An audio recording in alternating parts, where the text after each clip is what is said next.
Golden Age Radio is starting now. To accomplish that purpose. Subscribe to get future updates. Get ready for some spy thrillers and noir detective mysteries with The Man Called X, Secret Agent K7, Dangerous Assignments, Richard Diamond, Dick Tracy, The Avengers, Whistler, Shadow, Falcon, and Top Secret.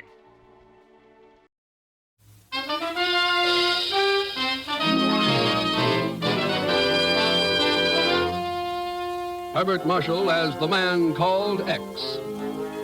Wherever there is mystery, intrigue, romance, in all the strange and dangerous places of the world, there you will find The Man Called X.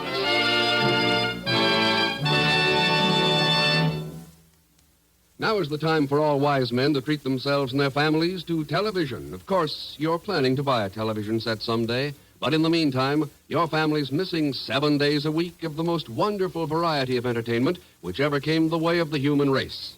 That situation's pretty hard for families to take.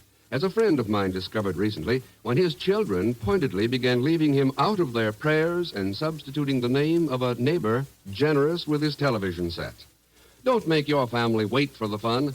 Visit your RCA Victor dealer tomorrow and choose your RCA Victor television masterpiece from 18 beautiful new million-proof models of all sizes and styles. Like the more than 1 million American families who now rejoice in the perfection of RCA Victor television, you will find your RCA Victor set the lasting pride and joy of your own life, as well as the best investment you ever made in the happiness of your family.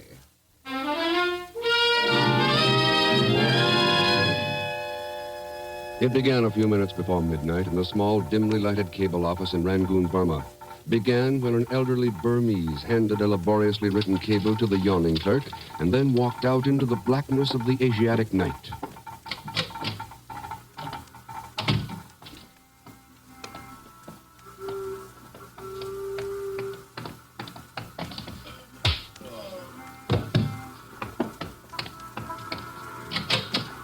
Sorry, this office is closing now. We won't be able to...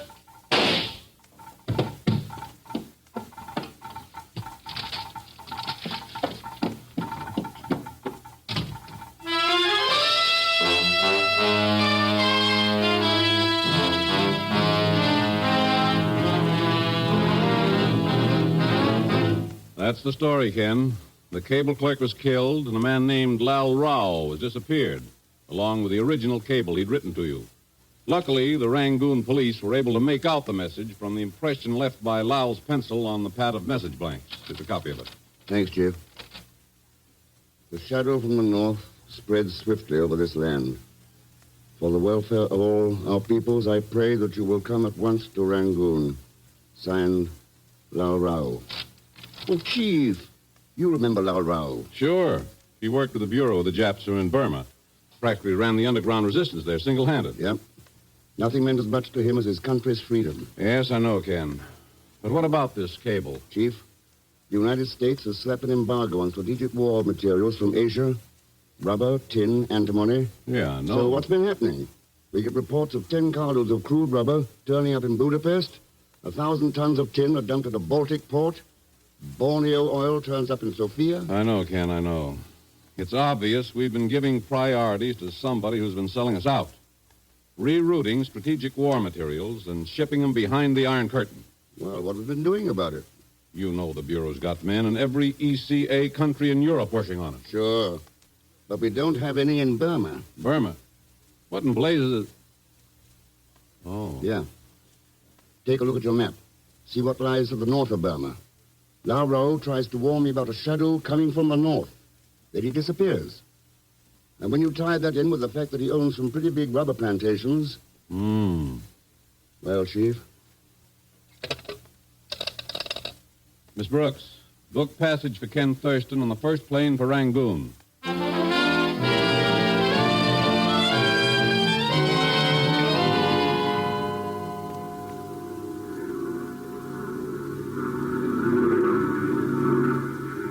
I beg your pardon, but this seat next to yours, it is unoccupied. Why, yes. Do you mind if I take it then? Mine was so close to the engines, and the noise was... Oh, please do. Oh, you're very kind. You are traveling to Rangoon, Mr. My name's Ken Thurston, and the answer is yes. Ah, how fortunate. I am Olga Morovna.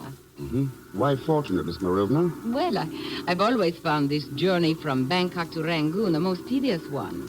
Apparently, my luck has changed. Uh-huh. Yes. You see, I am engaged in what you might call a very specialized field of endeavor. I am a professional hostess. It sounds interesting. How does this business of yours operate? Well, there is little that a woman who is bored can do in Rangoon, except give parties. A number of us are very keen rivals in being the first to host the celebrities at our affairs. I see. I planned a party at my home for this very evening. I should like very much to have you there. Well, that's awfully nice, but I'm hardly a celebrity. Perhaps not, but you are obviously an American businessman, and one who will be new to Rangoon society. It will be a conquest for me. Well, Besides, I will be satisfied in knowing that I have helped an American to feel more at home in a strange land. Will you be there?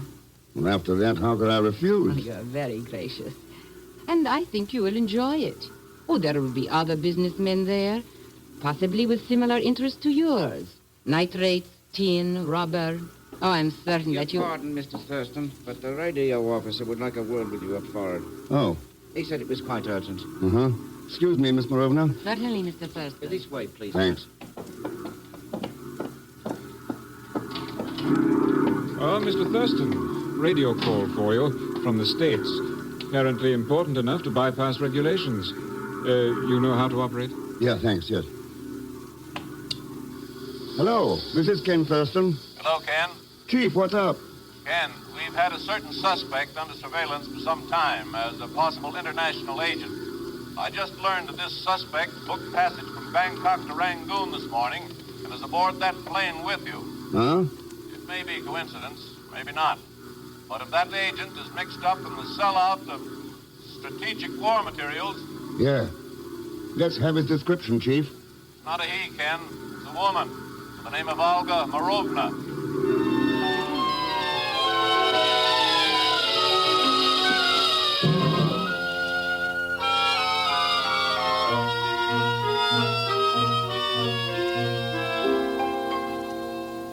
All right, then, Inspector Tegu.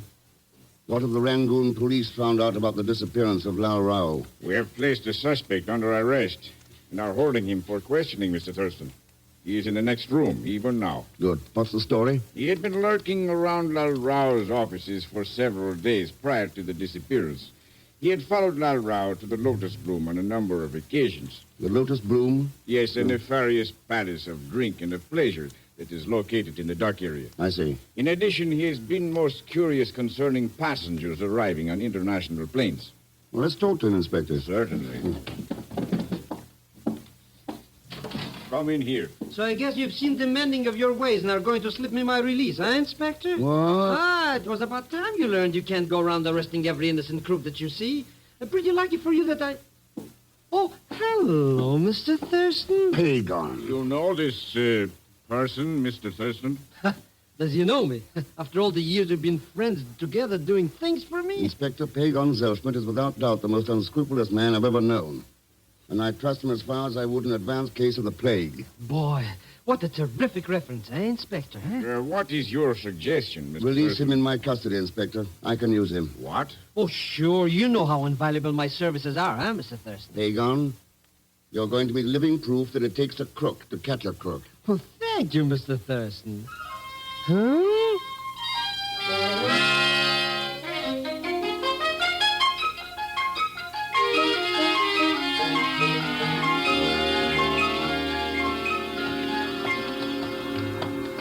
You see, it was like this, Mr. X. I came here to Rangoon to be at my Uncle Ahmed's coming out party. Coming out party? Oh, sure. Coming out of the clink, you understand? When I ran into this Lal Rao. Oh, naturally, he was very grateful for how I'd practically snitched Burma from the Japs with a single-handed during the war. Sure. How much did you chisel out of Lal? Oh, it was only 10 bucks. Mr. Thurston. That's what I thought. But I didn't chisel nothing. He paid me for telling him where he could cable to you. And besides, I didn't get it. The dirty double-crosser got himself kidnapped to avoid payment. Yeah. In here, Pagan. Hey, what are we doing in this no-good Lotus Bloom joint anyways? To find out who's interested in shipping priority war materials behind the Iron Curtain. Huh? What's that got to do with finding Lal Rao? Yeah, let's take this table. I don't get it, Mr. X. I really... That Lal Rao didn't do nothing here except, well, talk to some strictly cornball characters about maybe selling his rubber plantations. Didn't say nothing about any kind of curtains. You wish to place an order, gentlemen? Yeah, for some information. Information, sir? You had a customer here during the past couple of weeks. His name was Lal Rao. This humble one does not remember all the gentlemen who are served here. He talked to some people here, maybe about rubber shipments. This one is not in the habit of listening to customers' conversations. Maybe this will help your memory and your tongue. Mr. Thurston, a 10 spot. I want to talk to the same people about the same things. If you find them for me, I'll double that. I will return with your orders in a moment, gentlemen. Mr. Thurston, if you have to be throwing money around, throw some my way. I could tell you for half what you're going to get from him. You could? Well, sure. Well, for instance, that character over there. Going into the back room, the one with the shearsucker suit, yeah. That's the one that Lal Rao talked to. Who is he, Pagan? What's he do? Well, maybe I could find out for, let's say, $50. I'll give you 5. It's a deal. Where will I collect? I'll be here. Or I'll be at Olga Marovna's party. Olga Marovna? You know? Oh, that pretty petunia? See you later, Mr. Thurston. Yeah. Your friend is right, Thurston. Absolutely right. You're throwing your money away, throwing it away. Well, thanks for telling me, but what makes you think so? No, Thurston. Let's not beat around any bushes, shall we? I heard you talking to the waiter. I'm the man you want, Mr. Stephen James. I am the man. Very interesting. You mind telling me why? Certainly not. I'm a broker, general broker. Imports, exports, insurance. That's me, Stephen James, general broker. Okay, you're a broker, so what?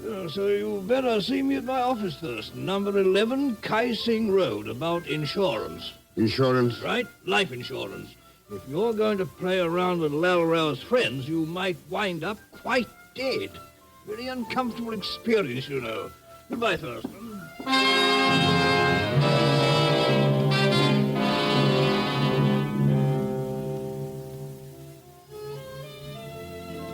You know, Ken, I am particularly happy that you came to my party tonight. Oh, why? So that I may prove to you that my parties are much more enjoyable than those given at the Lotus Room. Ah. How'd you know about that? I'm not a clairvoyant, Ken, but I do have friends. One of them is over there, with the perpetual glass in his hand. Uh-huh. Stephen James. You an old friend of yours? Stephen? Oh, yes, very old. And once very dear to me. But those are not happy thoughts for a night such as this. Olga, my dear, your reputation as Rangoon's #1 hostess is rapidly becoming tarnished. Really, Henry? Heavens, what a disaster. May I ask why? Simply because your guests do not like to see you spending so much time with but one guest. May I meet him, Olga? Of course, Henry. He is Ken Thurston. Ken, this is Henry Savadell. Mr. Thurston. And let me warn you about him, Ken. He is very shrewd businessman, who is a good deal more interested in what profit you may turn his way than he is in my reputation as hostess. You are absolutely right, my dear. So if you will run along now, I shall see how badly I can best Mr. Thurston in a business deal. There, Ken. You have been warned. I shall return later to see how badly this wolf of finance has mauled you. A charming woman, Olga, charming. Even if she is brutally frank. You seem to do all right along that line yourself, Sabadell. Competition among the shipping and export firms here in Rangoon is very keen, Thurston, and seldom gentlemanly or polite in its mode of operation. Uh-huh. You're in that business? Owner of the Far East Trading Corporation. Rubber, nitrates, antimony, and tin. Uh-huh. Olga has told me you're here on business. If it involves the sale of any such materials, please do nothing until you have an offer from me. I will guarantee both a profit and the arrival of that material at the proper destination. What do you mean by that crack, Sabadell? As a loyal American, what else could I mean but what I said, Thurston? Well? If you're interested, you can find me at the Far East Trading Corporation in the morning, number 15 Kai Sing Road. It's been a pleasure meeting you, Mr. Thurston. Good night. Good night, Salvador. Mr. Thurston. Hey, Mr. Thurston. Come to join the party, Pagan? Party, Smarty. Who cares? I'm here to collect my 50 smackaroos. It was 5. Got some information on that man with the lotus bloom? Sure, already I know him like an old cook. Yeah, his name is Hawkins. And he's willing to spill plenty. All about shipments of stuff that wind up someplace where they're not going. Where's Hawkins now? Waiting for us at the place he works as a bookmaker. Some shipping joint down at the decks called the Far East Trading Corporation.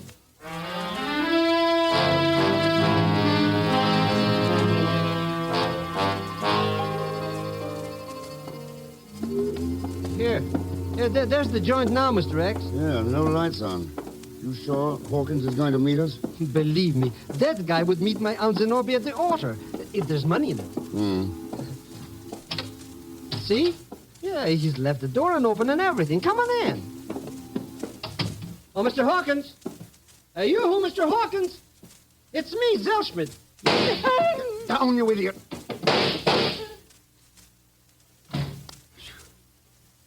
All right, Pagan, you can climb out of that wastebasket now. Whoever it was, gone. Who do you think the dirty no good was anyways, Mr. Thurston? Wait, Pagan, hold it. What's the matter, Mr. X? The door. Somebody's at the door. Quiet.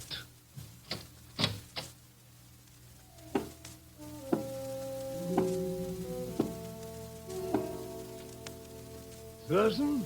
That's you, Thurston? James, what are you doing here? My office, just a couple of doors away. Saw you come in. Heard that beastly racket. Guess you'll believe old Jamesy Wamesy now, eh, Thurston? Told you you'd need life insurance, didn't I? Sure, told you.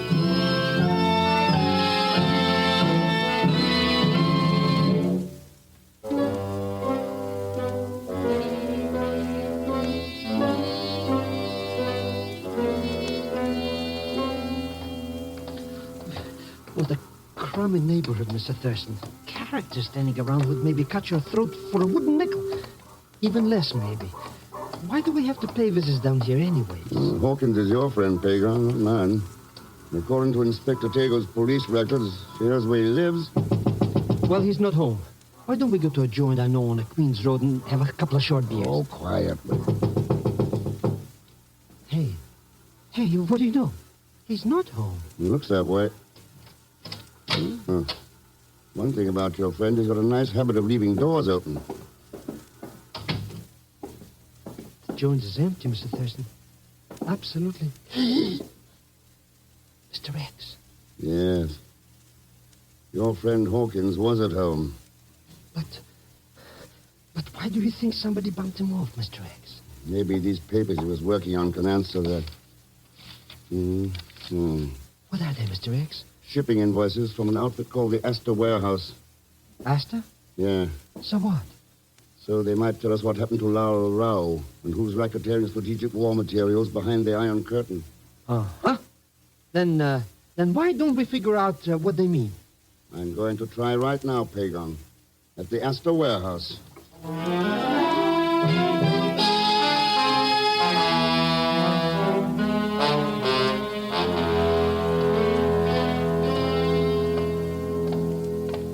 Boy, what a joint this warehouse is, huh, Mr. Hicks? Huh. Big enough to float the Queen Susie in. And all that rubber and metal and stuff. What does anybody want with all that junk anyways? Any country that wants to start a war needs plenty of that junk, Pagan. Sure, but look where it's going to.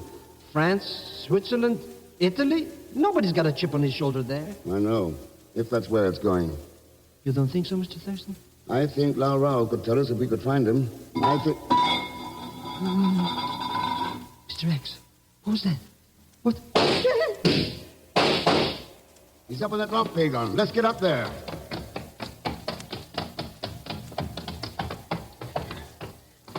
Can you see anything, Mr. X? No. I thought I heard a door close somewhere. Our friend's probably gone again. Let's look around. Friend, he says. Such friends I wouldn't wish on Joe Stanton. There's sure to be a law against him. Oops. What is it, Pagan? I just tripped on a sandbag. Sandbag? Yeah, I'll check with this flashlight. Mr. X. Yes. Lao Rao. Huh. Looks like James was right. We're going to need plenty of life insurance. Unless we get some answers. Fast.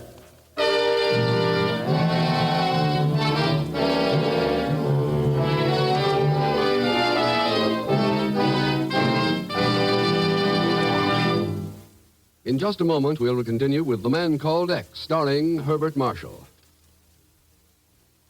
Everywhere today, people who for years have sought a fast-acting way to relieve the pain of headache, neuritis, or neuralgia are turning to Anacin. And it's interesting to know that these remarkable tablets work with incredible speed to relieve the pain of headache, neuritis, or neuralgia. Anacin is like a doctor's prescription. That is, Anacin contains not just one, but a combination of medically proven active ingredients. In fact, thousands of people have been handed envelopes containing Anacin tablets by their own physicians or dentists. If you have not already been introduced to Anacin in this way, why not try Anacin next time you suffer headache, neuritis, or neuralgia pains?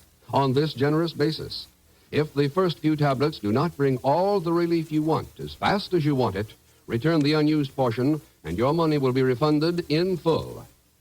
Anacin is spelled A-N-A-C-I-N. Easy-to-take Anacin tablets come in handy boxes of 12 and 30 and economical family-size bottles of 50 and 100.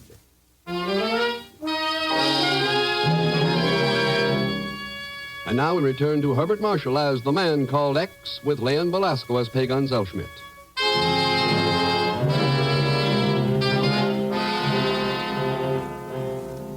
I'm sorry, Ken. All I've got is some file stuff, but here it is. First, Henry Savadell. What about him, Chief? He was mixed up in a couple of shady deals during the war. Gray market stuff. Strictly legal, but plenty sharp. His Far East Trading Corporation looks clean. No adverse reports. Huh? Stephen James was cashiered from the British Foreign Office about 2 years ago. Too much attention to drink and women. Other than that, reputation's okay. Then there's ASTA. I'll bet that record's clean, too. You win, Ken. Duly licensed for priority materials. Operates 8 tramp steamers. Has never cleared for an Iron Curtain port. Who owns it, Chief? That's an interesting question, Ken. The officers and stockholders of record are all clerks, accountants, secretaries. Obvious cover-ups for the real owners. But there's one exception. Huh? What's that? The 3 original petitioners for incorporation. 2 of them are bookkeepers. The third is Olga Marovna.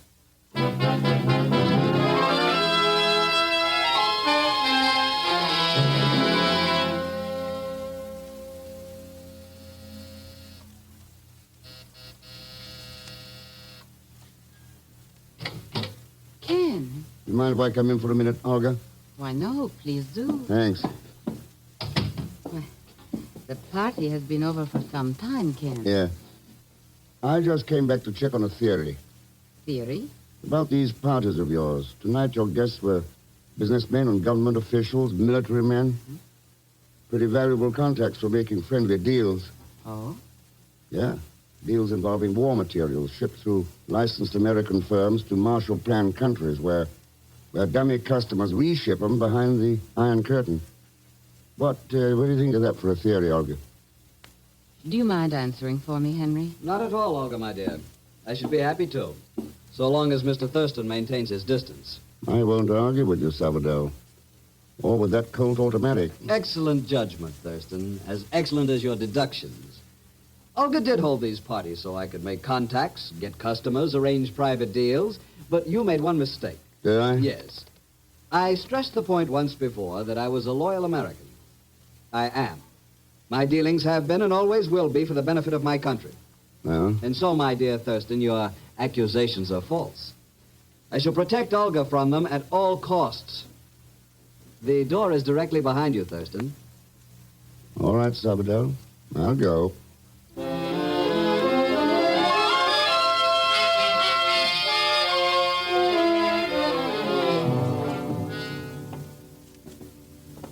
But I tell you, I got it all figured out, Mr. Thurston. That invoice stuff that Hawkins was working on was a system to beat the bank at Las Vegas. No. Sure. Like I say, I got it all figured out how he was going to work it. Oh, well, all I need is a little capital to get started, don't you understand? And you and me, we'll be rolling in silver dollars. Believe me, Mr. Thurston, it's the chance of a life. Yeah, sure. Huh? What's this place? Number 11 Kai Sing Road. Let's go in. Still in the mood to talk about insurance, Mr. James? Well, so you decided to take my advice, eh, Thurston? Very smart, very smart. Nothing like life insurance to insure your life, I always think. Pretty good, eh? Pretty good. I'm talking about a different kind of insurance, James. Different kind? Yeah. Insurance to protect a free world. Huh? What do you mean by that, Mr. Thurston? Ames is an export broker. He'd contract for priority materials and ship them out through Astor, a licensed shipping firm he owns through dummy stockholders. What's that? He'd send the stuff to dummy customers in legitimately cleared countries and then reship behind the Iron Curtain. You must be crazy or something. It must be Olga. She owns Astor, sure. Olga does. Her name's on the list. Sure, because you played her for a sucker when she was your girlfriend before Sabadell came into the picture. Another cover-up. Huh? That gorgeous Gardenia was this character's girlfriend? You let it slip at the party, Pagon. And here, on this desk. Look, Astor invoices. The same kind that Hawkins had when he was killed. You're doing a great deal of surmising without evidence, Thurston. It all ties in. Hawkins could have been one of your agents who decided to double-cross you. Lal Rao, a customer who got too suspicious. The invoice numbers, the code for the real destination of your cargoes. Even if what you say were true, such operations would be perfectly legal. The only ones breaking any laws would be the customers overseas who were guilty of reshipping. Hey, is this character right, Mr. Thurston? I'm afraid he is, Pagon. We can't touch him on any of that, but we can get him for murder. Murder? Yes. The murders of Lal Rao and Hawkins. And that gun you're wearing in your shoulder holster will give us all the proof where... You'll get that gun all right, Thurston. Look out, Mr. X! Let's have it, James. Come on, let's have it. I said let's have it. Grab it, Pagon. I got it, Mr. X, I got it. All right. You have it. Let go. Let go. Sure, be glad to. Oh! Boy, what a smackaroo. He's out like a couple of lights. Well, I guess we cleaned this one up all right. Yeah, I guess we did, Pagon. Sure. What a pushover. Thinking he could pull the wool over his sheep's clothing by acting drunk. Well, that's the trouble. It wasn't an act. Huh? James and all those like him, they're never acting. They're all drunk. Drunk with greed, with power. James thought he could get away with murder just as long as he held a gun. He found out different. And you know, Pagan, that holds true for certain countries, too.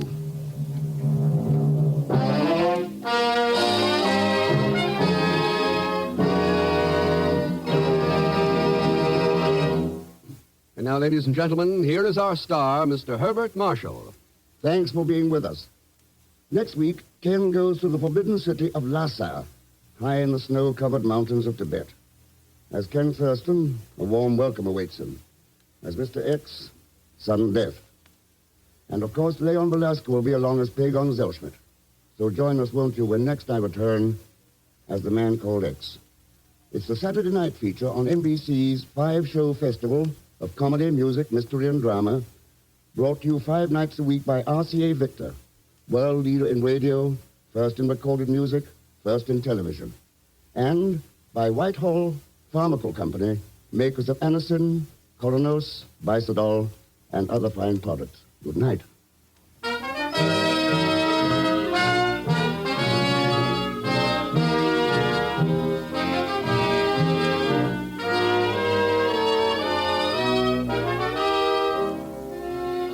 The Man Called X, starring Herbert Marshall, is a J. Richard Kennedy production with music composed and conducted by Felix Mills. Tonight's story was written by Sidney Marshall. All characters and incidents on this program are fictitious, and any resemblance to actual characters or incidents is purely coincidental. Be sure to listen tomorrow evening for The Big Show with Tallulah Bankhead and Fanny Bryce, Groucho Marx, Ezio Pinza, Jane Powell, Hanley Stafford, John Agar, David Bryan, Frank Lovejoy, and Meredith Wilson. And until next week, same time, same station, this is Jack Latham saying good night for The Man Called X.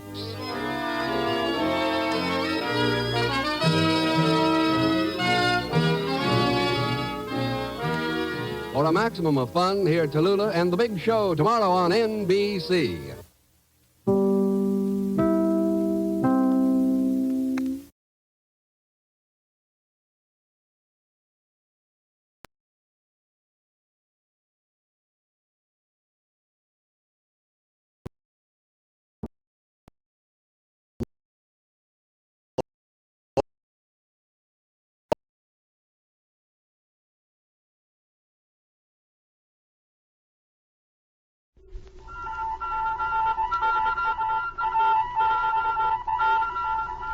Secret Agent K7 returns.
America's #1 adventurer, K7, former United States secret agent who operated in 22 countries, on land, on sea, and in the air, brings you a story of today. We take you to K7's headquarters. This is Secret Agent K7 speaking. Send in Special Agent M for assignment. At once, K7.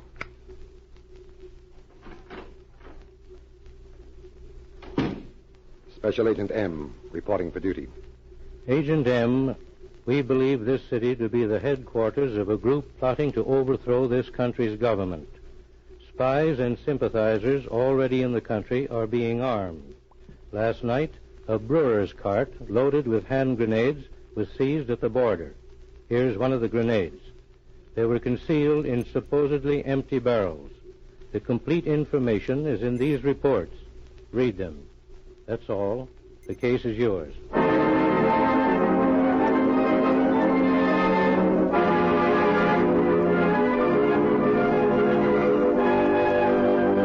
Agent M studied the records, then decided upon his course of action. He knew that the dealers in illegal armaments have their own espionage systems, and so he decided to look for his first lead in a city hundreds of miles away in another country. The next day, a woman arrived at a great London hotel.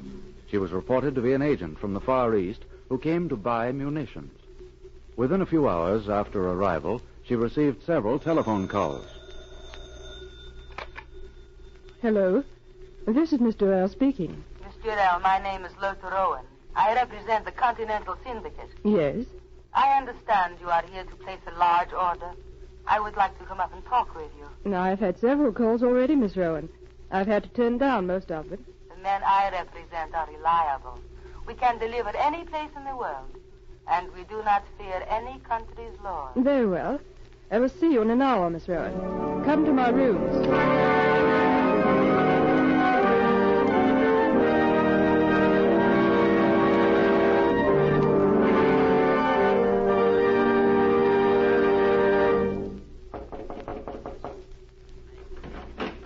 Yes? Oh, you're Miss Rowan. Yes. Come in. Thank you. Sit down. Again, thank you. I may as well be frank. I am here to buy hand grenades. They are to be used in street fighting at close range.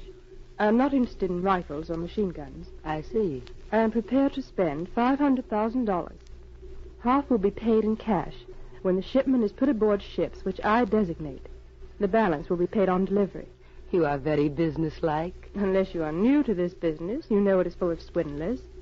I am not buying cases filled with stones. Everything will be examined carefully. If you have what I want and are willing to do business on my terms, I'm ready to talk with you. I think we can get along, Miss Jurel. You know where to locate hand grenades? Oh, yes. Of course, they are not in this country. I am prepared to fly to any city on the continent. I want to examine them. There are supplies of hand grenades close by. They were made for the syndicate and delivered within the last 3 months. They are not for resale, but we can deliver supplies like them in any amounts. If you would like to examine them... That's exactly what I want to do, as soon as possible. Name the city where I am to meet you, and I will be there tomorrow night.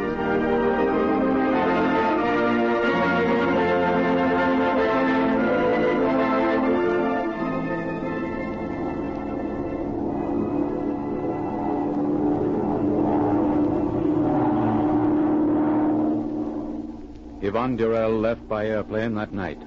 The next day, she reported to her superior, Special Agent M, in a distant continental city.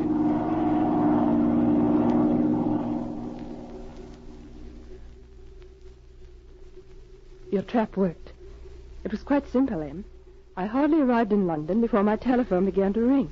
I was offered every type of armament, but Lothar Rowan was the only agent who knew where I could locate hand grenades. Lothar Rowan. She's dangerous, Yvonne. She was expelled from one country only a few weeks ago. She's never been arrested, yet she's been involved many times. What's our next move? When are you to meet Lothar Rowan? Tonight. She is to call for me at my hotel. Good. Keep the appointment. I'll follow you. Inspect the grenades and, if possible, get a sample. Then tell her to see you tomorrow. As soon as she leaves you, report back here.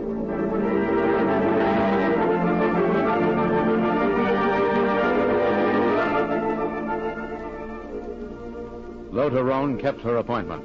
Early in the evening, Yvonne entered a large black car and was driven away from her hotel. However, instead of being taken into the country as she expected, the car turned into a fashionable business street. You have hand grenades stored here, on this street? The authorities would never dream of searching such establishments as these. Driver, stop at that antique. Wait. Is there anything wrong? A car has just turned the corner behind us. It has followed us for several blocks. Driver, slow up until it passes. That car can't be following us. It's stopping. But we're not. Driver, turn right back to Miss Jorel's hotel. Yes, mademoiselle. But what of the hand grenades? You were going to let me inspect them. I will call for you tomorrow, Miss Jorel. Lothar Rowan never takes chances, even for a $500,000 order.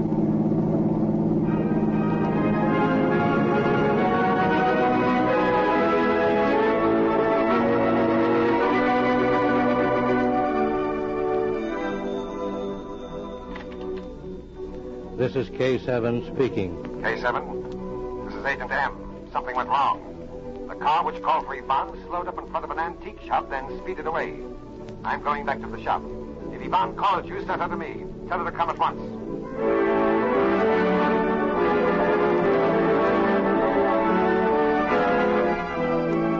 A few minutes later, Agent M stood before the antique shop and studied a Ming vase in the window. The shop seemed deserted. As M waited, a truck turned from the street into a small alley which led to the rear of the store. As he watched the truck, Yvonne arrived. M. Yvonne, I'm glad you're here. What happened? I think the hand grenades are in this antique shop, M. We were almost here. We were about to stop when Lothar Rowan saw a car following. She had just mentioned the antiques, and then she ordered the driver back to my hotel. Yvonne, we've got to act tonight. A truck just drove around behind this shop. If you're right, it may mean the munitions are to be moved. It doesn't take much to arouse a munitions smuggler's suspicions. M, there's an old man in the shop. He's watching us. Point to the mink vase, Yvonne. We'll try to get him to let us in. Oh, it's beautiful, isn't it? I want it. Do you see him? Yes. I'm going to knock on the door. We want to buy the mink vase. Come back tomorrow. The shop is closed. We're tourists. We're leaving town tonight. Will you sell it to us? He's tempted him. I'll try. Please let us buy it tonight. He's coming to the door. Come back in the morning. The shop is closed for the night. Oh, please let us buy it now. Our train leaves soon. I saw the vase, and it matches one I have. Please, I'll give you 5,000 francs for it. We'll only step in while you wrap it. The price is 8,000 francs. Well, I'll pay 8. All right, come in. You will stand here in the front. I will get the vase and wrap it for you. You have the money? Oh, yes, right here. Bring the vase out of the window, please. It will only take a minute. When he goes into the back of the shop to pack the vase, I'm going to try and follow him. I want you to stand here and keep talking as if you were speaking to me. All right, Em. He's got the vase and he's coming back. Well, here's your money, old man. 8,000 francs. Yes. I will put the vase in the box for you. Wait here. It will only take a minute. All right, Ivan. He's gone into the rear room. I am going to follow him. Start talking. I'm so glad we saw it in the window. It'll match the vase we have at home perfectly. Of course, I didn't think it would be so expensive, but it's really worth it.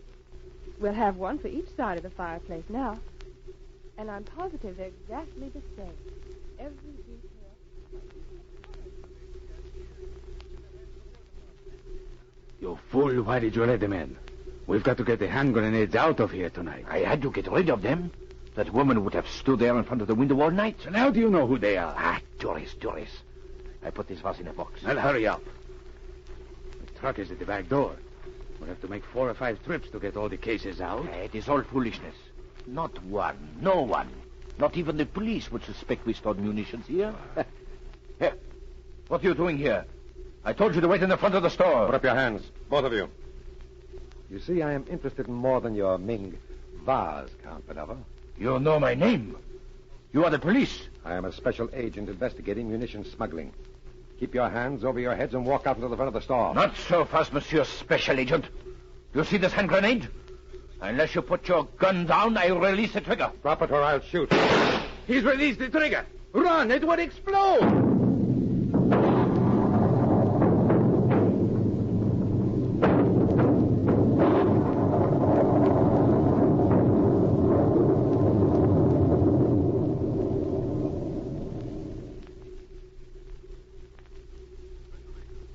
My report, K7. I located one munitions drop in the antique shop of Count Padova. Count Padova attempted to throw a hand grenade. I was forced to shoot. The shop was destroyed in the explosions that followed. Both munitions smugglers were killed. My assistant Ivan and I escaped. This book showing the addresses of other munitions drops was taken from the safe found in the ruins of the shop. All addresses shown have been raided. Lotta Roan had disappeared. I believe she had left the country.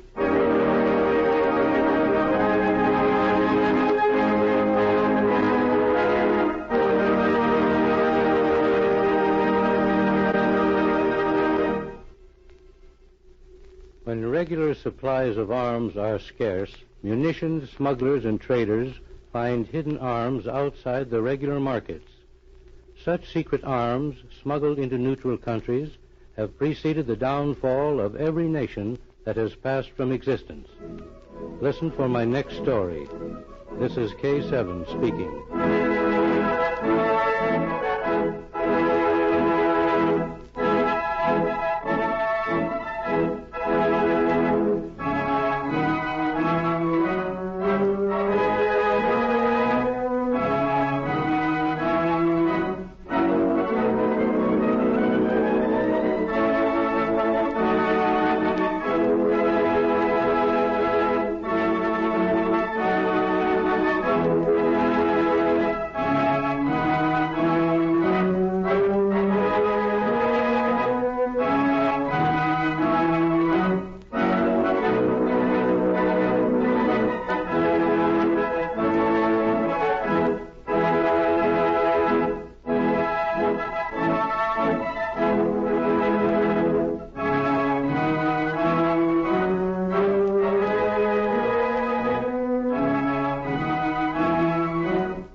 Enjoying the timeless classics on Golden Age Radio? If you're loving the nostalgia and captivating stories, consider supporting our channel with a tip. Your generosity helps us continue bringing you the best of vintage radio entertainment. Simply click on the link in the description.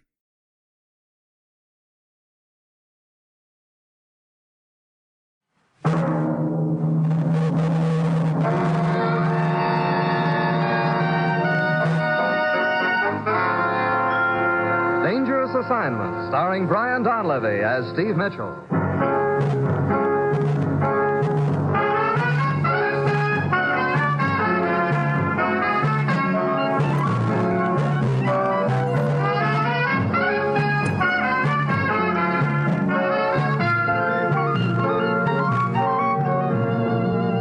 Yeah, danger is my assignment.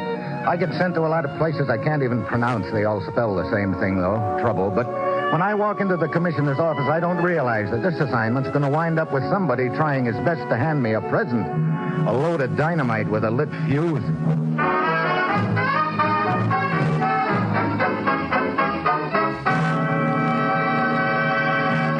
Morning, Commissioner. Ruth left a note on my desk if you wanted to see me. Incidentally, where is she? Down at the Red Cross Blood Bank, donating some blood. I gave her the day off. I've got a date for the same thing. Every American should donate blood to the Red Cross. But right now, take a look at this. A piece of string? Describe it to me as accurately as you can. What? Is this some kind of a game? You'll know better in a moment. Now, describe that piece of string to me. Okay. It's about a foot long. 11 inches, to be exact. Okay, 11 inches. It's got 4 knots. Right. And they're unevenly spaced. Well, that's about all I can see. So you're a string saver, Commissioner. Is that what you called me in here to tell me? Not exactly. In the first place, I have a hunch that's about the most important piece of string in the world right now. What? And in the second place, it's not mine. It belonged to Jim Slater. Oh, is Jim back? That's good. Jim's dead, Steve. What? Hey, let me have that again. He was murdered in Panama the night before last. Jim Slater? Yeah, I know. He was one of your best friends, Steve. That's why I figured you'd want to take over his assignment. Yeah, I do. But I never knew what Jim was working on, Commissioner. He just dropped out of sight about a month ago. Very few people did know about his assignment, Steve. I sent him to Panama a month ago. Panama? What's going on down there? Plenty, I'm afraid. Steve, Jim Slater was down there investigating a series of thefts that have been going on for the last 6 months. Civilian construction camps and Army engineer stations have been systematically burglarized. Look, isn't that a matter for the National Police in Panama? Then what's been stolen makes it strictly our business, Steve. Oh, well, what has been stolen? Dynamite. And that's what Jim Slater was working on, huh? That's right. And it looks like he was on the trail of something, Steve. They found his body in an apartment in Panama City. The apartment had been ransacked, and all its papers and reports had been burned. But I still don't see what that piece of string's got to do with all this. The string was found in Slater's pocket, Steve. It was flown up here immediately. Right now, it's our only lead. Any contacts in Panama who can help me? Yes, Major Dean of Army Intelligence. Steve, get down there and work with Dean. Try to figure out what that string means. And above all, find that stolen dynamite before it's too late. Well, that's it. You've got your assignment. Good luck.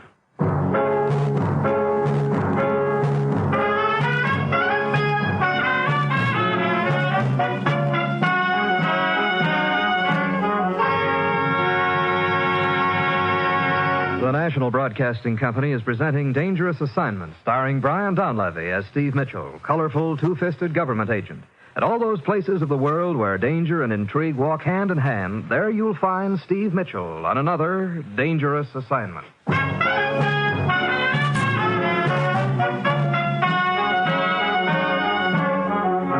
Sure, I've got my assignment. Fly down to Panama and find out who's been stealing dynamite and where they've got it hidden before they blow up the whole joint. All I've got to go on is a piece of string that may not have anything to do with it. A real cinch. It's Tuesday when my plane lands in Panama, and I head for Army Intelligence Headquarters and Major Dean. I've been expecting you, Mitchell. Looks like a sweet mess they've dropped in your lap. Yeah. According to the commissioner, there's been enough dynamite stolen over the past 6 months to blow up the whole works down here. Just about. You know, there hasn't been much talk or publicity about the canal lately, but it's still just as important as ever. If, for any reason, our ships couldn't use it in the event of war, it could be pretty disastrous. I know. Look, I brought this piece of string with me, Dean, and right now I'm feeling slightly foolish about it all. I don't blame you. Piece of string, 11 inches long with 4 knots in it. Yeah. And that's supposed to be the key to the whole deal. Do you think it is? I don't know what to think, Mitchell. All I know is they found it in Slater's pocket. Yeah. He must have been pretty close. That's obviously why he was killed. Mm-hmm. How about his apartment? Have you got a key? Yeah, we've kept it locked up since the murder. Here it is. I'll write down the address for you. Okay, thanks. I'll take a look around there and see if I can find anything that'll help make some sense out of this hunk of string.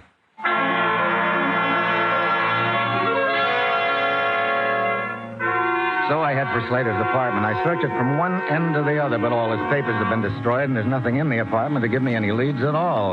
Just as I'm finishing up, the doorbell rings. Yeah? Oh, Jim here? Jim? Jim Slater. This is his apartment, isn't it? Yeah, it is. Well, look, is he here or not? Who are you? Well, my name's Ferguson. I'm a friend of Jim's. Say, what is all this? Come on in. Where is Jim Slater? Dead. What? How did it happen? An accident? No, he was murdered. Murdered? By whom? That's what I'm trying to find out. You say you're a friend of Jim's. He was murdered a couple of days ago. It's strange that you didn't know about it. Well, I've been in the interior for the last couple of weeks. Oh? Look, if I'd known he was dead, would I come up here to see him? I don't suppose so. How long have you known Slater? Just since he came down here to Panama a couple of months ago. But we seemed to hit it off real well right from the start. How did the two of you meet? Why, in a bar, as a matter of fact.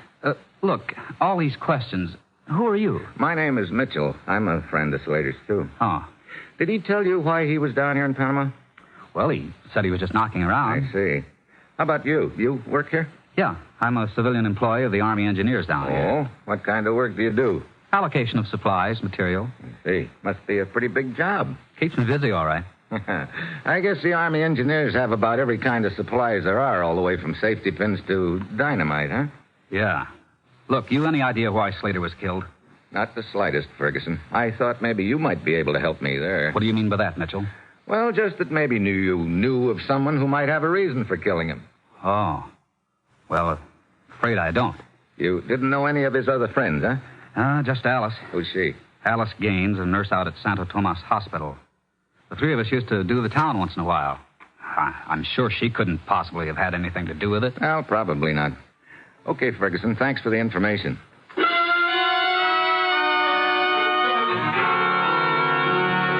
I go out to the hospital and ask for Alice Gaines. They tell me she's out on the grounds with a patient. Outside, one of the orderlies points her out to me, and she's wheeling an old fellow along, and one of the walks in a wheelchair. Miss Gaines? Yes. I'm Steve Mitchell, a friend of Jim Slater's. Oh, Jim. You've heard about his death. Yes, I have. I'd like to talk to you for a moment, if I may. All right. This is Senor Morales, one of my patients. Senor Morales? How do you do? Senor, would you excuse me? Of course, my child. I will sit here. It feels good in the sun. All right, Mr. Mitchell. Ever since I read the story of Jim's murder in the papers, I haven't been able to think of anything else. Mr. Mitchell, who could have done such a thing? That's what I'm trying to find out, Miss Gaines. How well did you know Jim? Well, we hadn't known each other but a month or so. I felt I knew him pretty well. Well enough to worry about him anyway. Worry about him? Oh, he seemed so unsettled, just sort of drifting around. Claimed he was looking for a job, but he never seemed to be enthusiastic about it. I see. Instead, he spent a lot of time hanging around bars with some pretty unsavory characters. What do you mean by that? Oh, a bunch of political agitators, people like that. I used to read the Riot Act to him about it. He'd just sort of laugh and kid me out of it. Now he's gone. Pretty hard to believe. Yeah. Mr. Mitchell, do you think one of those people he used to hang around with could have killed him? I don't know. It's possible. But why? Look, you're asking me questions I can't answer right now, but thanks very much for the information you've given me. I'll see you later.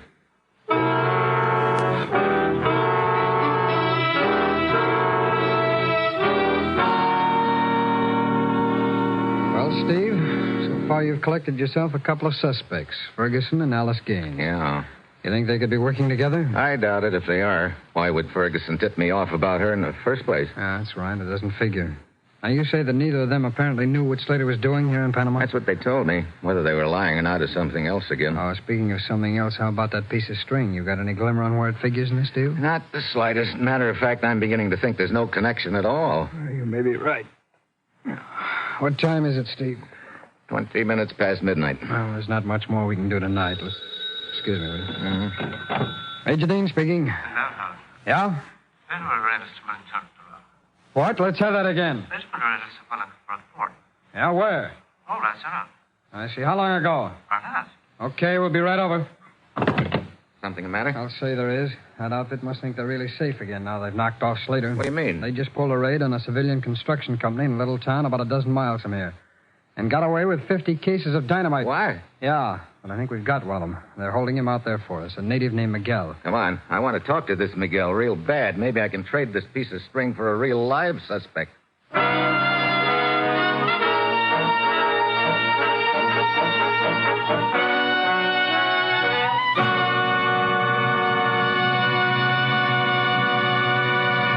Three chimes mean good times on NBC. There's fun tomorrow on NBC with two of your favorite families. There's The Blandings, starring Cary Grant and Betsy Drake as Mr. and Mrs. Blandings, the owners of the beautiful, expensive, and troublesome dream house. And The Hilarious Harrises with Frankie, Brother Willie, Julius, and all the other favorites of the Phil Harris-Alice Faye show. That's tomorrow and every Sunday for Mr. and Mrs. Blandings, starring Cary Grant and Betsy Drake, and the Phil Harris-Alice Faye show.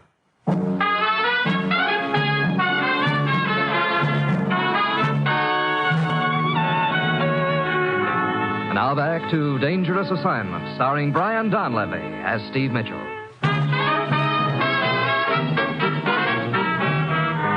Major Dean and I take off for the construction company's camp a dozen miles out of the city. There's a man waiting for us when we pull up in front of the shack.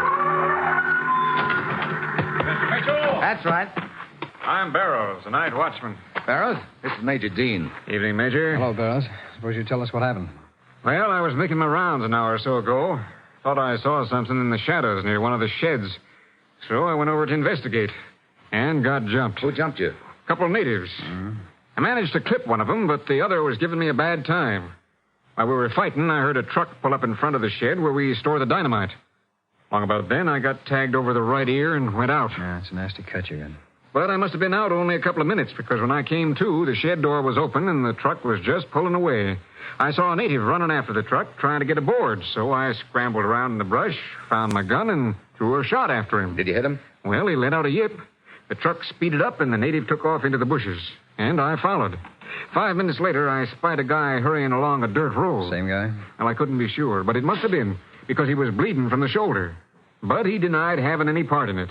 Only thing he'd tell me was that his name is Miguel. Where is he now?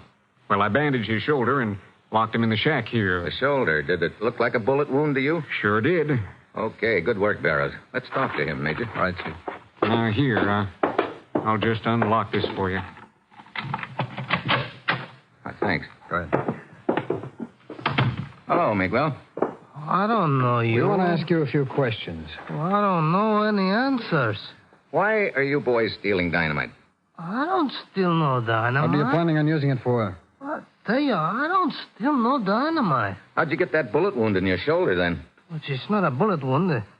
It's a cut from a knife. Oh? Now, look here, Miguel. Just a minute, Dean. Let's have him tell us how he got the knife cut, then. Go ahead, Miguel. Well, there was a fight in the canteen in the barn. I got in the way, and all of a sudden, the knife cuts my shoulder. I see.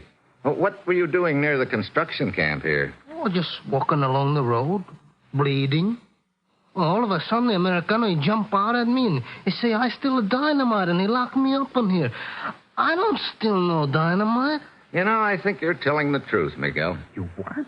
Say, I tell the truth. Well, I don't lie. Don't you think he's telling the truth, Major? Well, yeah. Yeah, I think yes, too. Oh, it's good to hear. Well, anyway, it doesn't matter much anymore now that we know the big boy behind the operation. Yeah, that's right, Steve. He's the one we're really after anyway. Okay, Miguel. You can shove off. Oh, gracias. Better keep out of these barroom brawls after this, huh? Oh, see, Miguel, stay out of the cantinas. Here, I better tell Barrows. Well, did you find out what you wanted to from him? We're letting him go, Barrows. Hey, what's the deal? We're convinced he's innocent. Okay, get going, Miguel. Buenas noches. Are you guys crazy? If he isn't mixed up in this deal, I'll... Hold it, Barrows. You know, Steve, you were leaving me behind there for a minute. I finally caught on. Look, will somebody kindly tell me what this is all about? I don't think Miguel's too smart. He probably figures right now that he's put one over on us, and that's just what I want him to think. I still don't see why you told him you thought he was innocent. Mitchell also told him he knew where the big boy bossing the whole operation is. Well, do you? No, but if Miguel thinks we know who his boss is, he might try to warn him. And in the process, lead us to him. Oh, I see. He's out of sight now, Dean. Come on, let's tag along. We tail Miguel, keeping well back. He takes a dirt road to the village a mile or so away, and then he heads straight for the nearest bar. Dean and I wait a couple of minutes, and then we go inside. So Miguel was going to stay out of the cantinas, huh? Yeah, no willpower, I guess. Come on, let's ease over to this corner of the bar and try and keep ourselves as inconspicuous as possible. Okay, Steve. Hey, that's funny. What is? I don't see him anywhere. No, I don't either. So he didn't come in here just for a drink. You think he knew we were tailing him, ducked out the back door? Maybe, we'd better... Hold it. Yeah, Miguel, coming out. Turn your back. We don't want him to spot us. Right. Went outside. He must have given the message to somebody in that back room. Think we ought to crash that party back there? We don't need to. Take a look. Yeah. Big guy in a white suit. Hey, that's Parker. Who's he? He owns this bar. We've had our eye on him for quite a while. Subversive? We've always thought so. Now it looks like we were right. Watch it. He's coming by us. Got a package in his hand about the size of a book. Yeah. Come on, let's see what he takes it to. If it is a book, I've got a hunch it makes pretty interesting reading.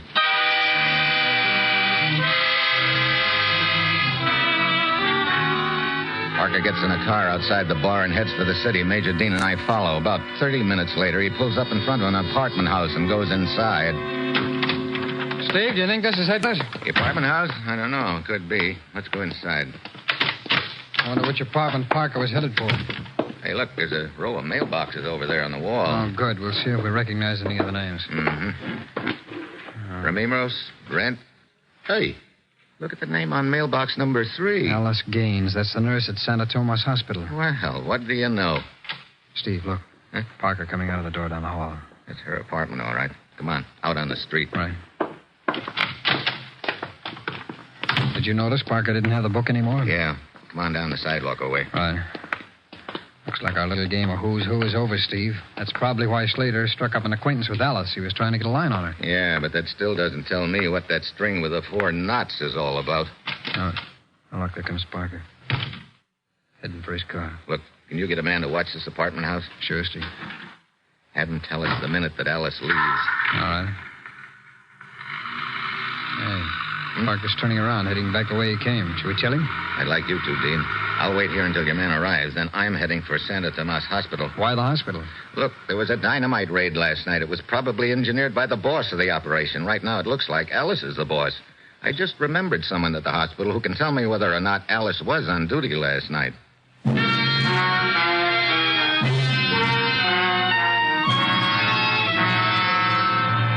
So I head for Santa Tomas. After walking around the grounds for a few minutes, I spot the guy I'm looking for, Senor Morales, the patient in the wheelchair. He's sitting over near one of the fountains. Oh, good afternoon, Senor. Mitchell is in a... That's right, Senor Morales. I presume you would like to talk to Alice, but she is not on duty yet. Matter of fact, I came here to talk to you, Senor Morales. Indeed. And how may I serve you? Is Alice Gaines your regular nurse? She and I have never seen a better one. She takes excellent care of me. What hours are her duty hours? From 4 in the afternoon until midnight. How about last night? Last night? What do you mean? Was she on duty all evening? We, as far as I know... Oh, wait. What is it? I just remembered I retired early, and last night I awoke about 11:30. I called for Alice, but another nurse came instead. She told me Alice had left early, complaining of a headache. I see. Well, thank you, Senor Morales. Thanks a lot. I head for Parker's bar. Dean is sitting outside in a radio car in communication with his man who's watching Alice's apartment. So far, she hasn't budged, and Dean tells me that Parker came straight back to the bar. At this point, I figure it's time I paid a visit to Parker. I find him in the back room. Hey, what's the big idea? You and I are going to have a talk, Parker. Talk? I don't know you. You will. Get out of here. Oh, no. I want to talk about dynamite. Dynamite? Oh, no. Just leave that gun where it is. Let go of me. Hey, where's that dynamite? I don't know. That refresh your memory any? I tell you, I don't know. Okay, Buster. Stop it. You had enough, huh? Yeah. Okay. Now, I want you to take a look at this piece of string with the 4 knots. What does it mean? I don't know. Now, look. I'm telling you the truth. I never saw that piece of string before in my life. Okay, then tell me where all that dynamite is hidden. I don't know that either. All right, Parker, you're asking for another one. Look, you gotta believe me. I just run messages in the organization. Carried a warning to the boss. That's my job, but I saw you deliver it a little while ago in a book, wasn't it? Yeah, but honest, I don't know... What's the dynamite going to be used for? And don't tell me you don't know that, or I'll... Take it easy. Okay. Yeah, I can tell you about that. The event of war, it's going to be used for sabotage. It's already planted around various places. That I know, but I don't know where. And it's to be set off in the event of war, huh? Yeah, an hour after the boss gives the signal. Signal? What signal? 3 skyrockets over Panama City. Red bursts. I see. Okay. Now, I'll... Another gun! Steve, you must be hard up for exercise. Yeah, you better have this baby put on ice, Major. All right. My man just radioed that Alice Gaines left her apartment and took a bus. He told me which line. We can pick it up in my car. Okay, let's go.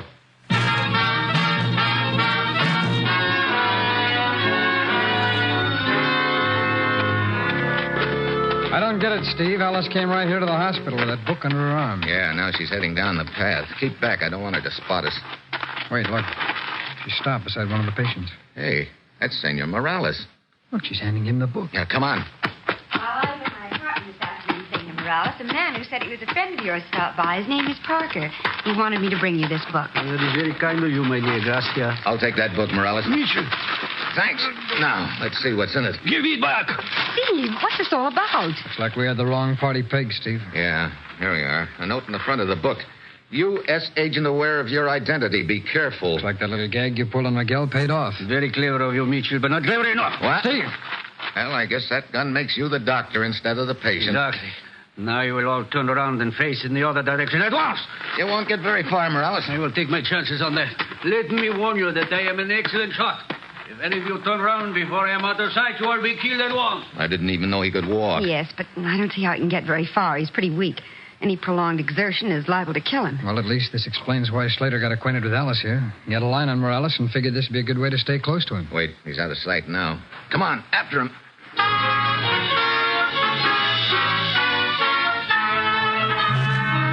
But Morales had done a good job of dropping out of sight. We searched the entire grounds and surrounding area, but he's gone. Major Dean puts out a radio bulletin on him, and then we head back to Dean's office. It's after dark when we get there. I'd sure feel a lot better if we had Morales in custody, Steve. So would I. He must have been saving an escape plan for a situation like this. Well, all my boys, the National Police, are alerted. Sooner or later, we've got to come... Look, up in the sky. Skyrockets. Yeah, 3 of them. Red burst. Steve, that's the signal that you were telling me about. Yeah. Morales figures he might as well shoot the moon now that he's been discovered. And Parker said those charges are already planted. That's right.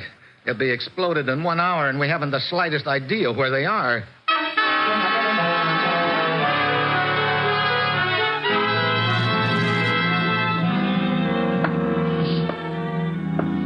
All right, Steve, what are we going to do? There's 20 minutes gone. We're no closer to the answer. You have all your units alerted. Certainly. I'm in radio communication with all of them. But what good's that do? I don't know where to send them. Yeah, we got to figure out where that dynamite is planted. But how, Steve?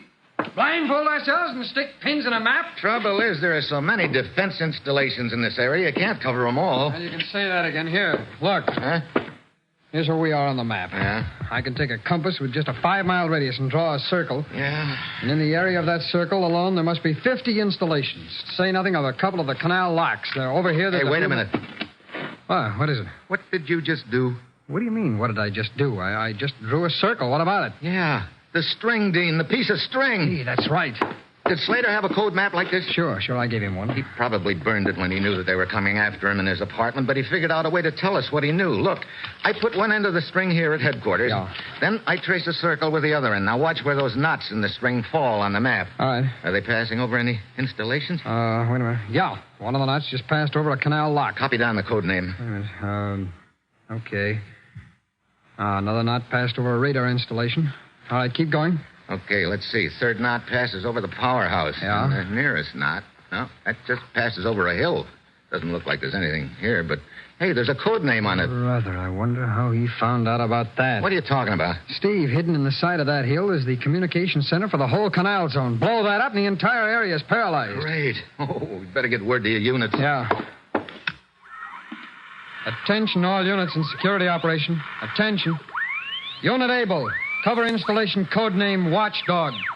Unit Baker, take code name Gravy Boat. Unit Charlie, take code name Sad Sack. Report completion of mission. Okay, Steve, that takes care of the canal lock, the radar station, and the powerhouse. We'll take the communication center ourselves. Let's go.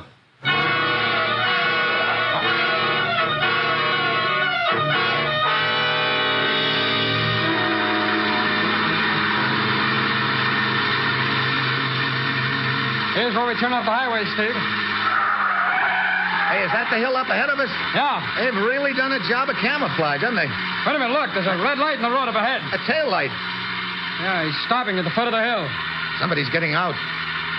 Steve, it's Morales. Ah, so he's doing the honors personally at this location. Stop the car. Okay. I dive out and start running after Morales. He's struggling up the hill toward a clump of bushes, but he's weak, and I'm gaining on him. He throws a shot at me. It bounces out of a rock at my left, and he starts for the bushes again. He's staggering now, but he keeps going. Then he stops, points his gun at the ground, and pulls the trigger just as I jump him. Okay, drop that gun. Steve! Steve, you okay? Yeah. Oh, brother. Morales. Steve, is he dead? Yeah.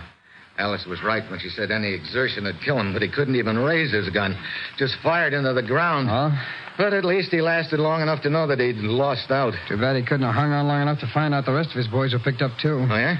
Yeah, I got the radio report just after you jumped out of the car. All 3 installations covered. 7 suspects arrested, all dynamite located. That was really close, but... What's the matter, Steve?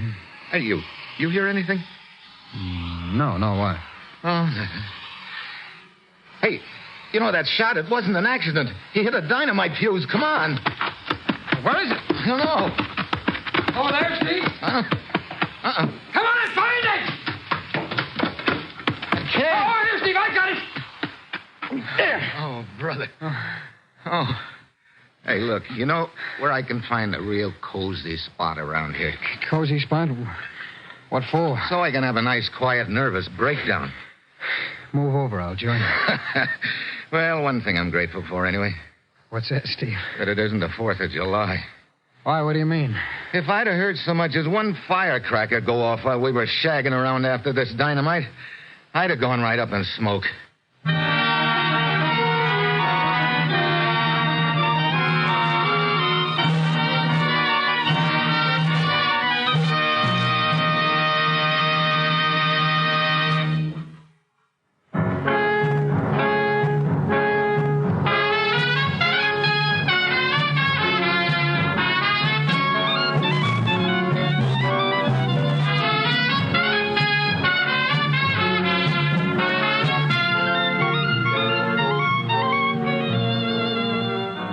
Dangerous Assignment, starring Brian Donlevy as Steve Mitchell, with Herb Butterfield as the commissioner, is written by Bob Reif and Adrian Jondo, with music by Robert Armbruster, and is produced and directed by Bill Karn. Others in the cast were Stacey Harris, Val Brown, Kay Stewart, Byron Kane, Don Diamond, and Raymond Hartman. Be with us again next week at this same time when Brian Donlevy, starring in the role of Steve Mitchell, will embark on another Dangerous Assignment.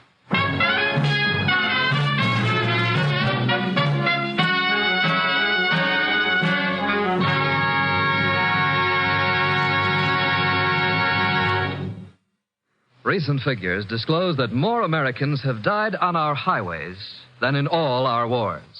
One main cause of death on the highway is lack of courtesy.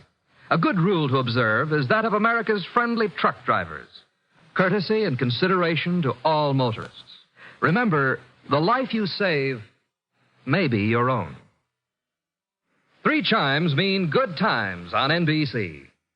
There's an hour and a half of the very best in music, comedy, and drama tomorrow on The Big Show, when MC Tallulah Bankhead's guest list includes Judy Holliday, Carmen Miranda, Jimmy Durante, Rex Harrison, and many more. And there's another outstanding 1-hour production by Theater Guild on the Air also tomorrow. It's Tale of Two Cities, starring Douglas Fairbanks.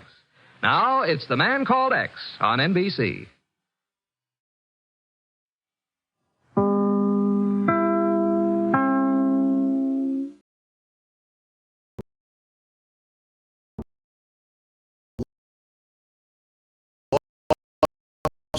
in Brazil invites you on an adventure for subscription and embark on the ultimate Brazilian odyssey.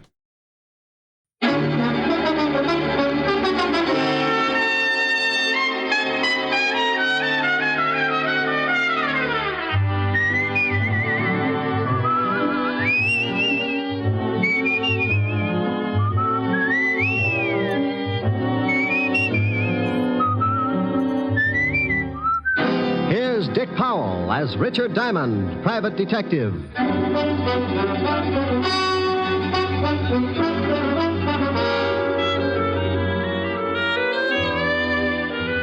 Hello there, this is Diamond.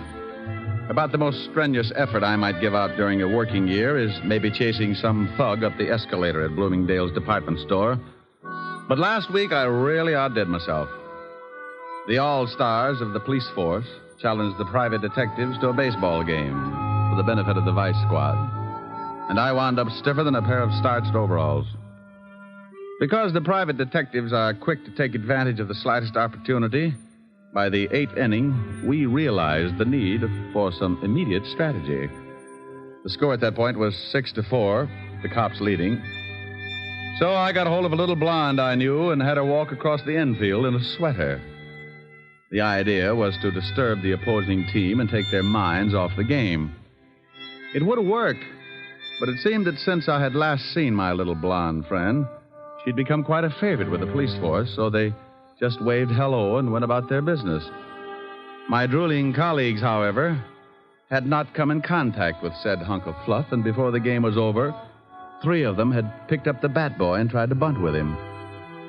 You may have read where the police force finally beat us. Close game, 37-4. But I want to say right here and now, they never could have done it without that sweater. And oh, yeah, I got mixed up in a little honest murder the next day. It all started in the back booth of a middle-class nightclub. A couple of people were busy trying to think up the fastest way to make a homicide billiard. Oh, that's the 3-cushion variety. Killing to frame up to the electric chair. Leon, are you sure this will work? You want to get rid of that old man of yours, don't you? You know I do. Well, I got a wife that I want to dump, too. This letter from her is going to fix it so we both end up very unmarried. Are you sure they'll blame it on Martin? Sure, I'm sure.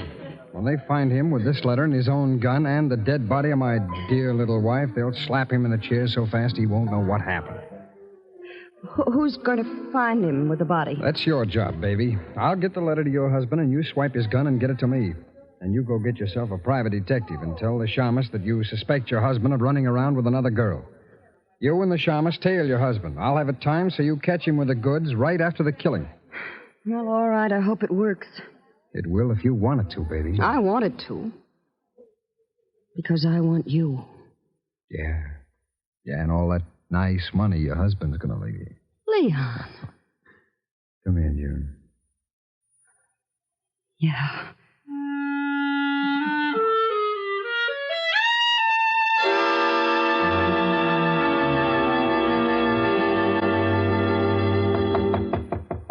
Come in. Mr. Diamond? That's right.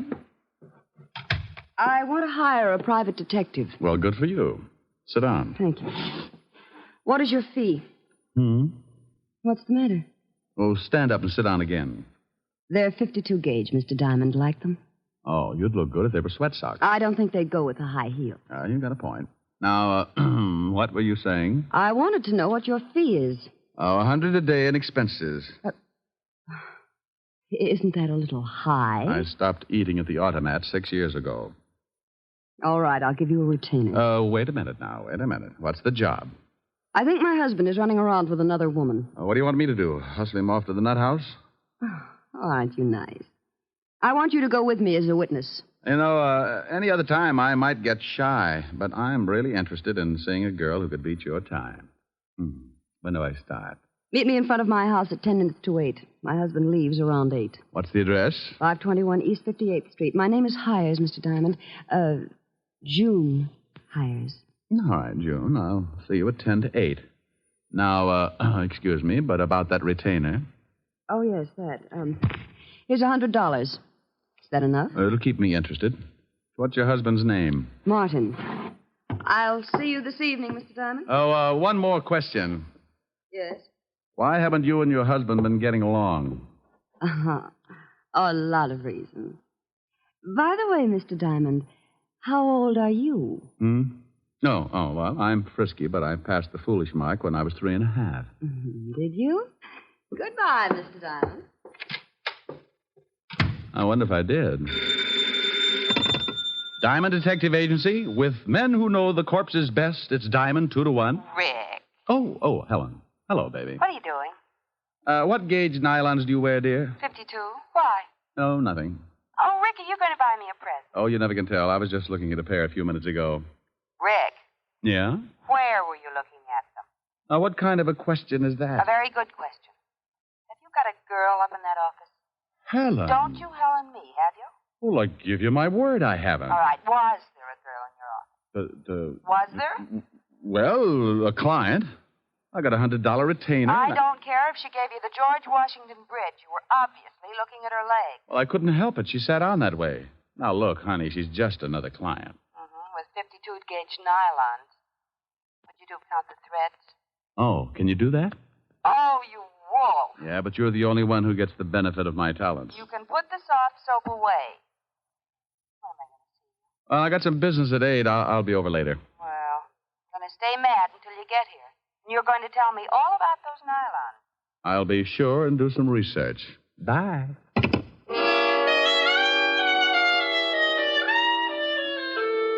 Well, there you are. You sit around and wait for a meal ticket to come in, and just because it happens to be fitted with curves, your best girl digs up the green-eyed monster. I don't know why gals get sore at a guy just because they catch him panting a little.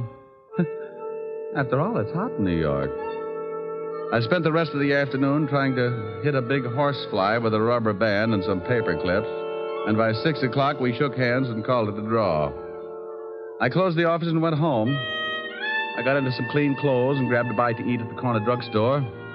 At 10 minutes to 8, I was sitting in June Heyer's car, parked across the street from her front door. Mr. Diamond, how did you ever get to be a private detective? Mrs. Heyer, how did you ever get to be a housewife? You think things up in a hurry, don't you? Only when I got competition. You like competition? Yeah, up to a point. After that, I get tired of the struggle.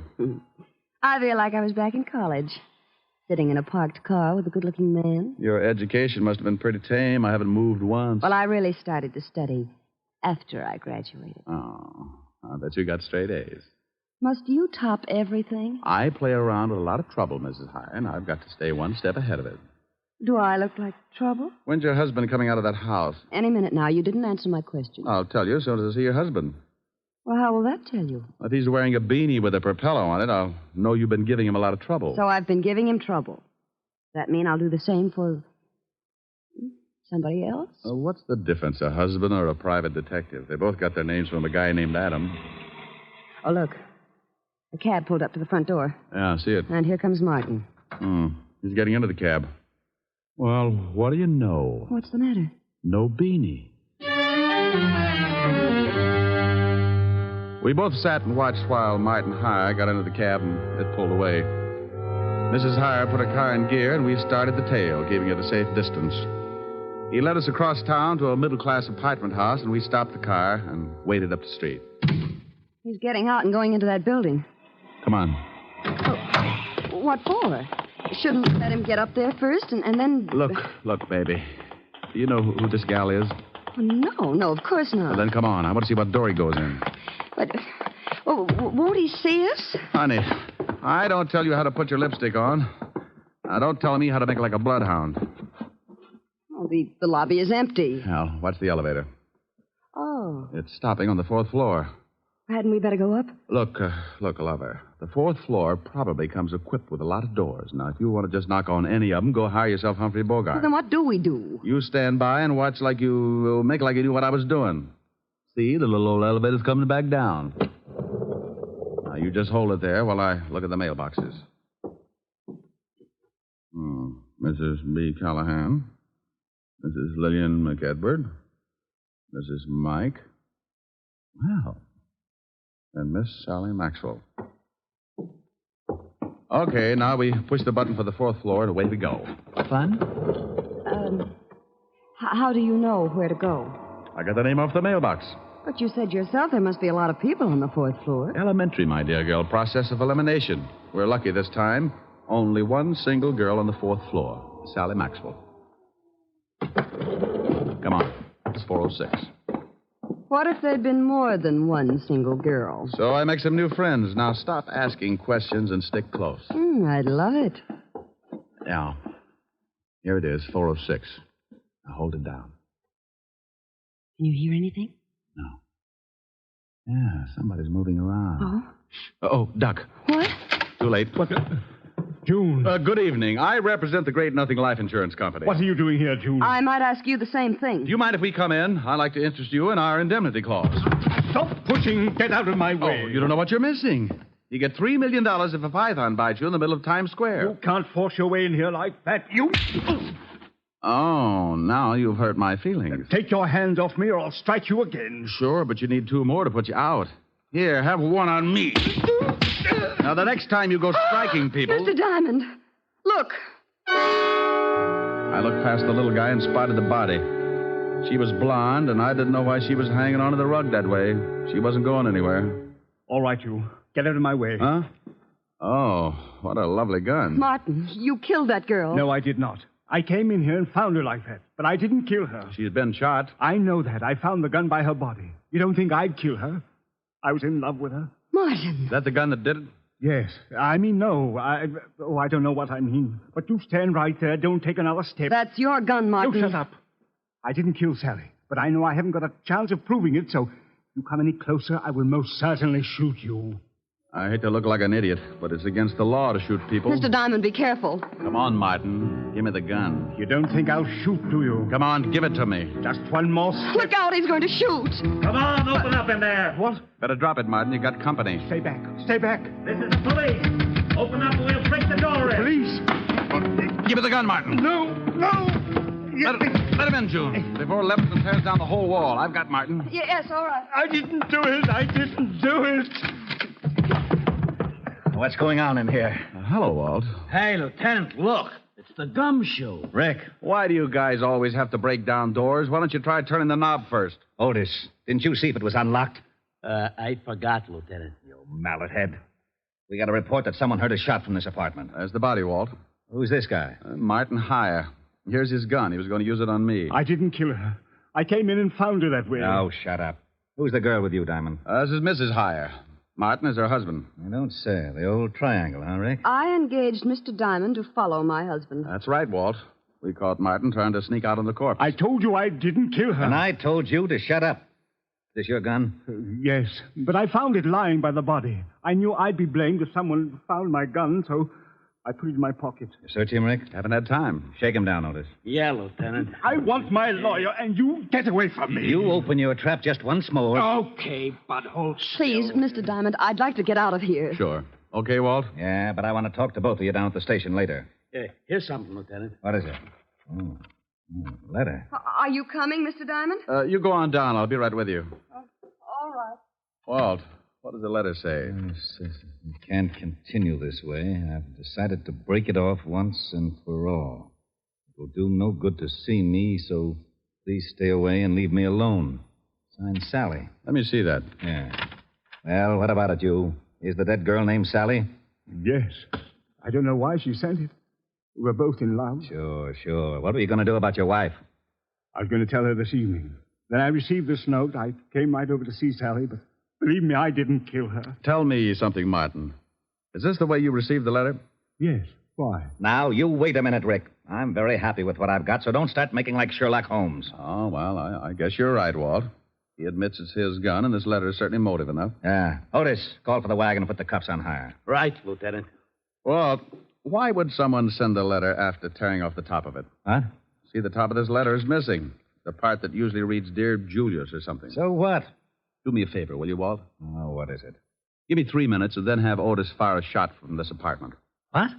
Is that all you can say? Have Otis fire a shot in about 3 minutes after I leave. I will not. The police department can't go around making like it was the 4th of July. You want to solve a murder, don't you? I have solved it. What more do I need? I got a suspect, the murder weapon, and a good motive. Walt, if you just killed someone and a guy caught you at it, what would you do? I'd knock him off, too. Well, I caught Hire in the act, and he didn't pull the trigger. Well, you said yourself he was going to. But he didn't, and he took too much time thinking about it. Walt, I can't remember hearing a shot when I came in this building. So you didn't hear a shot. Maybe you couldn't. Well, that's what I want to find out. I was right behind Martin all the way up to this apartment, and I didn't hear a shot. Maybe he didn't kill her. That's right, I didn't. Please, I didn't kill her. You see, Walt? Oh, you always start something like this. Martin, did your girlfriend Sally have any enemies? No. At least she never told me about any. Now, where are you, Brain Trust? Just a little more sure of myself. First, Martin can't make up his mind about shooting me. Then he claims that the murdered girl didn't have any enemies. Does that sound like a killer trying to cover up? You've run into smart killers before. I'm surprised at you, Rick. I called the station, Lieutenant. I'm proud of you. Go on in the other room and shoot that cannon of yours off when I tell you. The what, Lieutenant? You heard me. Shoot it into a mattress, but don't muffle a shot. Okay. But not till I tell you. You might think it's fun and blow up the whole building. Thanks, Walt. What are you doing? Oh, just looking around this desk to see if I can find the top piece of this letter. Martin, are you sure that your girlfriend didn't know anyone who might want to kill her? She never said she was in danger. But you might ask her husband. Her husband? Oh, swell. Why didn't you say something about her husband before this? You didn't ask. Oh. Who is her husband? His name's Leon Fisk. The gambler? Yes. Oh. Bye, Walt. Now, you wait a minute. Have Otis start making like a Roman candle 3 minutes after I leave. What's that you've got in your hand? Huh? Well, it's a piece of stationery from the desk that matches the stationery this letter was written on. You can't take that letter. It's evidence. What is? That letter the murdered girl wrote to this guy. Well, how do you know she wrote it? Because this guy said so. Yes, but I'm not sure. It could be forged. See, Walt, maybe she didn't write it. Well, that's why I want it. The lab will be able to tell from other samples of her handwriting. Tell what, Walt? Who wrote that letter? Well, don't you know? Of course I don't know, but we found it on this guy, and it's police evidence. Why? Why? Well, because it just is, that's all. Well, anybody could have written it. You could have written it, Martin. Yes, I guess I could. And send it to yourself? Why would I send it to myself, Lieutenant? You wouldn't. That's why it's important. You mean the letter itself or the fact that he couldn't have sent it to himself? Both reasons. Well, if he couldn't have sent it to himself, that eliminates him as a suspect. It does? He didn't do it. Did you, Martin? No. See, Walt? Now, wait a minute. Why do I always get into something like this? You asked me if I sent the letter to myself. You shut up. And you said he couldn't have. That's right, he couldn't. Then someone else did. Of course they did. Okay, then as long as you're not so sure it's important, I'm going to take it with me. Who says it's not important? Well, if he didn't send it to himself, then someone else did. And if someone else did, the murdered girl couldn't have, so anyone could have sent it. Isn't that right? Say that again? He said if I didn't send the letter to myself, then I couldn't have gotten it. No. He said you couldn't have sent the letter to... No, wait a minute. You couldn't have written it to... To myself. Yeah. So someone else wrote it and sent it to the murdered girl and... No. Send it to me. You're crazy. I distinctly heard him say... Walt. Yeah? After you figure it out, be sure and have Otis fire that shot. I'm going to see Leon Fisk. Okay. Now, let's start it again. If I didn't... If somebody didn't... If you didn't... If I didn't what? Lieutenant? Oh. What is the matter, Lieutenant? He did it again. And you helped him. You rat, I'll see that you get the chair even if you didn't kill her. What did I do? You shut up.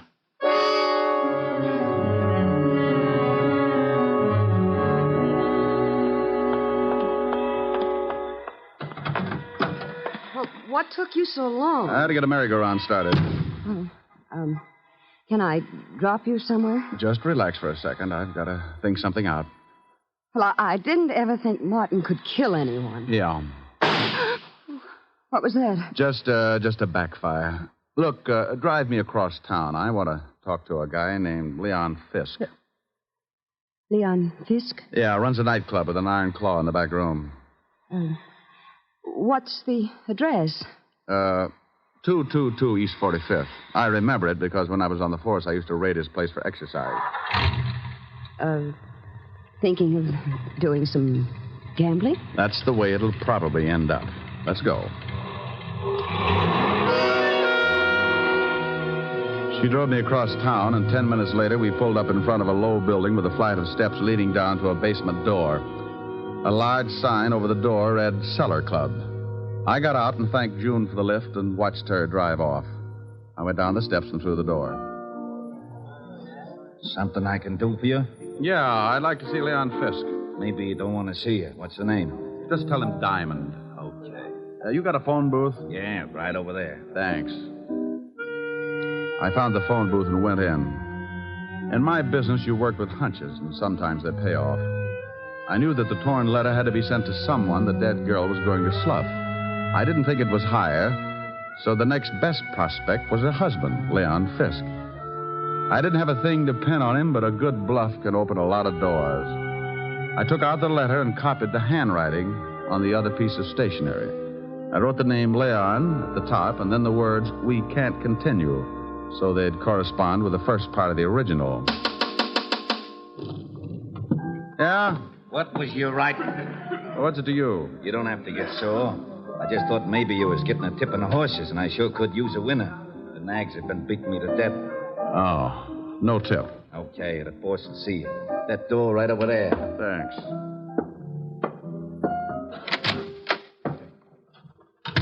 Well, Diamond, it's been a long time. I haven't missed you, Leon. What brings you here? Your wife was killed tonight. Sally? One's usually the limit. That's too bad. How did it happen? I thought maybe you could tell me. I don't know anything about it. Ever see this letter before? Hey. What's the matter? That's your wife's handwriting, isn't it? Yeah. It says, Leon, we can't continue. Then the writing stopped. Oh, so what? Well, the guy the police are holding got a letter from Sally, too. It started the same way, but it wasn't addressed to anyone. The top was torn off. You know what I think? No, tell me. I think she started one letter to you, then threw it away and wrote another one. I think you sent the second to Martin Haar after tearing off the name Leon. Go on, Diamond. You didn't count on her starting a second one, so you went up to her apartment and killed her with Martin's own gun. Oh, with his own gun. Maybe you can tell me how I got it. Oh, I think so. You had to know a lot of things before you could kill your wife. What time Martin would arrive so the time of death would be close. You had to have his gun to leave by the body, and you had to have a witness who would swear Martin killed her. It had to be timed just right. You're talking yourself into a corner. How would I get all these things? By working with someone who was close enough to Martin. Maybe like his wife. You're crazy. Am I? She just drove me to this place. So what? A lot of people know this place. She told me she didn't.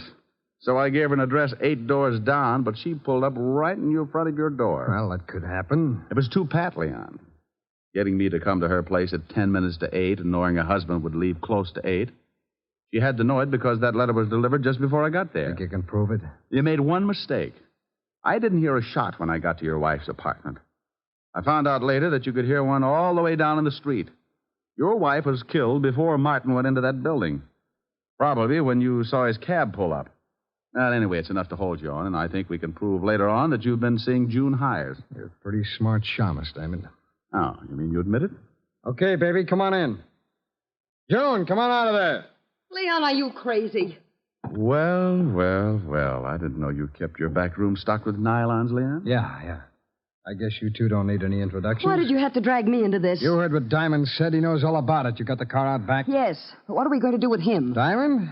Well, he's going swimming with a barrel of cement. Lieutenant Levinson wouldn't like that. He knows I came here. You're lying. Wait a minute, maybe he isn't. Diamond was upstairs with him for quite a while. Okay, so we'll have to hurry things up. Leon, you can't shoot him. Yeah. You should know it's not polite to point. I'm not going to knock him off here in the office. We'll take him in the car and do it later. No, Leon. What do you mean, no? It was your idea to kill your wife. I just helped get the gun. I'm not going to be along if you kill Diamond. You're going to be right with me, baby, because you're in this up to your pretty neck, and I need that car. I'm not going to do it. Oh, yes, you are. You and Diamond go swimming together. Leon! Give me that gun. Let me go. Come on, drop it. You go to the devil. June, come back here. I'm getting out. You got me into this mess. Come back here, you dirty little tramp. Don't you take that car. You're not going anywhere, Leon. You want to bet? I'll fix you, Diamond. He hit me with the butt of his gun, and I went down like the price of wheat in July. As I picked myself up, I watched him run for the back door. June, wait for me. You're not going to leave me here to take a rock. I got my gun out and stumbled over to the window and looked out just as the car started up. I spotted Leon with a gun in his hand. He looked mean enough to start shooting with it. He did. He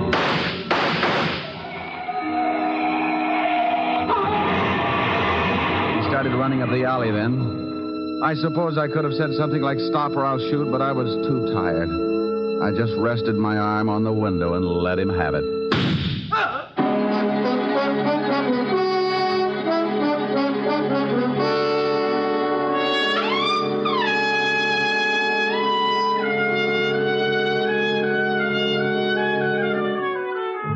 Well, Walt finally showed and cleaned things up. I was bleeding again, so I headed for 975 Park Avenue and my usual first aid station.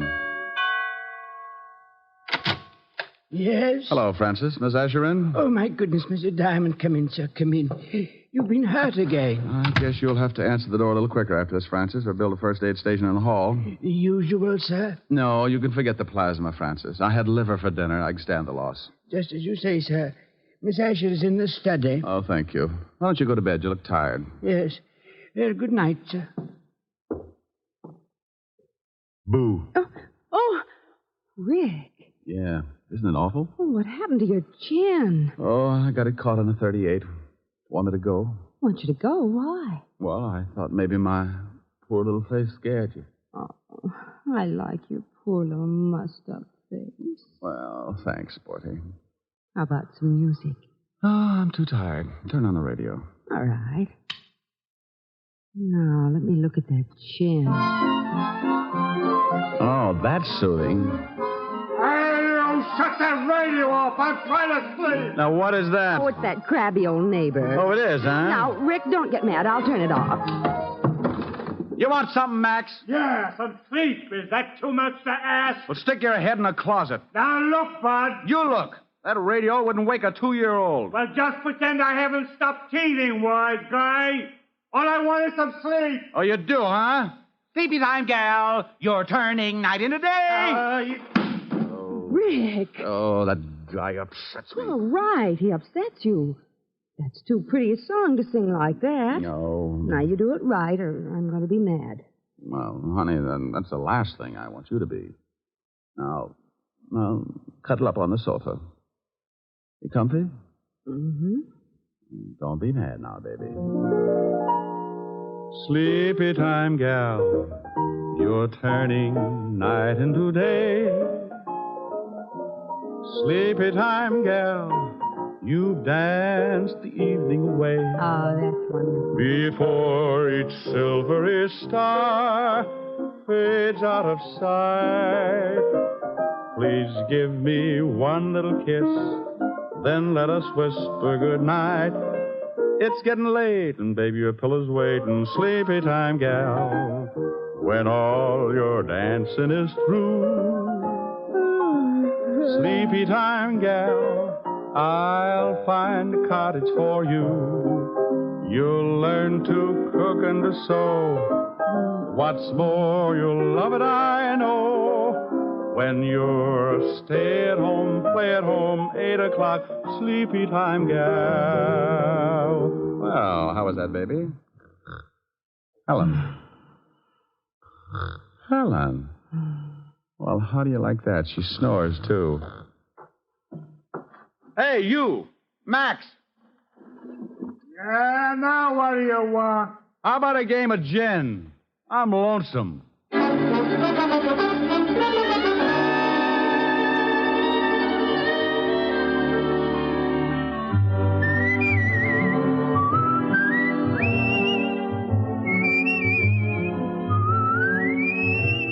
You have just heard Richard Diamond, Private Detective, starring Dick Powell. Helen was played by Virginia Gregg. Lieutenant Levinson by Ed Begley. Also in our cast were Wilms Herbert, Jay Novello, Joan Banks, and Stacey Harris. Music was under the direction of Frank Worth. Richard Diamond is written by Blake Edwards and directed by William P. Rousseau. Dick Powell soon will be seen in the screen version of the best-selling novel, Mrs. Mike. Now, this is Eddie King inviting you to be with us again at the same time next week when we will again bring you Dick Powell as Richard Diamond, Private Detective.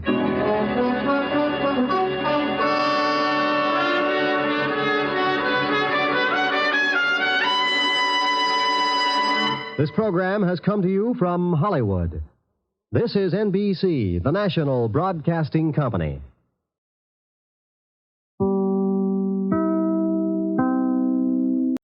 Enjoying the timeless classics on Golden Age Radio? If you're loving the nostalgia and captivating stories, consider supporting our channel with a tip. Your generosity helps us continue bringing you the best of vintage radio entertainment. Simply click on the link in the description.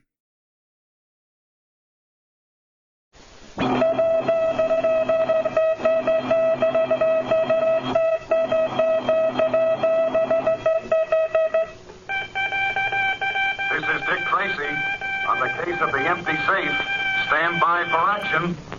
Let's go, men.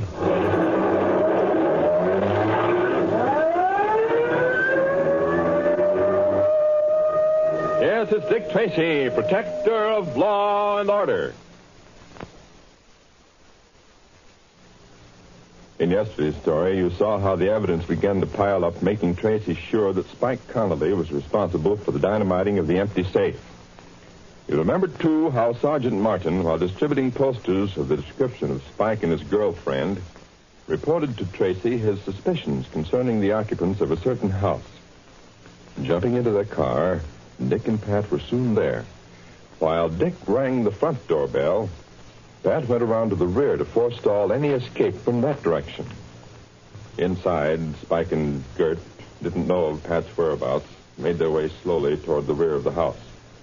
Today, Spike and Gert are almost at the back door. Dick is still ringing the front doorbell. Listen. Just follow me, Gert. We'll get out this back door and beat it. But they probably got cops all around the block. We're never going to get away with this, Spike. Shut up and come on. Head for the back door. Listen. They're surrounding the block. Never mind that. Once we're around here, we can get the car out of the garage and give them the slip. Now, take it easy. I'm going to open the door. Okay. It's okay. Come on. All right, not so fast, you two. Stand right where you are. Oh, he's got... Never mind that, sister. Just stay right where you are. Now, look, mister, we ain't done nothing. We were just going Save that. I know who you both are. Now, stick out your hands. Are you going to handcuff us? Well, these aren't exactly pearl bracelets. Stick them out, I said. Now, just a minute, mister, before you get funny with those handcuffs. Just who are you? Oh, wise guy, eh? Well, you'll find out soon enough. No more fooling now. I haven't got any time to waste. Dick Tracy is around the front. Dick Tracy? Oh, yes. Oh, so you want to play that way, eh? Well, here goes me bucko. Hit him, Gert. Not this time. Now, how do you like that, eh? You hit it up. Oh. Yeah, girl. Come on, Spike. I knocked him out. I hit him with my shoe. Let's go. Yeah. Head for the garage. I saw a car in there.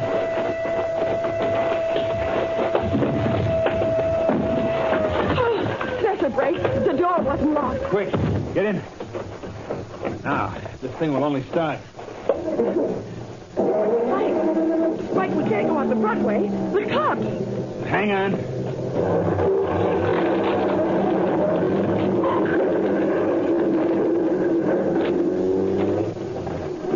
Gee, Spike, we made it. That's right, kid. I had to drive through the back of the garage or else go out in the front. They're after us. Look out the back. Can you see them? No, I can't see him. But that siren sounds closer. I'm going to take this next corner.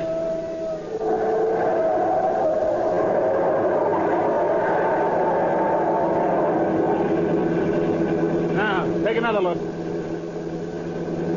We're okay. We're in the clear.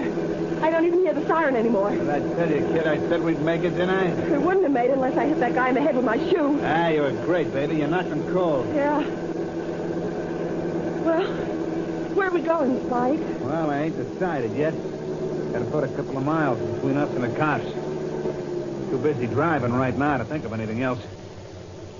What are you stopping for, Spike? I ain't stopping. Something's the matter with this car. What? We're out of gas. Shut up. Oh.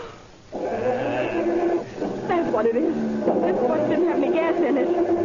I'd better get out and take a look. Gas gauge seems to be busted.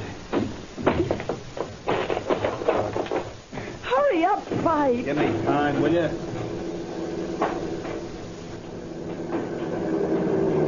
What's the matter? You out of gas? What? Are you out of gas? I don't think so. I only had a tank filled this morning. You did have it filled, didn't you? Yeah, I had it filled right to the top. Well, I'll shut this thing off and come over and have a look. Maybe I can help you.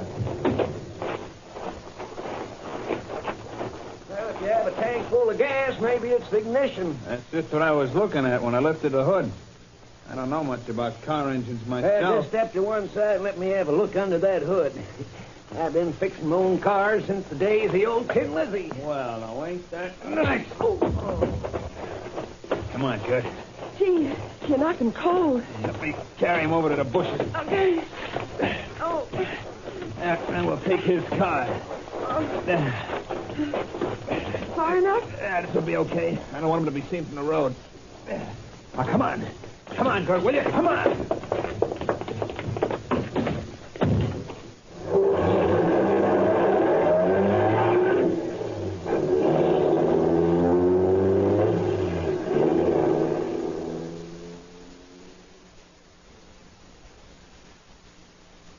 How you feeling, Pat? Oh, boy, this head of mine feels as if it had stopped a Nazi shell. Wow. That dame certainly put everything she had behind that shoe. Look at the lump on the top of my head. Why, I can't even get my hat on, Dick. Oh, wait till I lay hands on that pair again. Oh, let's get back to the car. I want to contact headquarters. They certainly made a sucker out of me. What do you think of that dame getting into the scrap? That's what fooled me. Where are the rest of the boys, Dick? I sent them out on patrol. Driving through the back of the garage completely caught them flat-footed. Oh, here's the car, Pat. Hey, Dick, isn't that our signal? That's us, all right. Now turn up the amplifier. Inspector Tracy, go ahead. Sergeant Ross speaking, Inspector. Go ahead, Ross. Flash just came in from the highway patrol. I think it may have bearing on your case. Yes? Alan Preston of 575 South Street reports that he stopped to help two motorists that seemed to have mechanical trouble with their car. A man and a woman? That's right. And the minute he got the chance, the man slugged Preston, dragged him into the bushes, and took his car. I've questioned Preston. The description of the man and woman tallies with your bulletin. Any more details? The license number of Preston's car was 4159-M, like in morning. With the black sedan, 4-door, 1938 model. Good work. Here's something else that may help, Inspector. Just as Preston was coming to, he saw the car turn around and start back in a northeasterly direction. The man was driving. The woman was sitting alongside of him in the front seat. Good. Either one of them armed? Apparently not. Thanks, Sergeant. Pat and I will take over. Keep all men on 24-hour duty. Have them stand by for instructions. And pass the word around to the rest of the cars. Have them converge toward Area B. That ought to take enough to cross their trail. Yeah, I'll get right to it, Inspector. Good luck. Now, let's go, Pat. You're well enough to drive? It's just that my head throbs a little. It'll soon be all right. Do you want to go direct on this highway, or shall we take the back roads? Back roads, Pat. They won't stick to the highway. They'll know we'll have every man after them. Step on it. And get to the junction of this highway and number 6 as fast as you can.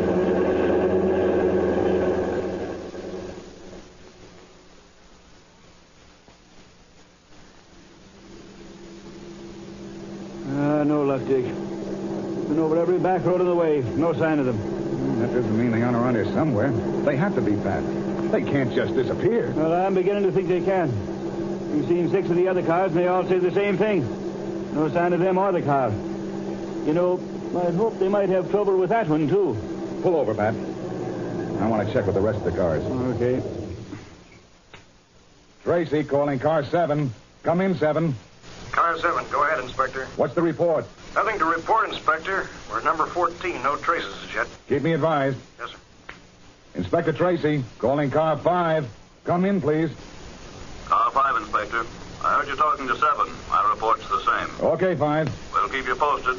Proceeding according to plan. Inspector Tracy, calling car 6. Come in, please. O'Connor in car 6. Heard your questions.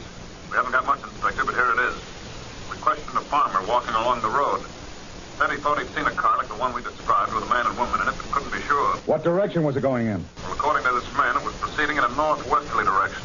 And when last seen was about 4 miles from the intersection of Middlebush Road and a highway. Thanks, O'Connor. Pat and I will be right up there. The rest of you stand by. The rest of you stand by. That applies to all cars. That is all. Let's go, Pat.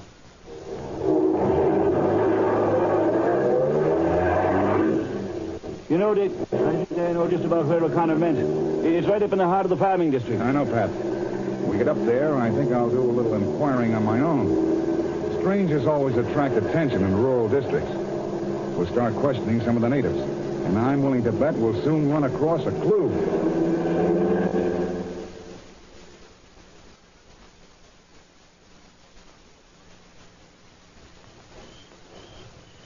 Hey, Dick, why don't we go ask that guy standing in front of that farmhouse? That's just what I was going to do, Pat.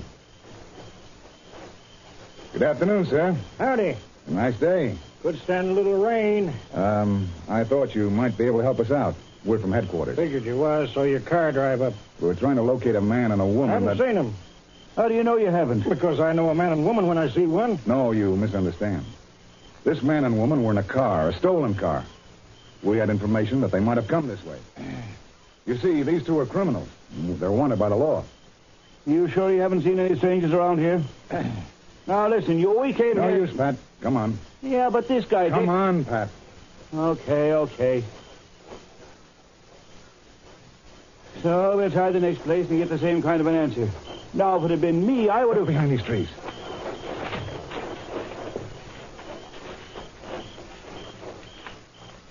Now, what's all this about?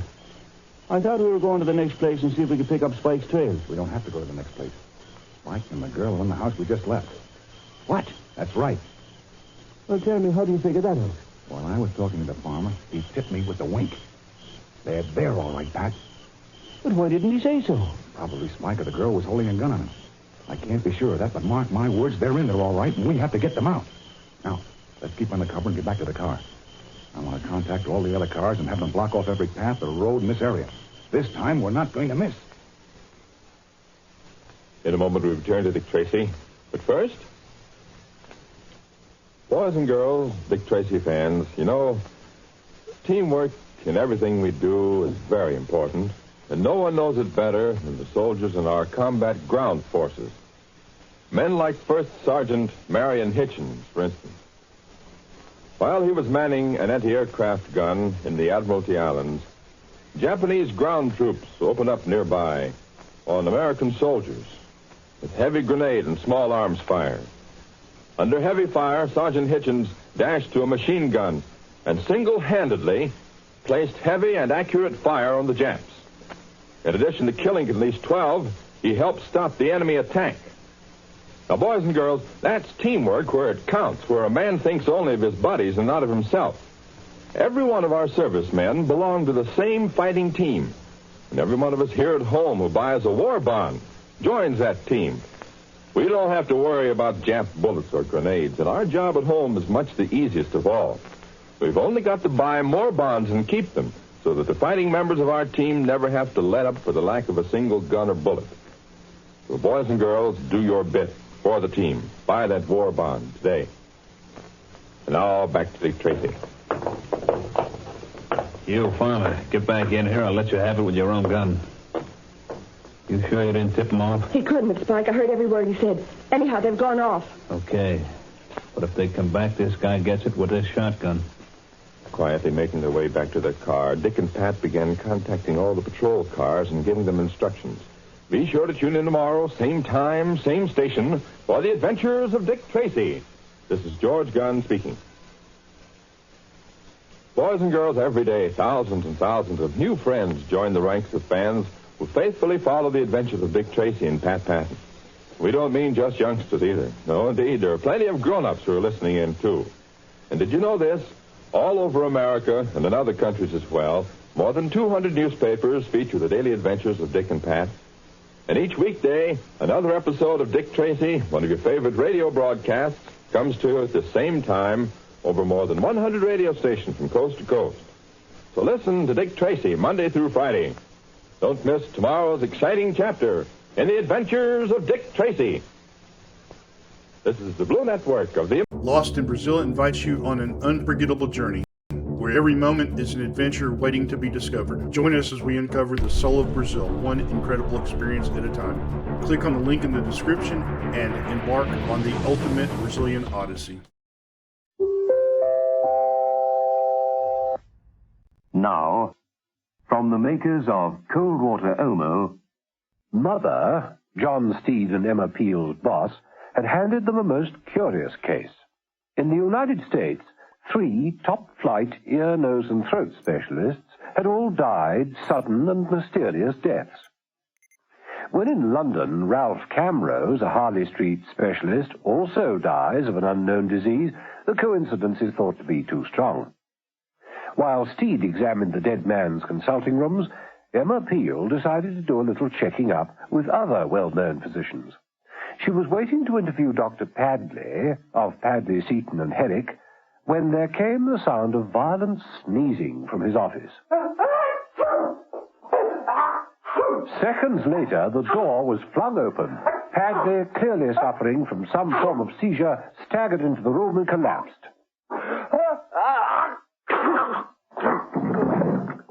By the time Mrs. Peel had reached him, Padley was dead. She knelt by the body and took an empty envelope from his lifeless hand.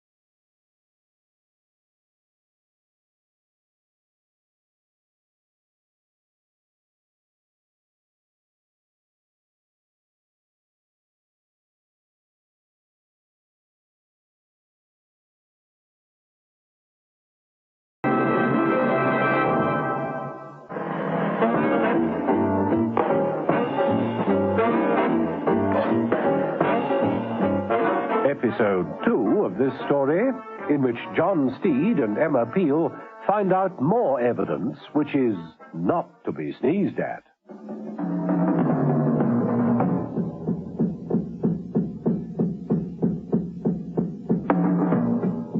Steed and Emma Peel had a date for lunch. It could hardly be thought of as a celebration luncheon. They certainly had nothing to be happy about.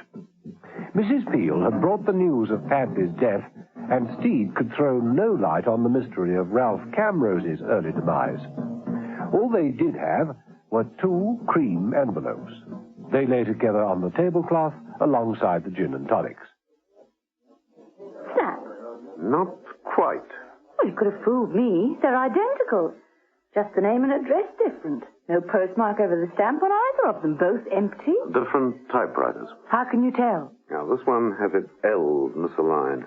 You're a disappointment, Steed. I thought we had a clue. Ah, but we have. What? The envelopes themselves.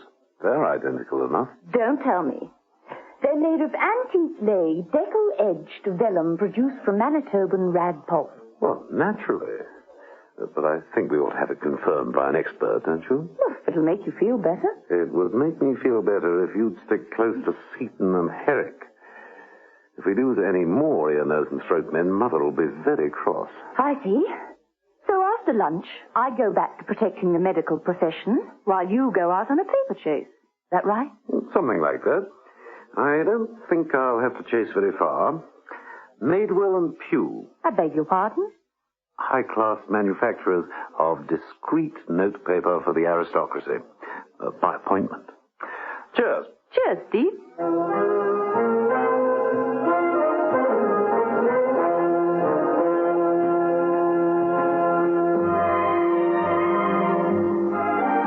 Some few hours after that, Steed presented himself at the warehouse of Madewell and Pugh. There was certainly plenty of paper about. Steed wandered around, feeling the texture of some of the sheets.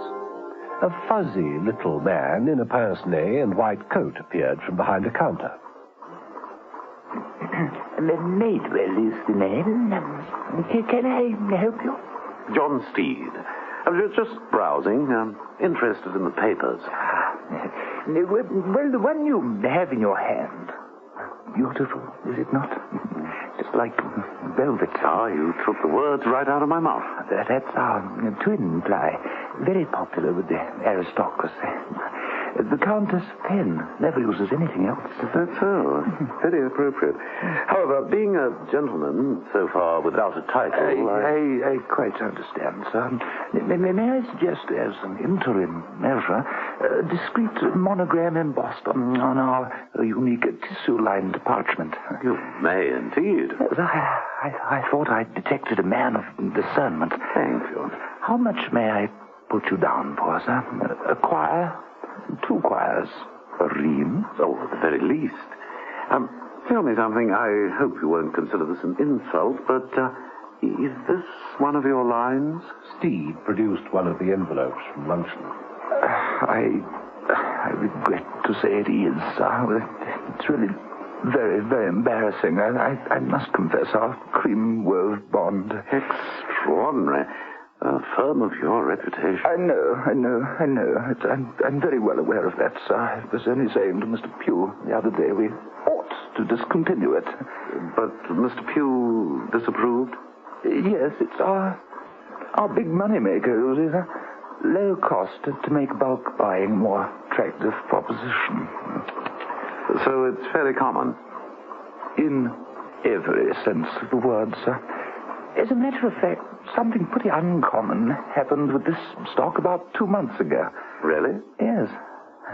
Someone bought 10,000 of those cream wove bond envelopes. And no paper? How did you guess, sir? That would be telling. Is it possible for you to tell me more of this strange transaction, Mr. Madewell? Well, I suppose there can be no harm in it. I have to look it up in the ledger. Would you step this way, Mr. Steele? Yes.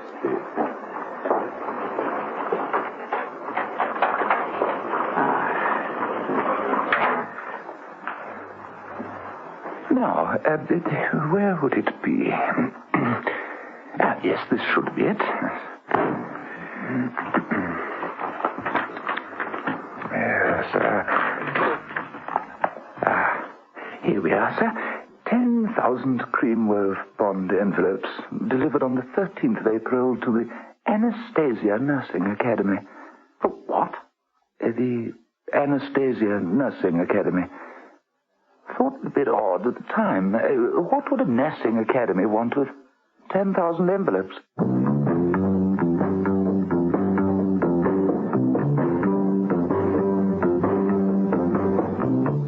The board at the reception of Padley, Seaton and Herrick now read Mr. Seaton in, Mr. Herrick out, and of course Mr. Padley permanently out.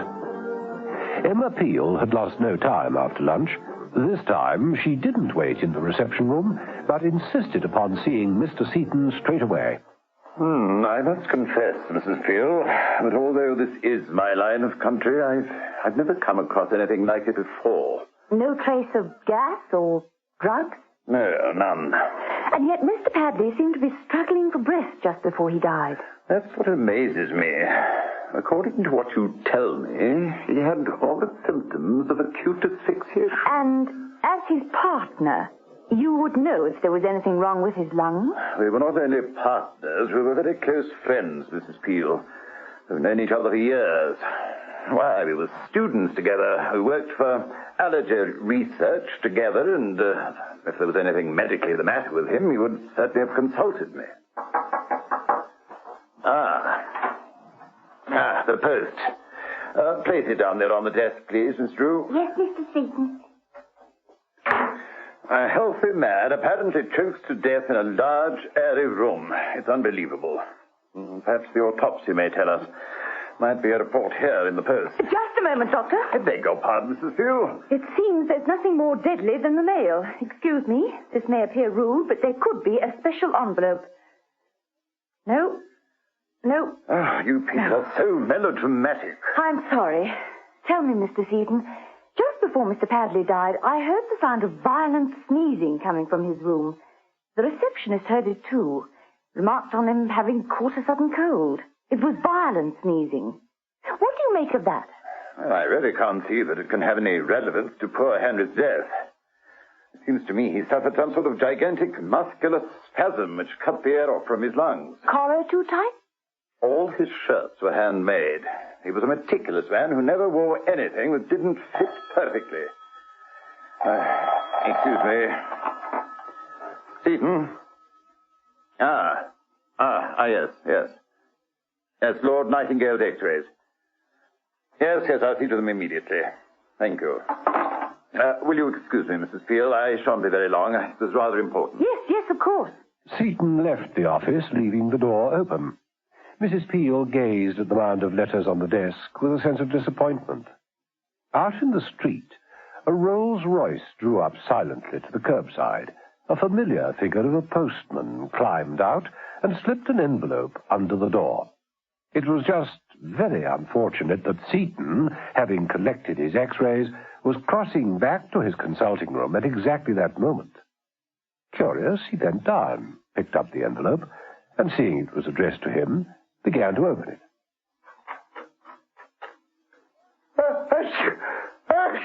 Emma heard the dreaded sneezing and darted out of the office. One look at Seaton's contorted face and the torn envelope in his hand told her everything she wanted to know. Mrs. Peel rushed to the front door and threw it open wide. The figure of the postman was climbing into the back of the rolls. The sight was so extraordinary that Mrs. Peel knew this was it. She ran to where her own car was parked, a few yards away. First time in a long time I've had to tail a Rolls Royce, but here goes.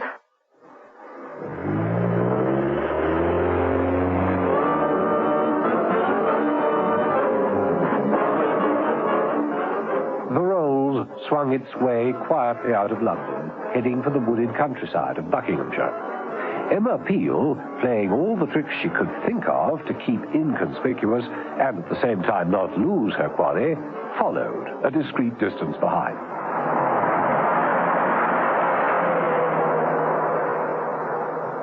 In the Rolls, Priest, for that was the postman's name, picked up the speaking tube to talk to his chauffeur. We seem to have a visitor, Dexter. So have I observed, sir. An uninvited guest. I think you can do something about it, Dexter. I rather think so, sir. There's a crossroads a short way ahead. 5 alternative roads. Should be easy. Good. I leave it to you. When Emma Peel arrived at the crossroads some minutes later, there was no sign of the Rolls, and the 5 roads were all empty. Mrs. Peel, exasperated, knew she'd failed. She turned the car and headed back to London. The Rolls, hidden under some trees, remained for a while. You got the number? Yes, sir. Good. I want to find out who she is. And then deal with her, sir? Exactly.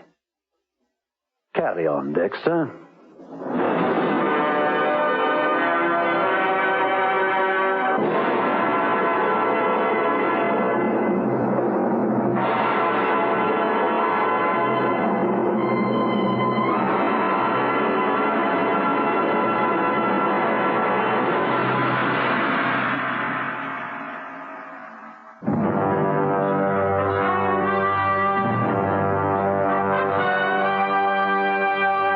Avengers.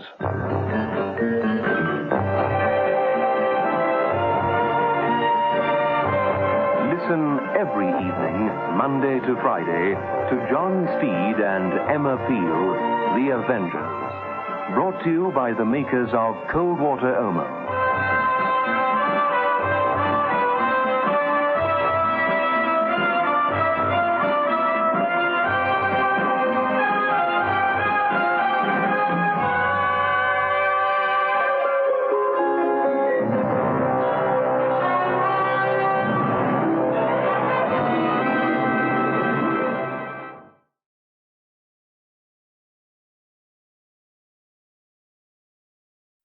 Enjoying the timeless classics on Golden Age Radio? If you're loving the nostalgia and captivating stories, consider supporting our channel with a tip. Your generosity helps us continue bringing you the best of vintage radio entertainment. Simply click on the link in the description. The Signal Oil Program, The Whistler.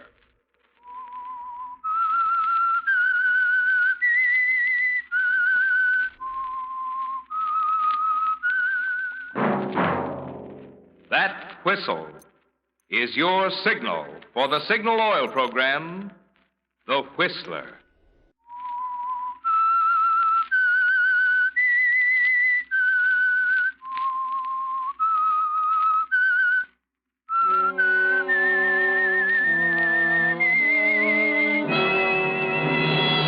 I am the Whistler, and I know many things, for I walk by night. I know many strange tales hidden in the hearts of men and women who have stepped into the shadows. Yes, I know the nameless terrors of which they dare not speak.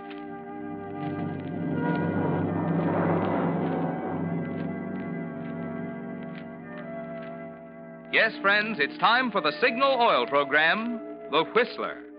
Independent research rates it the most popular radio program on the Pacific Coast.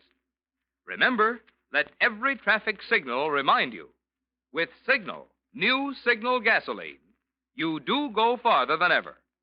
Look for Signal's big yellow and black circle sign that identifies those popular Signal stations in 7 western states from Canada to Mexico. And now, the Whistler's strange story, The Stray Dream.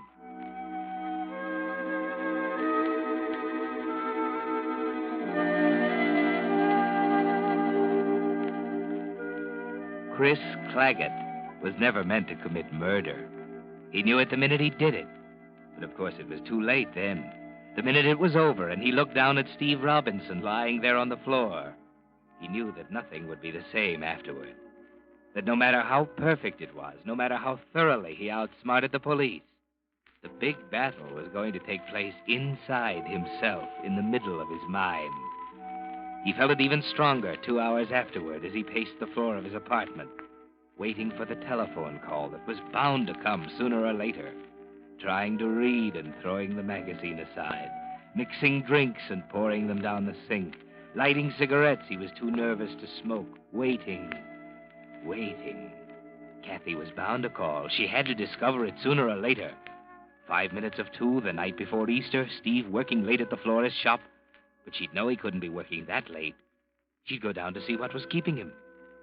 And then she'd call. Chris was ready for it an hour ago with just the right amount of surprise and shock. But now, at 5 minutes of 2, he didn't know. The waiting was getting him. And the silence. There it is, Chris. No, wait a minute. Let it ring. Now. Hello? Chris, this is Kathy. Oh, Kathy, dear, you know better than to call me at this time of night. Chris, listen to me. Something terrible has happened. Huh? What's the matter? Steve is... He's dead, Chris. What? He was working late tonight at the flower shop. When he didn't come home, I went down and found him. I just called the police. Police? Yes, he's been murdered, Chris. Good Lord. Can you come down right away? Of course. Let me call the night editor first. I'll be right over.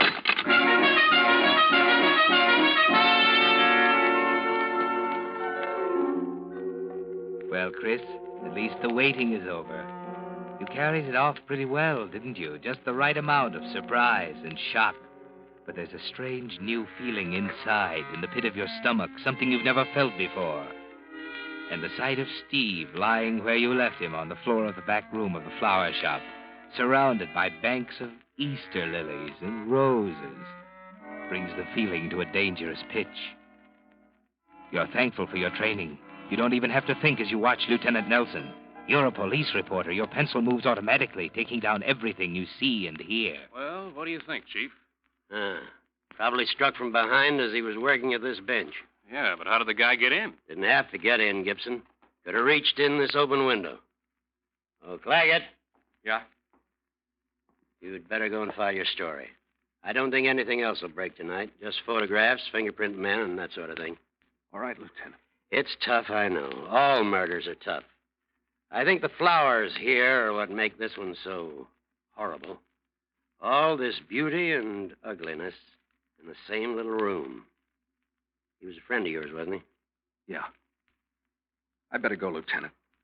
What'll I tell Mrs. Robinson? Tell her I think she's had enough for one night. I'll see her tomorrow afternoon. Okay.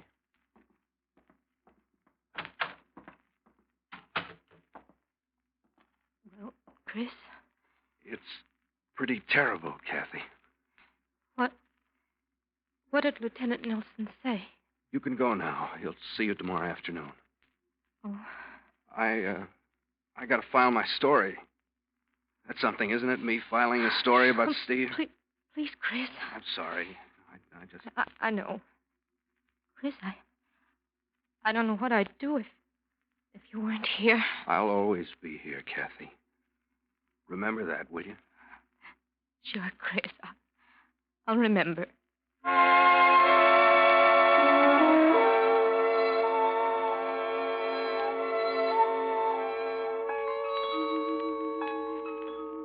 the right balance, Chris. Just enough grief and just enough business as usual. The outside battle is going well, isn't it? Tonight, the reporter, carrying on in spite of everything. Tomorrow, a little less grief, a little more business as usual. At the city editor's desk, for example. Oh, just a minute, Holloway. I tell you, I'm right, Chief. The door into the sales room was locked. You're sure? Of course I'm sure. Why? I remember. That's the trouble. You think you remember. Where's Chris? Over there at the counter? All right, we'll see. Oh, Chris. Yeah? Come here a minute. I'll show you what I mean, Holloway. What's the matter, Chief? Oh, Holloway here is doing a feature on the murder. He says the door into the sales room was locked. Check it, will you? Yeah, just a second. Let me see. Oh, here we are. The door had a Yale lock, but it was on the latch and the bolt above it was open. Yeah, see? Now, wait a minute. There was a triangular rubber doorstop against it on the workroom side, so it couldn't have been used as an exit. That's it. See what I mean, Holloway? He doesn't trust his memory. He takes everything down. Well, that didn't seem very important. How do you know it's not important? Take it down anyway. But I was so busy. So was Chris. Doesn't matter how busy you are. A first-class man makes notes without even thinking about it. Right, Chris?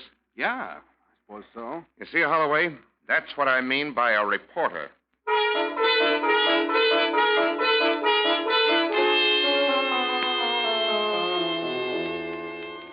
Yes, Chris, you're an expert, a precision machine. Accurate to a millionth of an inch, never wrong on a fact, never guilty of bungling errors like the other reporters.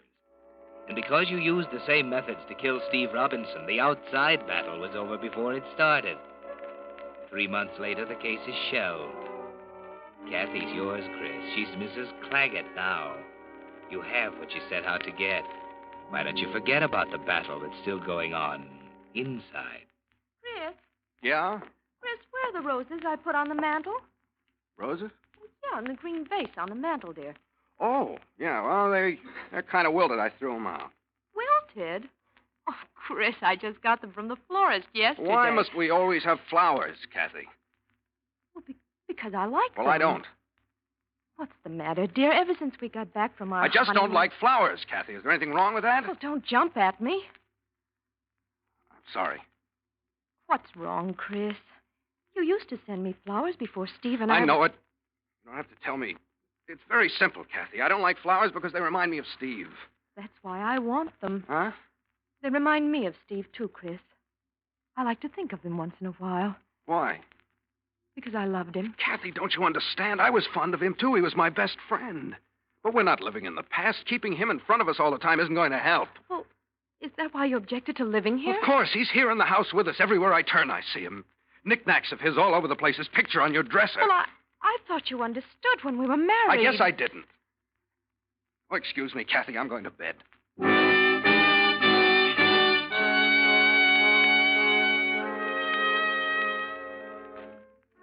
And so you go to bed, Chris, but you don't sleep for hours. You haven't really slept since the murder, have you? And tonight it's worse than ever. Your mind's like a spinning top. You aren't conscious of the exact moment it begins, but suddenly you find yourself in the press section of a courtroom covering a trial. It's a courtroom different from any you've ever seen. Roses are everywhere. They cover the walls. They flow down over the judge's bench and up the aisles. The scent of them is almost sickening. There's a strange, cold feeling inside you as you take in all the details. The judge, the jury, the counsel for the defense and the prosecution. Then your heart almost stops as you realize that the man on trial for murder is you. Wait a minute. Let me explain. You got me all wrong. No, listen.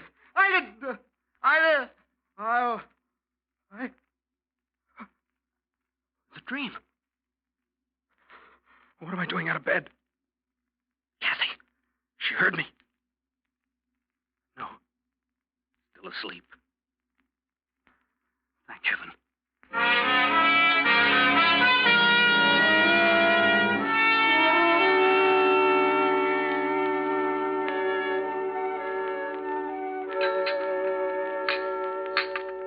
More coffee, Chris? No, thanks. Well, you usually have 2 cups. I think I'll cut down a little. I didn't sleep too well last night. Oh? Must have been something I ate. You hear me tossing around? No, I was dead to the world. I I had the feeling when I woke up this morning I've been talking in my sleep. You remember hearing anything? No. You must have something on your conscience, dear. Yeah.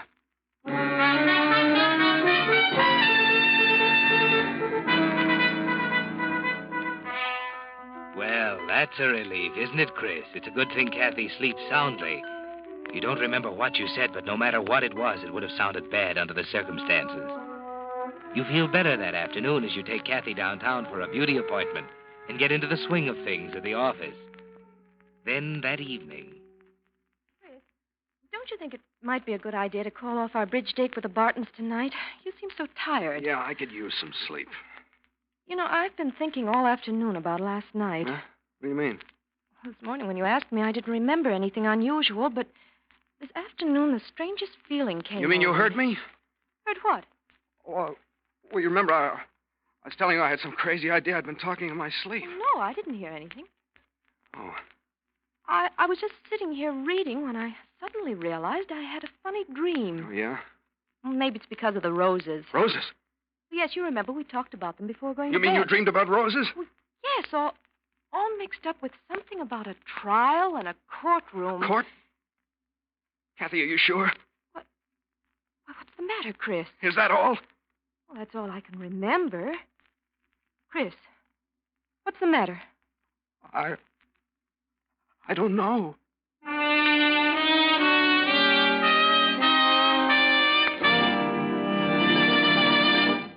With the prologue of tonight's story, The Stray Dream, Signal brings you another strange story by The Whistler. In place of the message about Signal gasoline, usually heard at this time on The Whistler, Signal Oil Company has asked me to talk with you about something much closer to the heart. About someone you may have forgotten to put on your Christmas list. I'm talking about a serviceman. One who won't be able to be home with his family and friends this Christmas because he's in a hospital, recovering from wounds he suffered, fighting for his country and for you. Can't you imagine the happiness it would bring some serviceman on Christmas morning to receive a gift he wasn't expecting that would tell him, as nothing else could, that he hasn't been forgotten? It needn't be a large gift, but it should be something appropriate, something he could use. And the Red Cross is ready to help you by suggesting the right gift for the right man. Just call the Camp and Hospital Committee of your local Red Cross and tell them you'd like to send a Christmas gift to a serviceman. They'll give you the necessary information. And on Christmas morning, you'll be twice as happy because you'll have brought a ray of happiness to someone who gave so much to give us the best Christmas gift of all, peace. Remember, the place to call is the Camp and Hospital Committee of your local Red Cross. Don't put it off. Call tomorrow, won't you? And now, back to the Whistler.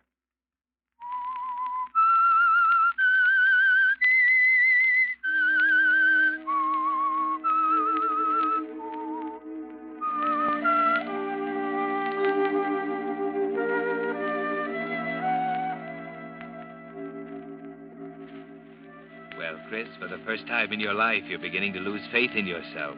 The shadow of a doubt is slowly making itself felt inside you. You keep telling yourself it must be a coincidence. How else could you and Kathy have had the same dream at the same time? A courtroom filled with roses. Yet she couldn't have pulled that one out of the air. It's too fantastic. It can't be coincidence. Yet what else can it be? Once again, you lie awake for hours trying to find an explanation. And then, just as before... It's all there in front of you, the same courtroom, just as you saw it last night from the press section. You're sitting there just as before, watching the witnesses, listening to statements by the attorneys. But this time, instead of roses, the courtroom is filled with Easter lilies. The same variety you found in the florist shop. Then slowly it melts away, and you lapse into the restful blackness of sleep.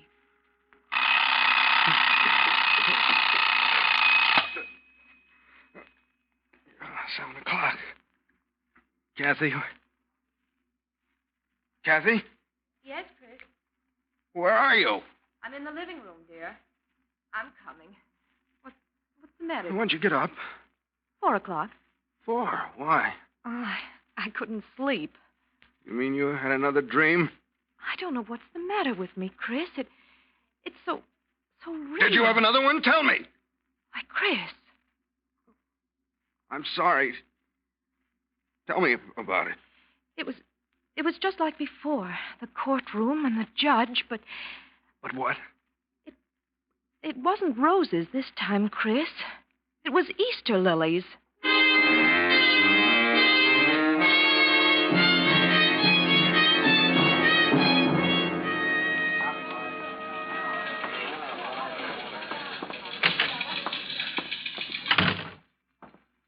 You want to see me, Chief? Yeah, I just wanted to talk to you for a minute. What's wrong, Chris? Huh? What's eating you?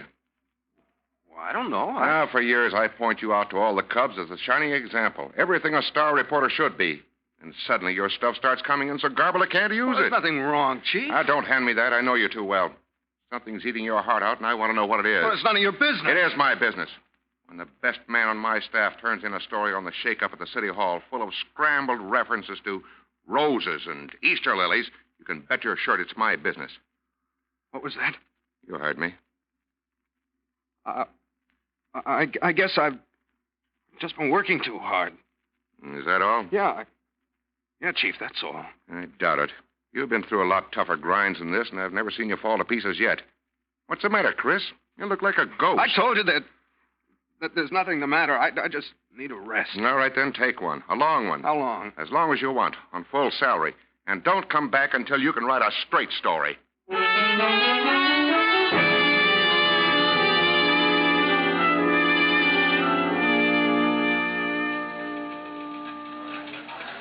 Holloway?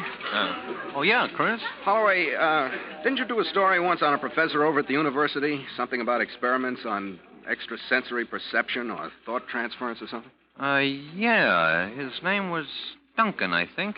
What did he do? What was it all about? I don't remember very well. I think they'd line up a batch of students at one end of a room and have them concentrate on numbers. Yeah, that was it. Mm-hmm. And then another group would try and write the numbers down. What's his name again? Duncan. Charles Duncan.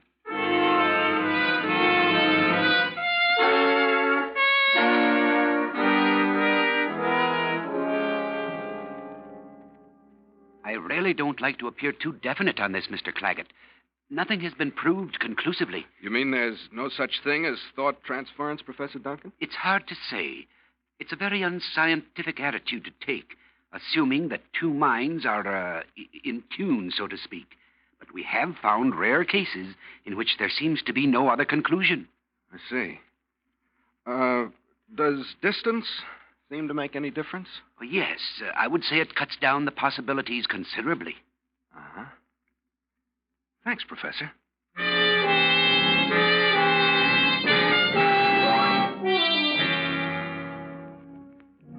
That's the only way you can explain it, isn't it, Chris? You and Kathy must be one of the rare cases the professor talked about. There's no other answer. It's maddening to have carried it off so perfectly, to have won the outside battle so completely, only to lose your grip on the secret while you're asleep and the bars are down. And there's only one defense, isn't there, Chris?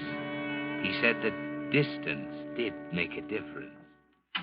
Hello, darling. Chris, what in the world are you doing home so early? Oh, I had a talk with Jones. He says I need a rest. Well, he's right. So how would you like to go away for a couple of weeks? Where? Oh, Tahoe, maybe. Why, I think that's a wonderful idea, Chris. Could you be ready this afternoon? Well, I don't know. It's a rush order. Oh, there wouldn't be much packing. We'd just knock around our old clothes. Well, I'll try.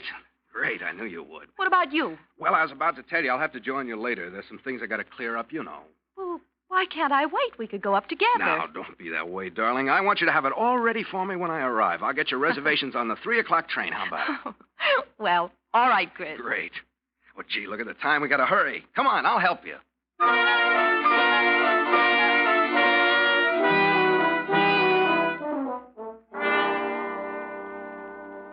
Well, Chris, she's out of the way for the time being. You're relieved for the moment. But the old tension returns that night as you lie down to sleep in Steve's house among Steve's things. She's at Lake Tahoe, Chris, 250 miles away. You keep telling yourself that distance will make the difference, just as the professor said. You try not to think of it as you lie there.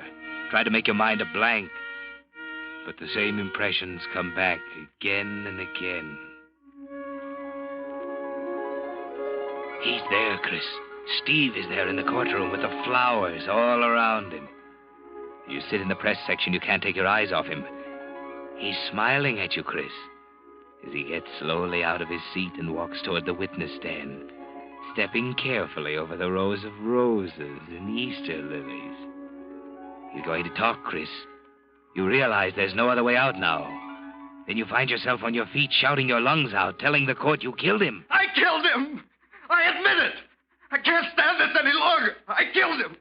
Because I loved his wife. I thought I'd be happy, but I was wrong. I don't care anymore. I don't care. What? Good Lord.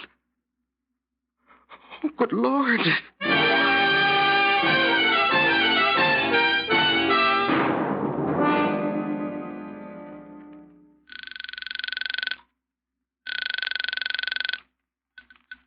Martin's Cove, Lake Tahoe. Hello, this is Christopher Claggett. I'd like to speak to Mrs. Claggett, please. Just a moment. Yeah.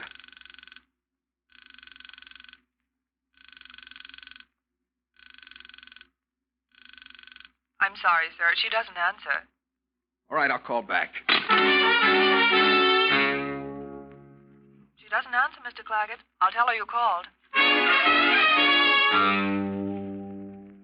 Hello? Hello, Kathy. Hello, Chris. Where have you been, Kathy? I've been calling you since 8 this morning. It's 4 o'clock. I know it. Why didn't you answer? I couldn't. I was so upset by... Chris, I had the dream again. It was awful. You're lying. No, Chris, no, It's impossible. You couldn't have. It was your trial, Chris. Steve was there testifying. Stop it, Kathy. I tell you, Chris, it was real. I could swear I was right there in the courtroom. I said stop it. Listen, Kathy, listen to me. You've got to let me explain. Don't do anything. Don't see anybody. I'll be on the next train. It leaves Berkeley in an hour.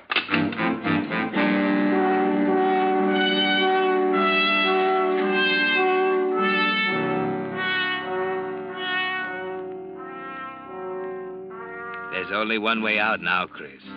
It's you or Kathy. You did it once and got away with it.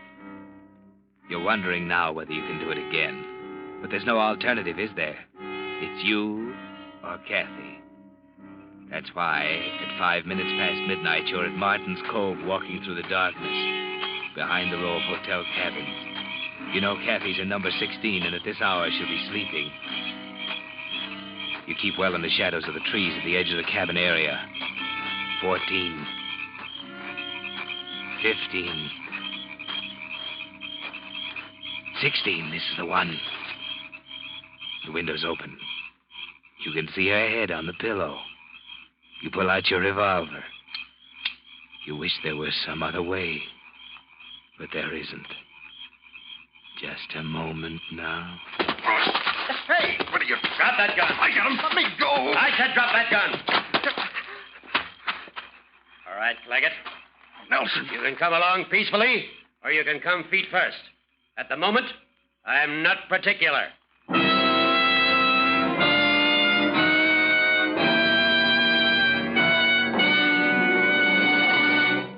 The Whistler will return in just a moment with the strange ending of tonight's story. Meantime, here's an interesting feature about the new 1946 cars. One of the leading sixes advertises 25 to 30 miles per gallon. And throughout the field, auto manufacturers are stressing increased mileage. This is being done not just as a matter of economy, but because mileage is the result of better performance, a proof of greater efficiency. Well, as you know, Signal gasoline has long been famous as the Go Farther gasoline. But here's the important point. Signal Oil Company, always quick to give the motoring public the advantage of new trends, new improvements, has actually engineered new Signal gasoline to help you go farther than ever. How Signal did it involves a long scientific explanation about rearranging the atoms in gasoline molecules to give amazing new power to new Signal gasoline. The immediate noticeable results of this new power are quicker starting, faster pickup, and higher anti-knock. But because this increased power means you'll be shifting less, and shifting is the demon that wastes gasoline, your speedometer will prove to you that it's a fact. You do go farther than ever with new Signal gasoline. And now, back to the Whistler.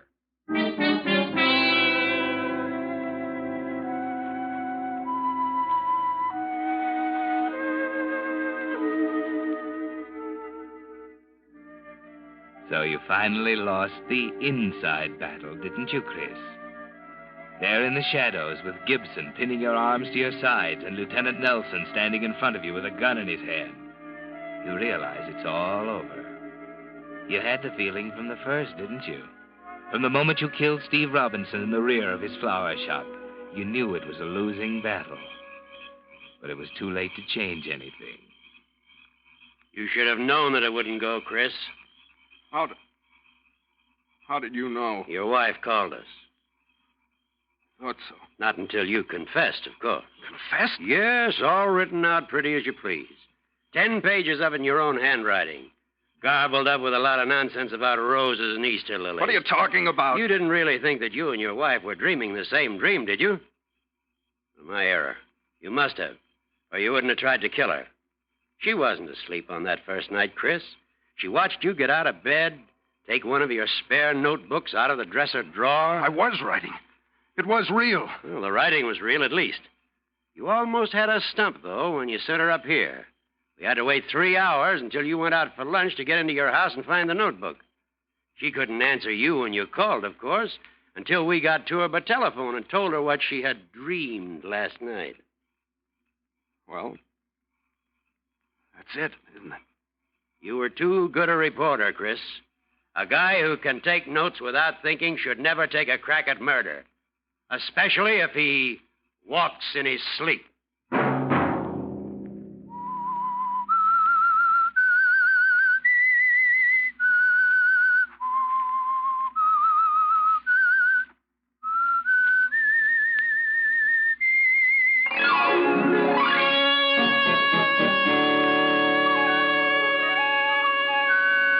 Monday at 9 o'clock, The Whistler will bring you another strange tale. The Whistler is broadcast for your entertainment by the marketers of Signal, gasoline, and motor oil and fine quality automotive accessories, and by your neighborhood Signal dealer. This program, produced by George W. Allen, with tonight's story by Harold Swanton, music by Wilbur Hatch, is transmitted to our troops overseas by the Armed Forces Radio Service.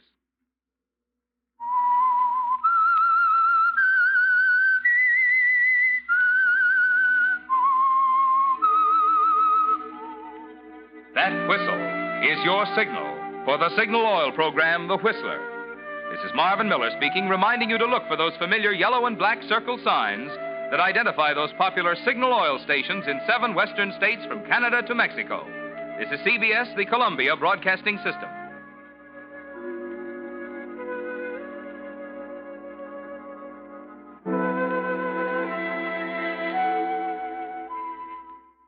Lost in Brazil invites you on an unforgettable journey where every moment is an adventure waiting to be discovered. Join us as we uncover the soul of Brazil, one incredible experience at a time. Click on the link in the description and embark on the ultimate Brazilian odyssey. Blue Coal Dealer brings you the thrilling adventures of The Shadow, the hard and relentless fight of one man against the forces of evil. These dramatizations are designed to demonstrate forcibly to old and young alike that crime does not pay. There is a lot more coal being mined this year than last year, so there's absolutely no reason for anyone to worry about a coal shortage this winter. The only problem is one of distribution, and that can be solved with your cooperation. Blue Coal Dealers right now are delivering anthracite as fast as they can. Some coal in every bin, enough for immediate needs, is the goal of your friendly Blue Coal Dealer. Don't insist on a full winter supply at one time. Help your neighbors now by being patient, and you'll benefit in the long run. Remember, there's enough coal for everyone, but deliveries must be confined to immediate needs at present.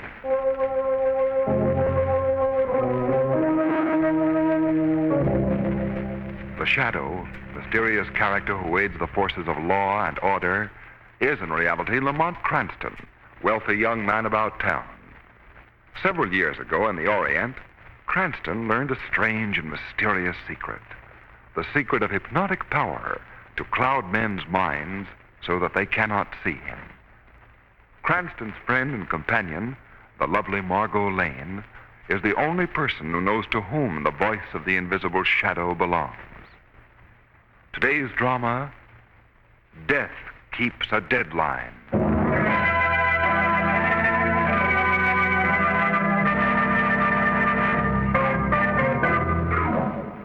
Fear, awful, haunting fear, is the spur that drives many a criminal to horrible deeds. And it is such fear that drives the shadow's enemy to murder when death meets the deadline. It is a balmy night in late autumn when Lamont Cranston and Margot Lane strolled toward Margot's home. And here you are, Miss Lane. Safe and sound at the entrance to your apartment building. You're very gallant, Mr. Cranston. Oh, even at 3 o'clock in the morning. Tired, Margot? Yes, deliciously tired. Enjoy the evening? Oh, Lamont, it was perfect. Everything was scrumptious from beginning to end. The dinner, the theater, the dancing, even the walk through the park just now. And why shouldn't it be something special? After all, you don't have a birthday every day. For which I am profoundly grateful. Good night, Lamont, and thanks again so much. Good night, Margot. I'll see you Hey, buddy. Got a match? Why, yes, I think so. Never mind. Get your dukes up. Lamont, he's got a gun. Say, what is this? It's a stick-up, buddy. Come on, get the hands up before I let you have it. Okay, lady. I begin with you. Hand over that purse. Come on, give me that purse, no stolen. Better do as he says, Margot. All right. All right. Your turn, buddy. Give me your wallet. Make it snappy. Not tonight, Rabbit. What? Wait a minute, wise guy. How come you know my name? The car that just went by, Rabbit. Lit up your face for a moment with its headlights. Hey, keep your hands up. Keep them up, I tell you, or I'll drill you. You're afraid to pull that trigger, Rabbit. You haven't got the nerve. You stay away from me, buddy. You take another step and I'll shoot. Put down that gun, Rabbit. Come on, get back. Get back, I'll blast you wide open. Then why don't you, Rabbit? Go ahead. Go ahead and shoot. You can't miss me now. Oh, Lamont, no, he'll kill you. You haven't got the nerve to kill me, have you, Rabbit? You're afraid to pull that trigger. No, I ain't afraid. I ain't, I tell you. Then what are you waiting for? Well, my friend, you're certainly too late now. Oh, Lamont. Well, there's nothing to worry about, Margot, except a few skin knuckles. Say, that wasn't a bad uppercut, if I do say so myself. Yes, but you almost committed suicide, walking straight into a hold-up man with a gun. Oh, Lamont. I knew he wouldn't shoot. You knew? How? But how did you know? Margot, that gentleman sleeping blissfully on the sidewalk is Rabbit Eddie Burke, hanger-on of Tony Morello's The Gangster. You see, Margot, Rabbit here is frustrated. A psychological case. What on earth do you mean? Well, he always wanted to be a professional gunman, but he could never summon enough nerve to pull the trigger. He's never been able to reach that pitch of frenzy to take that last fatal step, to kill. The whole underworld holds him in contempt as a cheap crook who carries a gun just for show. So that's where he got his nickname, Rabbit. Exactly. Whew, but still, Lamont, you took an awful chance. After all, there's always a first time, even for Rabbit Eddie Burke. If there is, it hasn't happened yet. Oh, Margot, you go in and phone for the police. I'll stay here and keep an eye on our friend.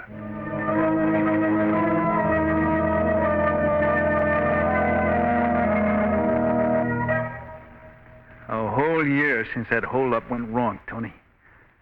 A whole year I spent in the clink because of that rat Lamont Cranston. Sure, Rabbit. I know how you feel. After all, when a guy takes your gun away, that makes you look like a chump, huh? Yeah, he made me look like a chump, all right. But someday, Tony, I'm going to get him. I'm going to watch him squirm, hear him beg for mercy. I'll blast the life out of him if it's the last thing I do. Sure you will, Rabbit. But take it easy, pal. There's plenty of time. You just got out of stir and you got yourself to worry about. What do you mean, Tony? I did my time, didn't I? Sure you did. But the pen didn't do your health no good. You look kind of all in. Hey, Robert, you ain't sick, are you? Me? No. Why, Tony? Why do you ask? Well, I was kind of worried about you. Your face ain't got no color. You're breathing hard all the time. Oh, I feel all right. Well, you never can tell until the doc gives you going over with the x-rays. Yeah. Say, Tony, maybe you're right. Maybe I ought to see a doctor. Yeah, checkup wouldn't do you no harm. Tell you what I do, Rabbit. Yeah? Take you to my own doctor, Doc Bryan. He give you the once-over and he won't charge you a dime for it. Oh, say, that's white of you, Tony. Oh, not at all, Rabbit. After all, you're one of my boys, ain't you? If there's one thing Tony Morello does, that's take care of his boys.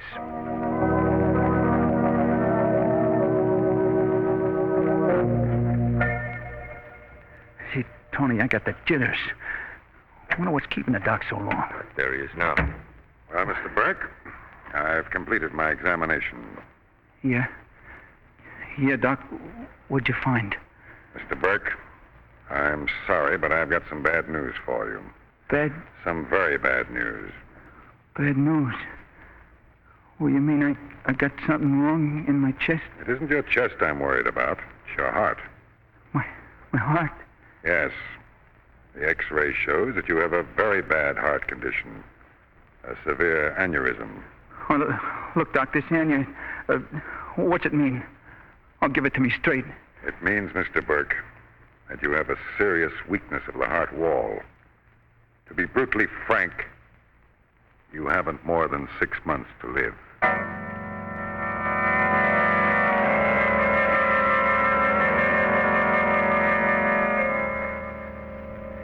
You give me 6 months, Tony.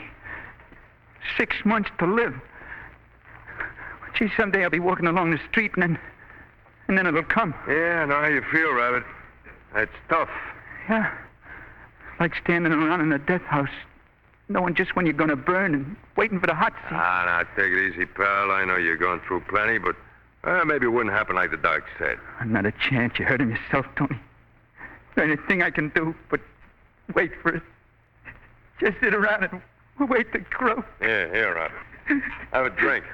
It'll take the edge off. Yeah. Yeah, that's what I need. Okay. Hey, Rabbit, I was just thinking. Yeah? You know what I'd do if I knew I only had 6 months to live? No. What would you do? I'd spend all my time painting the town red. Wine, dames, music. I'd have them all. Plenty. Yes, I'd do all the things I ever wanted to do, but didn't have the nerve to do before. I'd live a lifetime in those 6 months. Yeah. Yeah, you got something there, Tony. Take your case, for instance, Rabbit. You always wanted to be a first-class triggerman, didn't you?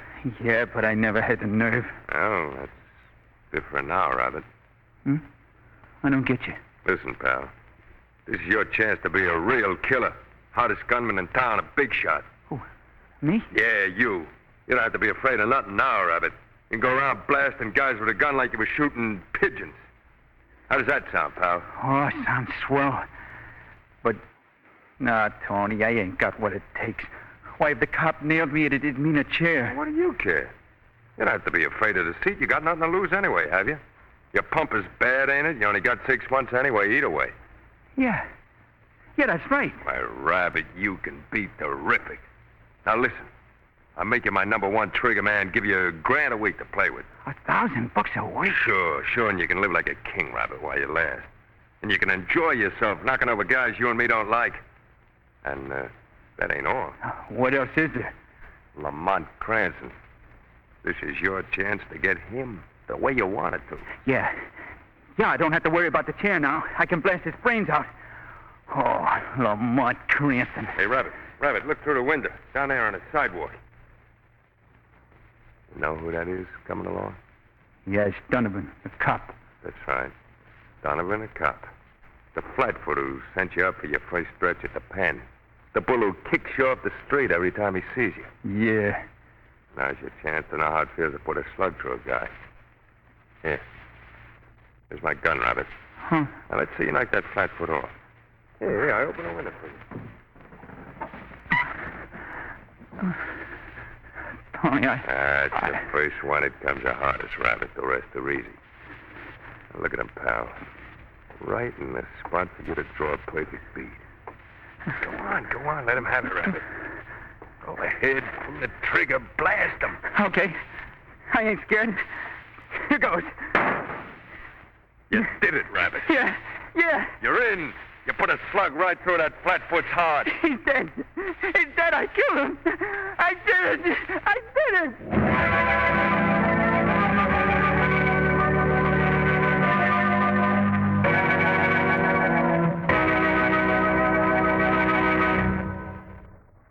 We'll return to the shadow in just a moment. But here is important information. Blue coal dealers everywhere are delivering fuel as fast as wartime transportation facilities will permit. Yes, we want to make sure that everyone has enough coal on hand for immediate requirements. To help speed deliveries, blue coal dealers have asked consumers to cooperate by following two important suggestions. First, advise your dealer now of the estimated quantity of fuel you will require for the entire heating season. This will enable him to work out a schedule of deliveries that will ensure a steady supply all winter long. There is no advantage in placing duplicate orders with more than one dealer. It only makes distribution more difficult. Next, when your dealer has arranged to deliver your coal, be sure that someone is at home or preparations have been made to receive it. Loads that have to return to the dealer's yard complicate distribution and cause needless waste of gasoline and rubber. Remember, your blue coal dealer has to plan the routing of deliveries several days in advance. Help him to maintain a smooth working schedule. Be prepared to receive your coal when it arrives by having the cellar window unlocked and the bin boards in place. This will save valuable time. And now, back to the shadow.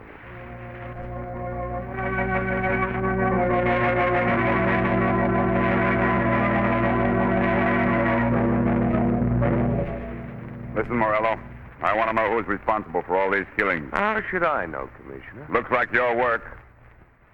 4 men have been shot and killed.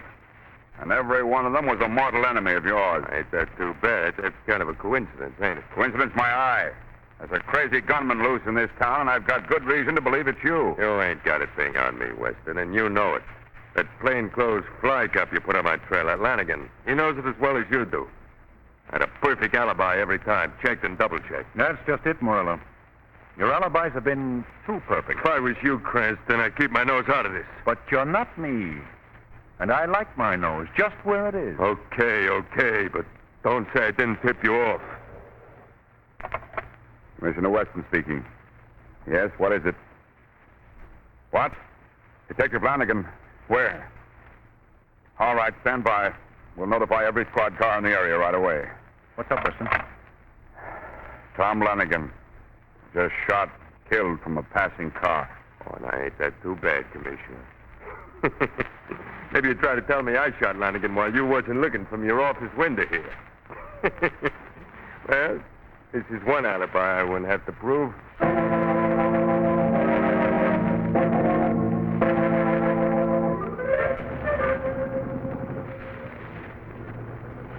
Where to, Mr. Cranston? Where to? And we'll drop Miss Lane at her apartment, Shrevey. Okay. This right down to Rabbit Eddie Burke. Oh, that Rabbit Eddie, Mr. Cranston. Boy, I wouldn't want to be in his shoes. I wouldn't want to. Not from what I heard. What did you hear, Shrevey? Well, it seems my bosom friend and companion, Big Charlie, over-listened to a couple of hoods he was hacking around. They was talking about Rabbit Eddie Burke, they was talking. Yes? Yeah. Anyway, it seems Big Charlie gathered from the conservation in the back seat that Rabbit Eddie is stuck with a bum ticker he is stuck. The doc give him the once-over, and he tells him that he ain't got but 6 months before he croaks he ain't got. Shrevey, are you sure? Oh, yeah, Mr. Cranston, positive. You know what I'd do if I had 6 months to live? You know what I'd do? No, Shrevey, what would you do? Well, Miss Lane, I'd park this hack of mine in front of every hydrant in town. I'd park it. And I'd spend all day bawling out traffic cops. I'd bawl. And I'd go up one-way streets the wrong way I'd go. In other words, you'd do all the things that you've been afraid to do. Yeah. Oh, Shrevey. Yeah, Mr. Cranston? Did Big Charlie happen to hear the name of the doctor who examined Rabbit Eddie? Yeah. It was Dr. Bryan up on the south side. He handles a lot of hoods, he handles. Thanks, Shrevey. You drop Miss Lane at her apartment. I'll get off here. Yes, sir. There's somebody I've got to see. Alone, Margot.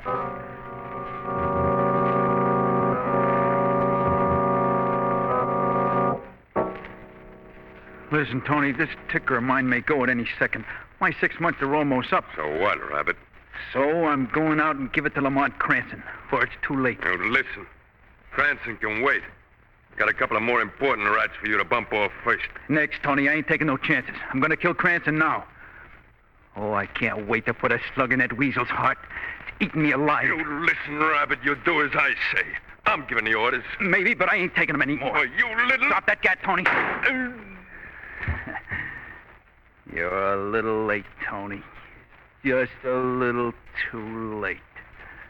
You showed me how to use a gun, now I showed you. There's only one more thing I want before I hand in my chips. To get Lamont Cranston.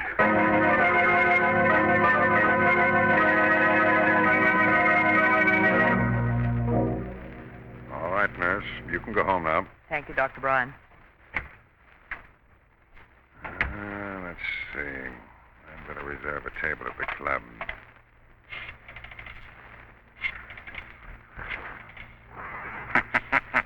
What was that? Oh, I must be imagining things. I thought I heard a laugh. You did, Dr. Bryan. What? You heard the laugh of the shadow. The shadow? Yes. But where are you? I can't see you. No man can see me, Dr. Bryan. It's useless to look around the room. Why? Why are you here? What do you want, Shadow? I want to know the true condition of a certain criminal's heart. Who do you mean? I mean Rabbit Eddie Burke. Rabbit Eddie? Well, I don't know. Why do you ask me? Don't try to lie to me, my friend. You examined him, told him he had a very bad heart. All right. I'll admit it, Shadow. I did examine him.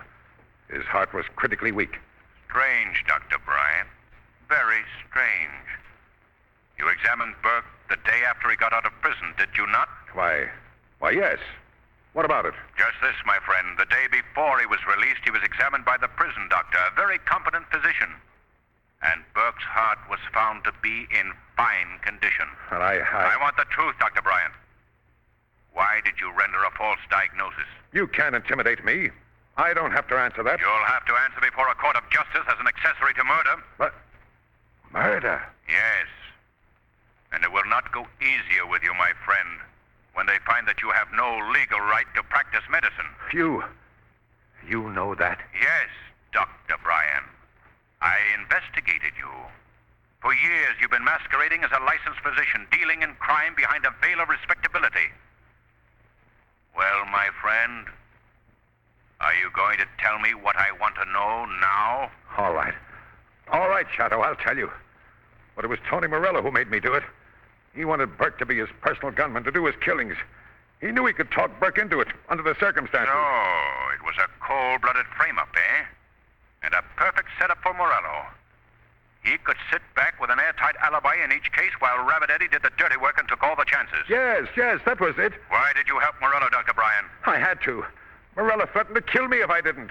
The law will judge you and pass sentence, Dr. Bryan. Meanwhile, I warn you not to leave town. Remember, the shadow is watching you.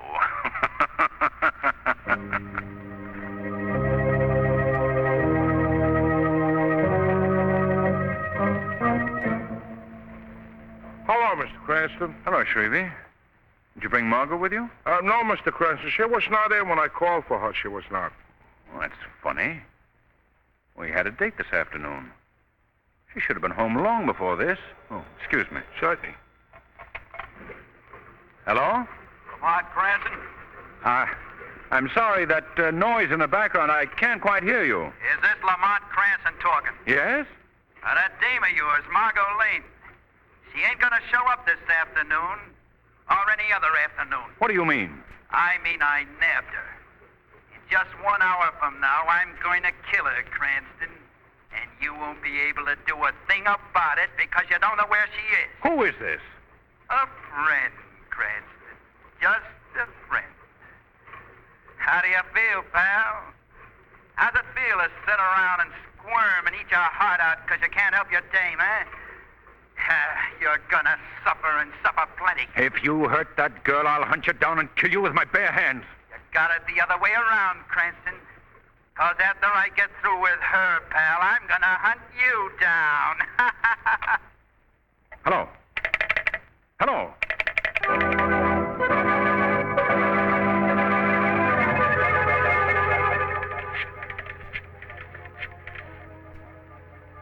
Water Department. My name is Lamont Cranston. I'd like to talk to Commissioner Murphy, please. Just a minute, please. Oh, hello, Mr. Cranston. What can I do for you? Commissioner, I need some information, and I need it fast.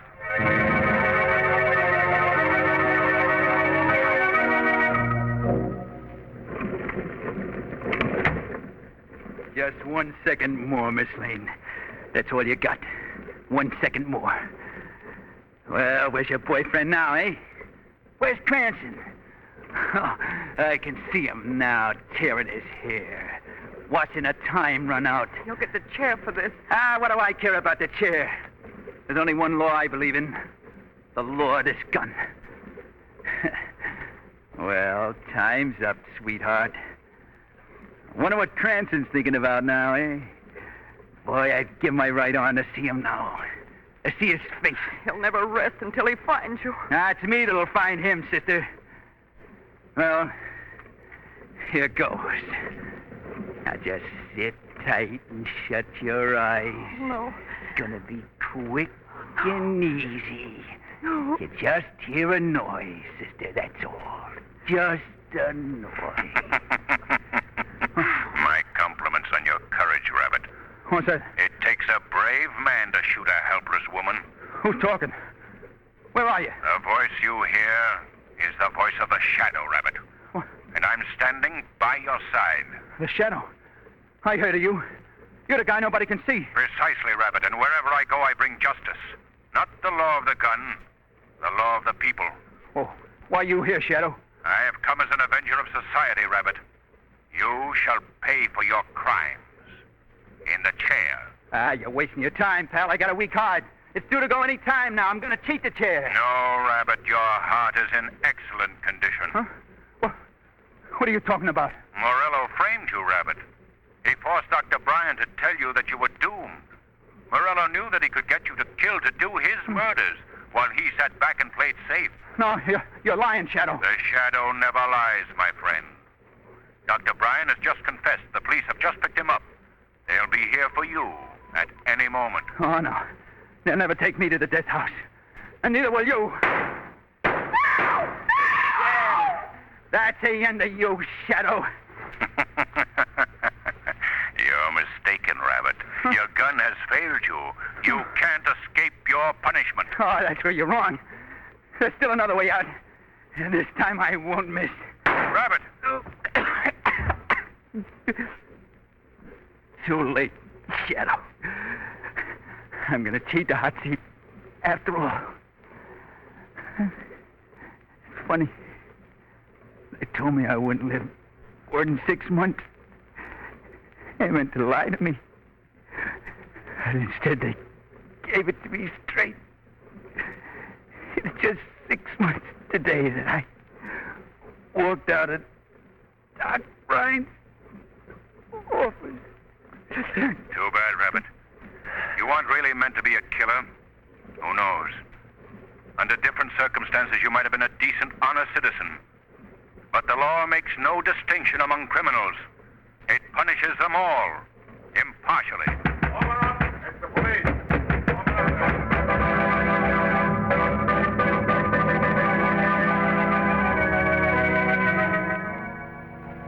Oh, Lamont, you have no idea what runs through your mind when you're waiting for the shock of a bullet. There I was with my eyes closed and saying every prayer I ever knew when the Shadow came along. Something to remember, eh? Whew, as long as I live. You know, when I heard your voice, I could have kissed you. Well, why didn't you, Margot? Oh, for the very good reason that I couldn't see you. Say, Lamont. Yeah? How on earth did you know I was there at Morello's hideout? Well, I got in touch with Commissioner Murphy over at the Water Department. He told me. Commissioner Murphy? Uh-huh. But what's he got to do with all of this? How did he know? Remember when Rabbit phoned me? Yes. Well, while Rabbit was talking to me over the phone, I heard what sounded like a big water pump through the phone receiver. Well, but I still don't understand. It's very simple, Margot.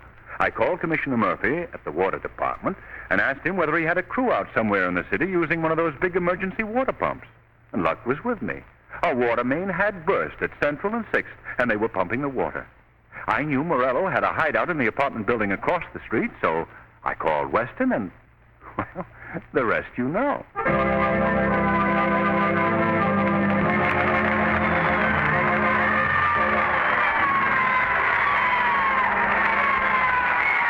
Now, there are thousands of young men who have attended the John Barclay Sales Service training schools, and they have helped many of you to solve difficult heating problems. In addition, they have shown countless blue-coal customers the way to healthful and economical home heating. Today, very few of these men are available. Most of them are in key positions with our government. Naturally, it's not easy now for your blue-coal dealer to handle requests for firing instructions and like services. So if you feel the need for information on how to operate your furnace, don't insist that a serviceman be sent to your home. Ask your blue-coal dealer for our new illustrated firing chart.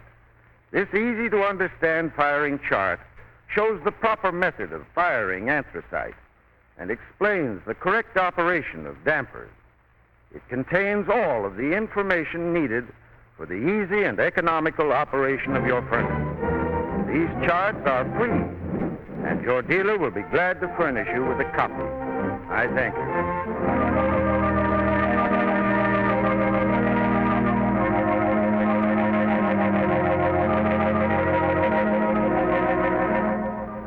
The Shadow program is based on a story copyrighted by Street and Smith Publications. The characters, names, places, and plot are fictitious.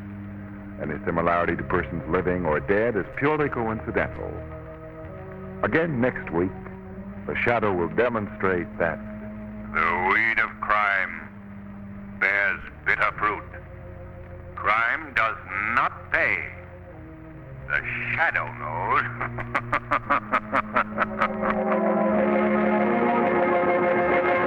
Your friendly blue coal dealer brings you another strange and thrilling adventure in the Shadow's daring battle against the forces of evil. Be sure to listen. This story produced by the BM&W Coal Company, distributors of Blue Coal.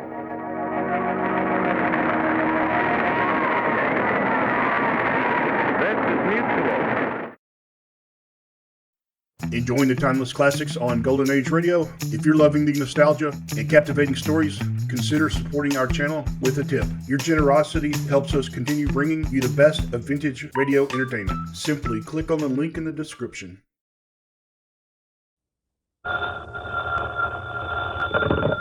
Hello?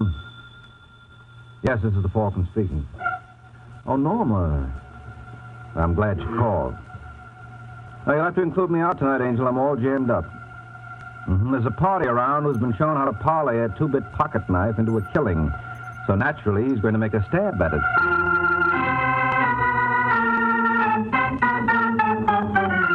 This is Ed Hurley, friends, inviting you on behalf of the Kraft Foods Company to listen to The Adventures of the Falcon, starring Les Damon. You met the Falcon first in his best-selling novels. Then you saw him in his thrilling motion picture series.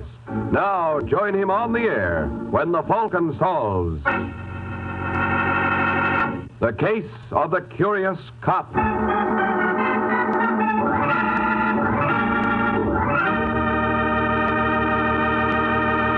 In just a moment, another thrilling adventure of the Falcon. But first, a word about an adventure you can have any day in the week, right in your own kitchen.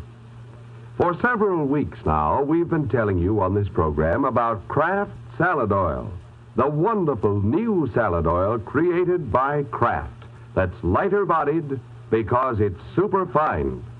Now, here's a suggestion. Tomorrow, go to your grocer's and get a pint or quart bottle of Kraft Salad Oil. Look up your favorite recipe for homemade salad dressing, chiffon cake, or anything else that requires liquid shortening. Then, that night, tomorrow night at dinner, surprise your family with an old favorite made this lighter-bodied, superfine salad oil way. You'll know the difference, and so will the family. Get Kraft Salad Oil.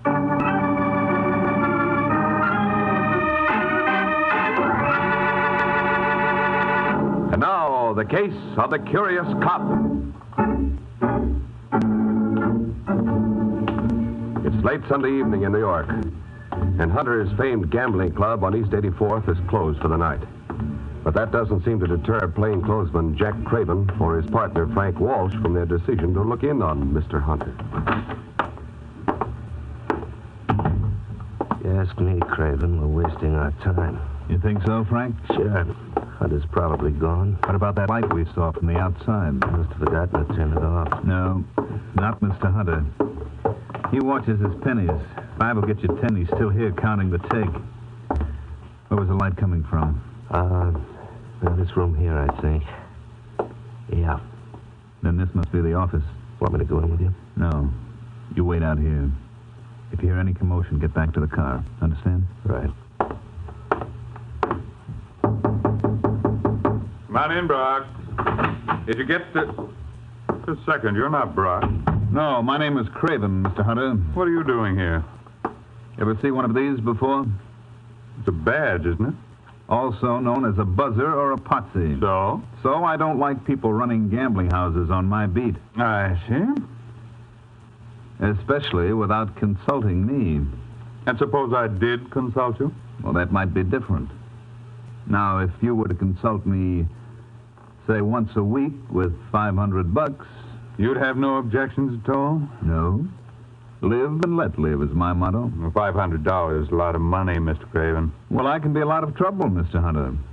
Suppose I had you reported to the commissioner. You'd be wasting your time. They've been trying to get rid of me for years, but they never could get anybody to testify against me. Maybe I'd be willing to. Are you kidding? You don't like publicity any more in your racket than I do in mine. You better give in, Hunter. I can make an awful nuisance of myself. I can see that. All right, Craven, don't move. Now, what do you think you're going to do with that gun? Something the police commissioner couldn't do. I'm going to get rid of you, Craven. Now, listen, Hunter, if you don't put away that rod, I'll break you in two. Hey, where you are, Craven. I mean that. You super...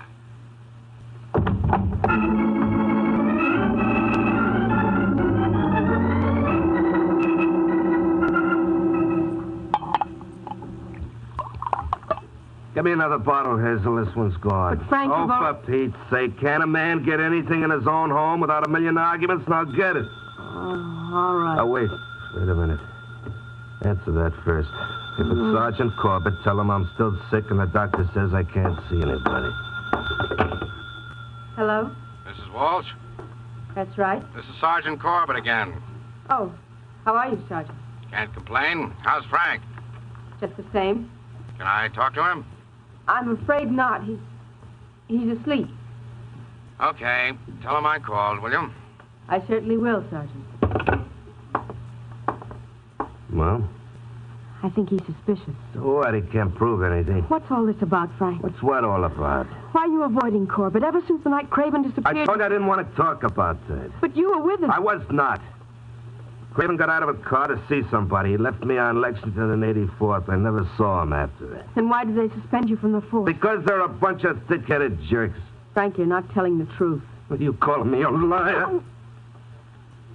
All right, Hazel, so you want to know what happened to Craven, do you? Well, I'll tell you. He was murdered. No. Yes, now do you feel better? Who did it? I have no idea. Then how do you know he was murdered? I'm psychic. Frank, you've got to tell Sergeant Corbett. You're nuts. If you don't, they'll drop you from the force. Who cares? I do. What'll we live on? Don't you worry about that, Hazel. From now on, it's easy street. And you do know who killed Craven. Yeah, that's right. Now, if at this party you'll appreciate me keeping my mouth shut. You're not thinking of blackmail. Well, what am I thinking of, baby? Where's my coat? No, I won't let you go. Get your hands off me, Hazel. No, Frank. I said get your hands off. Stop it, Frank. You're choking me. Frank.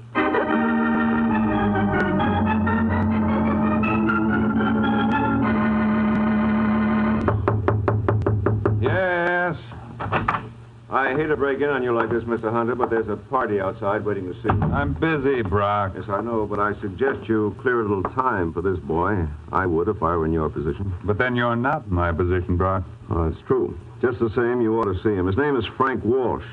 He's a cop. So? So he was Jack Craven's sidekick. Craven? The dick who disappeared so mysteriously. Oh, of course. Will you see him? What have I got to lose? Hey, Walsh. Yeah. Come in here. Sit down, Mr. Walsh. My name is Hunter. Never mind the introduction, Hunter. I know all about you. Not all, I trust. All. When can I talk to you? What do you call what you're doing now? I mean, alone.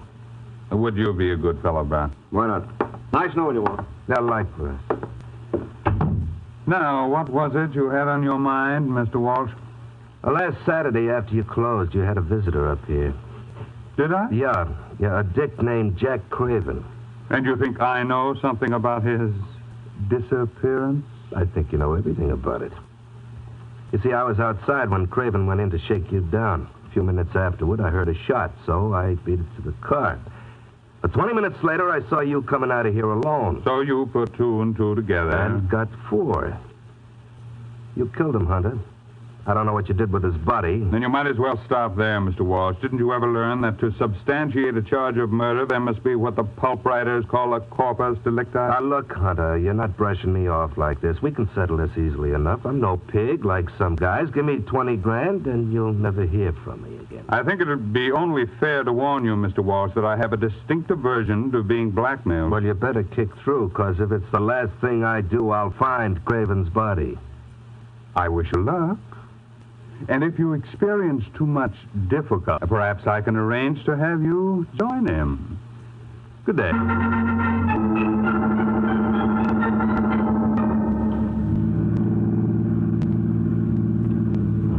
the matter, Sergeant? You look worried. I am, Mike. Still thinking about that Craven mess? Yeah, a cheap, rotten grafter. Well, if you ask me, you've heard the last of that cookie. I wouldn't be surprised if you were right. You think he's dead? I don't know. Maybe he skipped. Who knows? It's funny about Frank Walsh having a nervous breakdown so soon afterwards. Very funny. Turn right at the next corner. Where do you want to go? Over to see Frank Walsh. He lives a couple of blocks down. Didn't his wife tell you he's sick?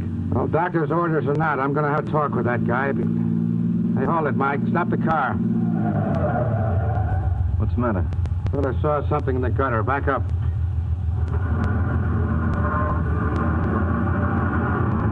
I guess I was... Hey, Sergeant. Yeah, turn on your spotlight. Oh, it's a drunk. Wouldn't you know it? Okay, let's get him. Can't leave him laying there. All right, mister, what do you think you're doing? Come on your feet, Buster. Give me a hand with him, Mike. Yeah, right. Let me go. Drunk, look at your hand. Holy... Yeah, he's been shot.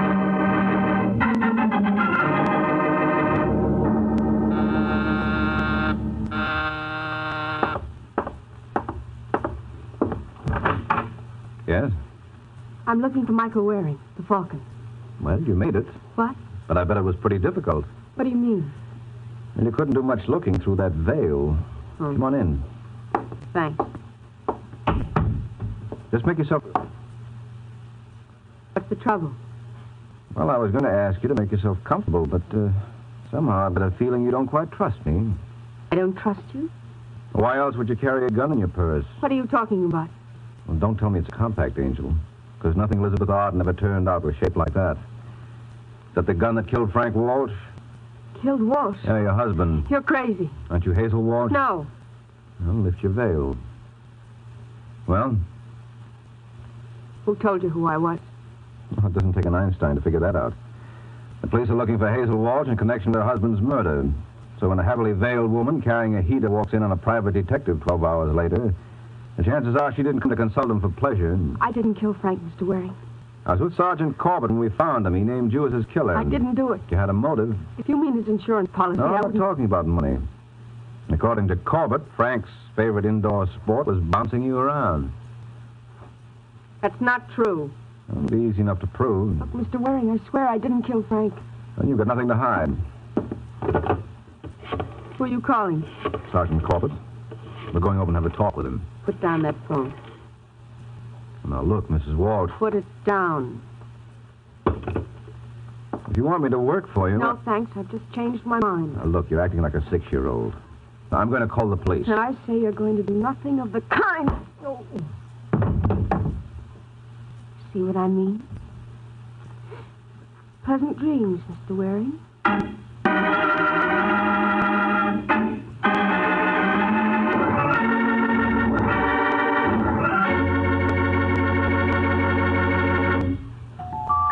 It's lighter body. It's superfine. It's Kraft Salad Oil. The first salad oil ever offered for your home use by the makers of all those wonderful Kraft salad dressing products. When the Kraft Foods Company puts a new product on the market, you can be sure that it's not just another product of its kind, but that there's something really new and different about it. And that's exactly what you'll discover in Kraft Salad Oil. Not just a new salad oil, but a new kind of salad oil. Kraft Salad Oil is a lighter-bodied oil. Lighter-bodied to blend smoothly and perfectly with the other ingredients. And the reason Kraft Salad Oil is lighter-bodied is that it's superfined. Yes, superfined by a special process created by Kraft. Don't wait to try this wonderful new salad oil in those distinctive homemade salad dressings you make. Those wonderful chiffon cakes you bake. In every recipe you have that requires liquid shortening. Remember, it's lighter body. It's superfine. And it's at your grocer's now. Get Kraft Salad Oil in either the pint or quart size tomorrow. Look for the bottles with the beautiful labels.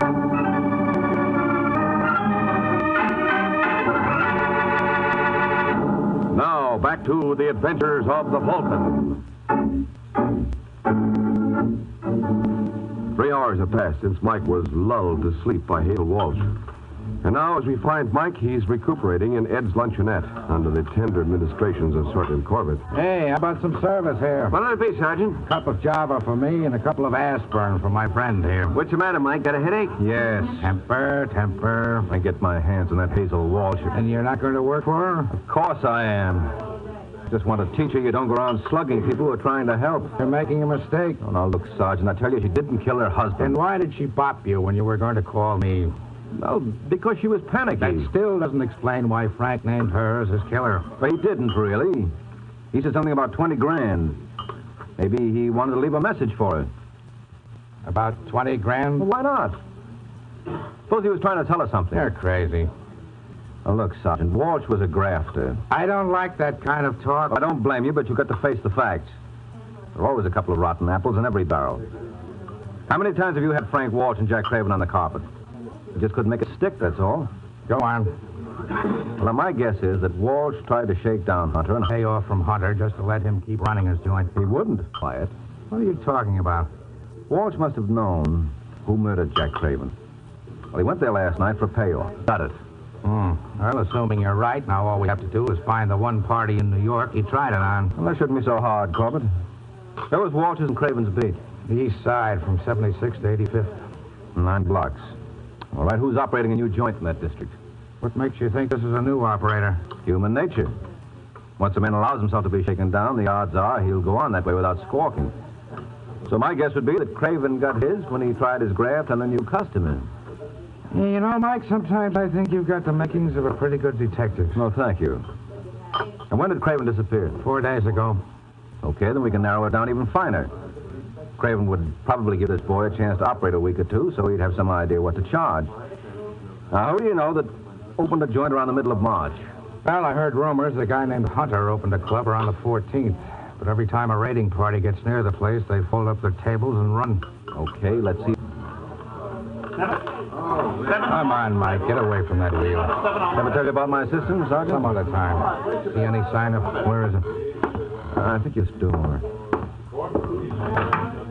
That room down the hall. Want me to flash my badge? No, let's keep this unofficial for the moment. You can close up the joint tomorrow. You've got a murder to worry about. Come in.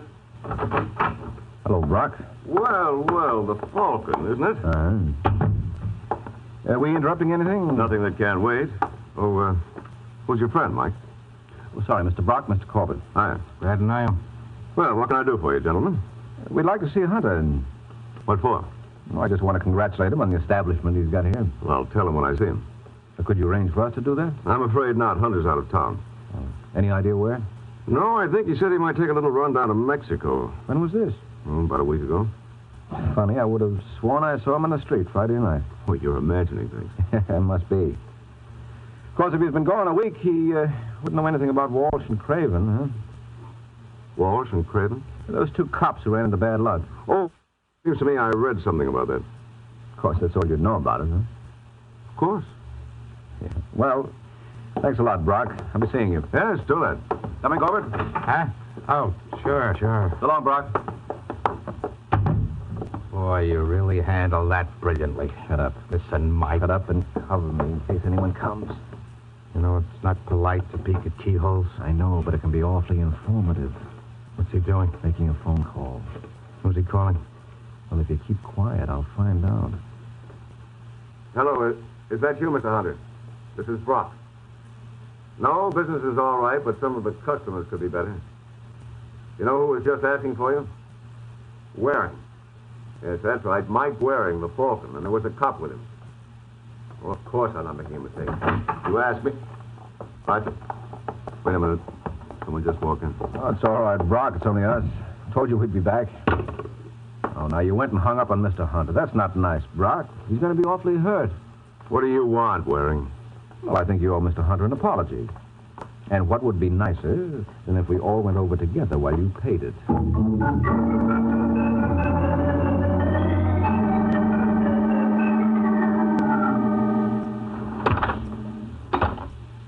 All right, Brock. What floor does Hunter live on? 4. But you won't find him there. That's right, Mike. We forgot. Hunter's down in Mexico. Okay, be smart. But I tell you, I wasn't speaking to him. Cut it out, Brock. We heard you as plain as could be. You're wrong. I was talking to a girlfriend of mine. Yes, whose name, by an odd coincidence, was Mr. Hunter.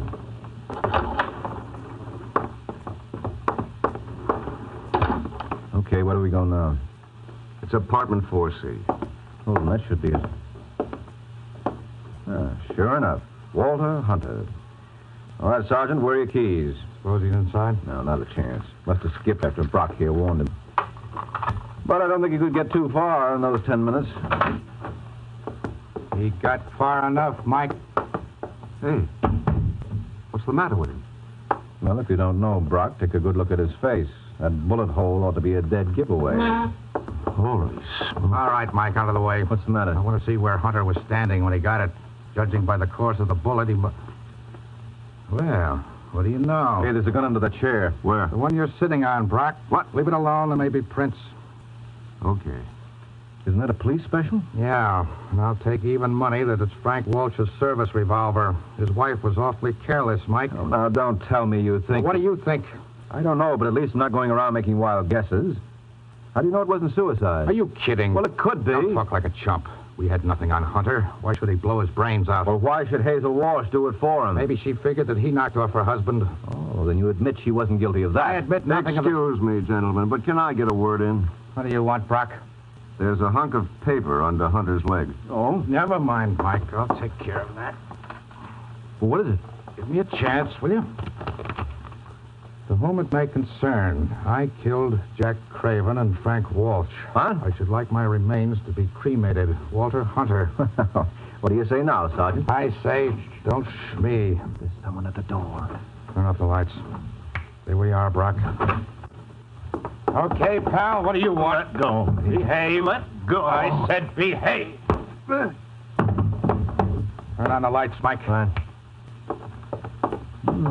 Crummy-looking bum. Hey. You know him? Yeah, and I wish I didn't.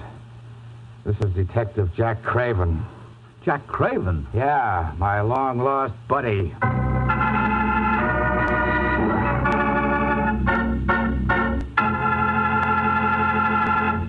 Tomorrow when you shop, don't forget about that wonderful new Kraft salad oil that's waiting for you at your grocer's right now. It's Kraft Salad Oil. The salad oil that's lighter bodied to blend perfectly with other ingredients. Lighter-bodied because it's superfine. Try this wonderful new aid to kitchen artistry in your homemade salad dressings, your cooking, your baking. Remember, it's lighter-bodied because it's superfine.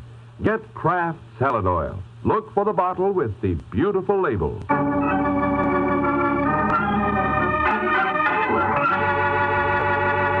Now, back to the adventures of the Falcon. Just 5 minutes have passed since Jack Craven made his dramatic entrance, and strangely enough, Sergeant Corbett doesn't seem any too pleased by his reappearance. Come on, Craven, start spilling. I want to hear you make like Niagara. I don't know what you're talking about, Sergeant. Why, you cheap little... Watch it, Corbett. You keep out of this, Mike. This is strictly departmental. How do you think all the other boys on the force feel? We work like dogs to make the public trust us. And along comes a rotten grafter like Craven and gives every honest cop a black eye. All right, but there are strangers present. Oh, don't mind me, folks. I'm broad-minded. You'll keep your mouth shut, Brock, if you know what's good for you. I'll be as quiet as a mouse. All right, Craven, I asked you a question. Let go. Answer me. Why did you kill Hunter? I didn't. No? Then why did you come back to his apartment? I didn't come back. That was the first time I was there. Don't give me that. Can I put my 2 cents in, Sergeant? Go ahead.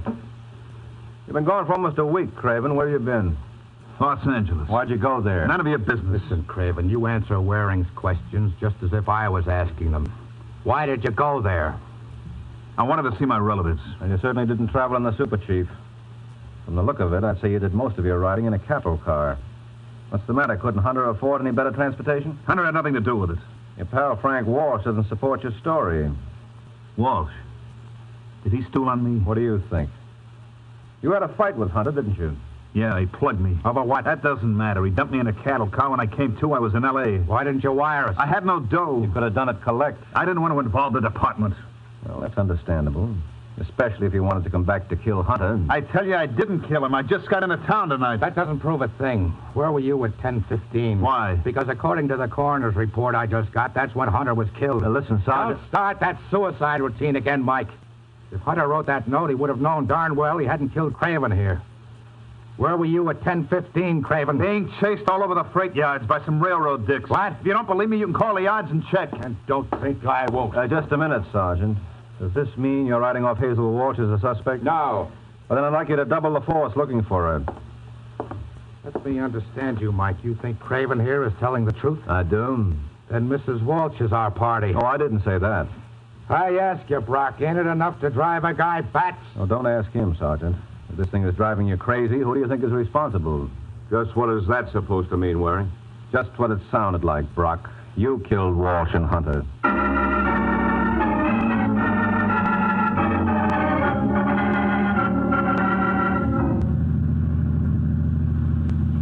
I don't know how I can ever repay you, Mike. Now, forget it, Hazel. I'm only glad it ended the way it did. So it was Brock who killed my husband. Yeah, but he didn't mean to frame you. He thought it would take care of Hunter. But when Frank blurted your name to Sergeant Corbett and myself, that upset his plans. But why did Brock want to frame his boss? Well, Hunter had a very nice thing in the club. And Brock figured he was capable enough to handle it with Hunter out of the way. I still don't see why he murdered Frank. According to that note, Brock thought that Hunter had killed Craven. Yes, but that didn't do him any good because there was no trace of Craven's body. And the corpus delicti is essential in any frame. That is why it was necessary for him to supply a body that would lead directly to Hunter. But Frank never even mentioned the man's name to me. Well, Brock had no way of knowing that. Then when it looked like all his plans were going for naught, he wrote that suicide note and killed Hunter, thinking that would tie up all the loose ends. Well, where did Brock give himself away? When Sergeant Corbett and I were at the club. Before we went into the office to see Brock, I asked Corbett the time. He said it was 11:15. A few minutes after that, we eavesdropped on Brock talking to Hunter on the phone. What's wrong with that? Well, it was a conversation that never could have taken place. According to the autopsy report, Hunter was killed at 10:15, a half hour earlier. And that business on the phone was... staged by Brock to give himself an alibi. He felt pretty sure that Corbett and I were listening in. So, does that answer all your questions? I'll then suppose you answer one of mine.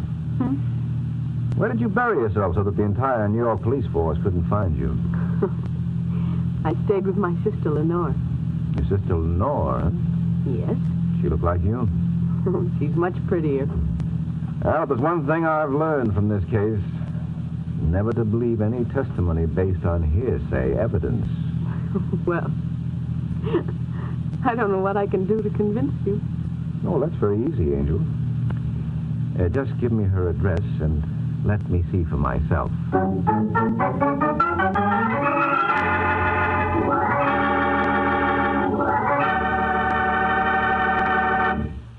Folks, let's talk about enjoyment. That's a pleasant subject, isn't it? Specifically, I'd like to say a few words about candy enjoyment. The kind you find in Kraft Dairy Fresh caramels. Kraft caramels are tops and delicious good eating. Here's the reason why.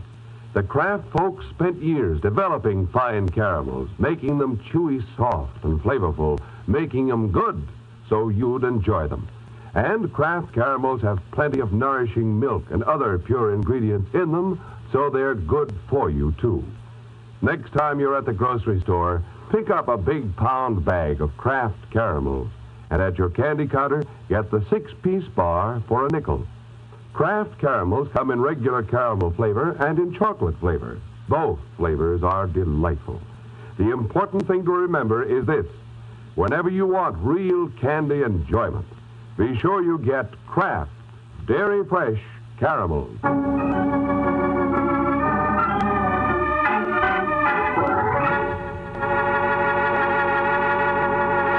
The Case of the Unwelcome Wife.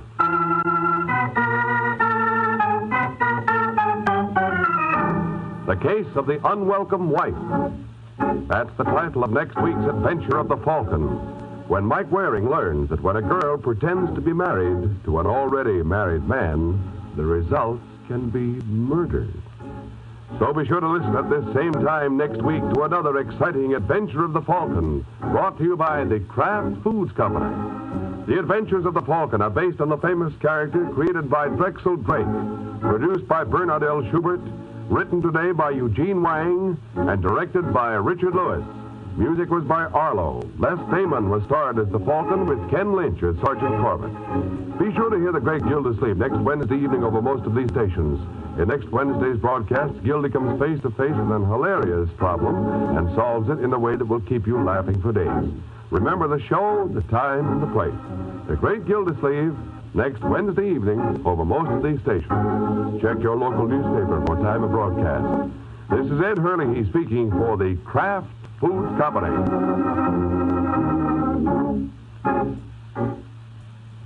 Raymond Massey and Shirley Booth star on Theater Guild tonight on NBC.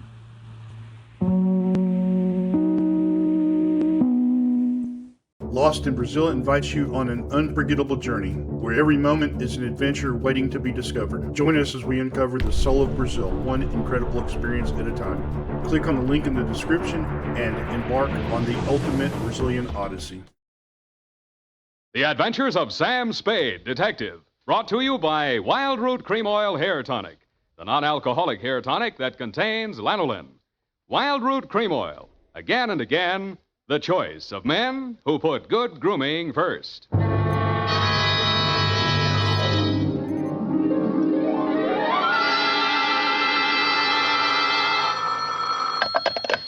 Sam Spade Detective Agency. Are you still there?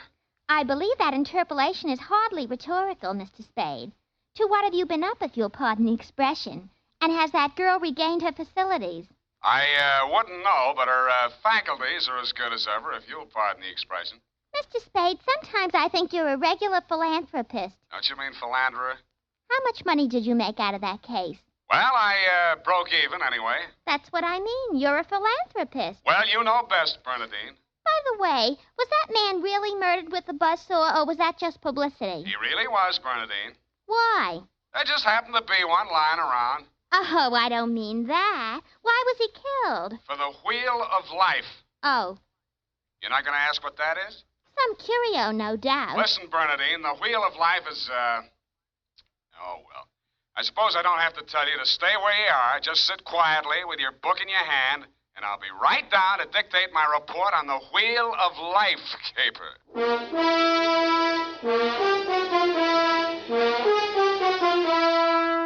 Dashiell Hammett, America's leading detective fiction writer and creator of Sam Spade, the hard-boiled private eye, and William Spear, radio's outstanding producer-director of mystery and crime drama, join their talents to make your hair stand on end. with the adventures of Sam Spade. Presented by the makers of Wild Root Cream Oil for the hair. Come on, mister. Give the gals a break. Treat 'em to a look-see at a really handsome head of hair. Neat, well-groomed hair, the way yours is going to look when you spruce up with Wild Root Cream Oil Hair Tonic. Famous Wild Root Cream Oil grooms your hair neatly and naturally, relieves annoying dryness, removes loose, ugly dandruff. So, how about it, men? Why hold off any longer when now's the time to get Wild Root Cream Oil Hair Tonic? Again and again, the choice of men who put good grooming first. And now, with Howard Duff starring as Spade, Wild Root brings to the air the greatest private detective of them all in the adventures of Sam Spade.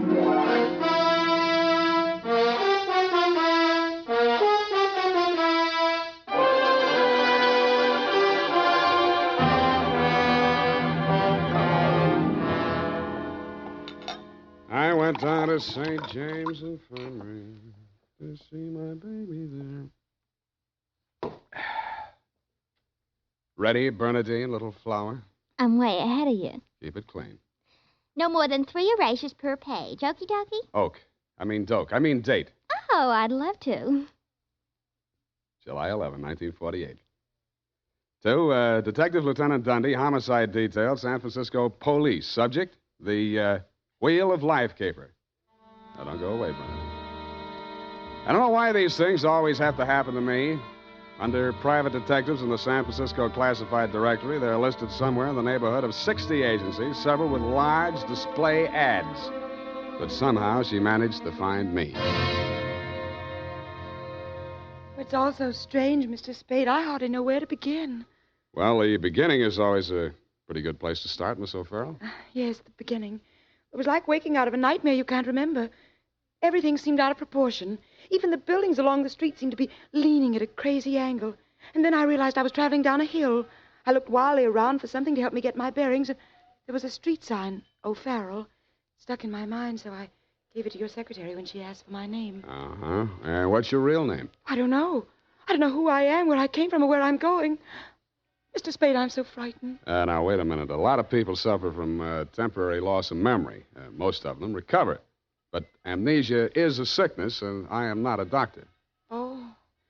And you won't even try to help me? Well, I can give you the name of a good head doctor right here in the building. There's also missing persons. Oh, but I'm not a missing person. I'm right here. Yeah, I mean, where you aren't, somebody might be missing you, n'est-ce pas? But the police... Oh, I'd rather not. I might be wanted for some crime. How do I know? You sure you want to find out? Oh, yes, I do. I do. It's terrible not knowing. But I want to find out for myself. Can't you understand that? What do you think I can do for you? You might save my life. From what? I'll try to tell you exactly how it happened. First, I looked at my watch. It was 3 minutes past 10. The cable car stopped at the corner and a man got on. I couldn't remember ever having seen him before, but then I couldn't remember anything. He sat down beside me and he caught hold of my arm. I tried to pull away.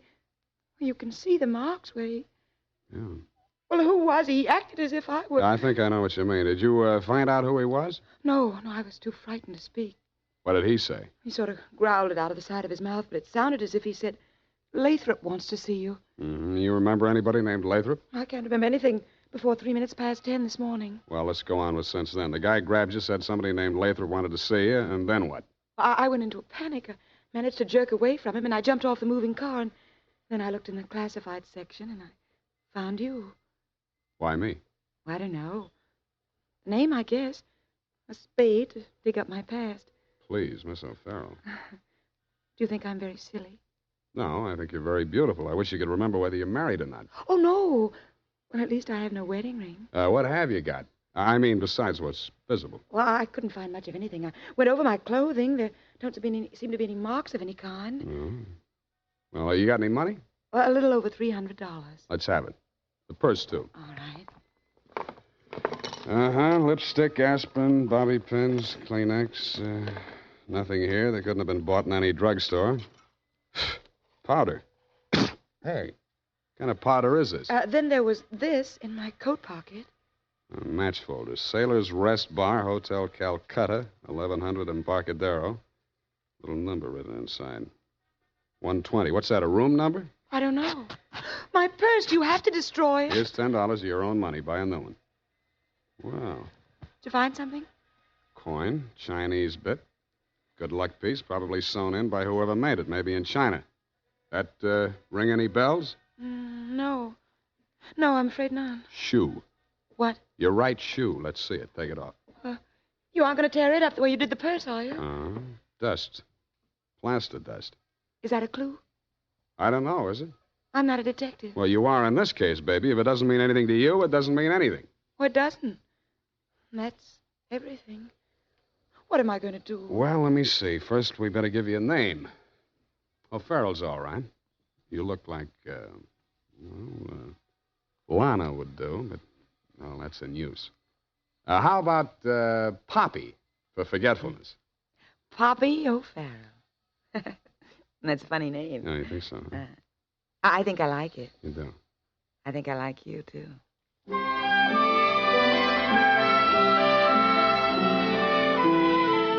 I liked her, too. There may have been blanks in her brain, but the rest of it figured. In the elevator, I started adding it up, and by the time we reached the street floor, it came to quite a tidy sum. Where are we going, Sam? Far, I hope. But first, we're going to find you a place to stay. Oh, yes, we must be practical. No use overdoing it, huh? Oh, no, Sam, I didn't mean... Wait, What's the matter? You remember something? that man, the one who followed me this morning, he's standing right out there waiting. The one in the straw hat leaning against the newsstand? Yes. Where are you going, Sam? You stay here. I just remembered something I hoped I could forget. Hello, Shuggy. What brings you back to town? Do I know you? That doesn't matter. I know you. The name you were using when you blew this town was Shuggy Bellows. You wouldn't take the risk of showing your face here again unless the caper was worth it. You got a big nose. Keep it clean. You've been tailing that girl all day. Why? Dame? What dame? Who's Lathrop? I don't remember. Okay, I'll give you a chance to think it over. Hey, officer! You dirty shamus yelling cop. No, you don't. Come here. Here, now, what's going on here? Break it up. Oh, Mr. Spade. Is this fella giving you trouble now? Yeah, what kind of a beat are you pounding here, Clancy? Letting a cheap grifter like this walk around with an armpit full of gun? Or are they handing out permits to characters like these these days? Well, now, how about that, son? Have you a permit now? And a goat copper. Oh, so one of them clever lads he is. Well, come along, me bucko, before I lose me temper and give you your lumps now. Stop, okay, fellow. I'm coming. That's better now. Much obliged, Mr. Spade. I'll pay you for this, shamus. And a goop to you, too.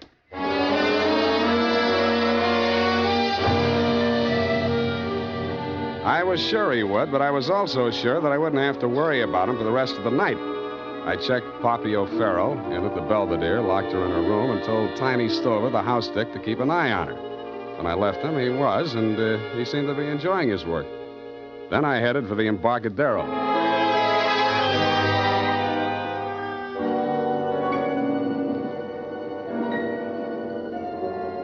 I found the Hotel Calcutta, but I couldn't find the lobby. There wasn't any. It had been squeezed out by the Sailor's Rest Bar. So I tried the bosun-type bartender. Howdy, mate.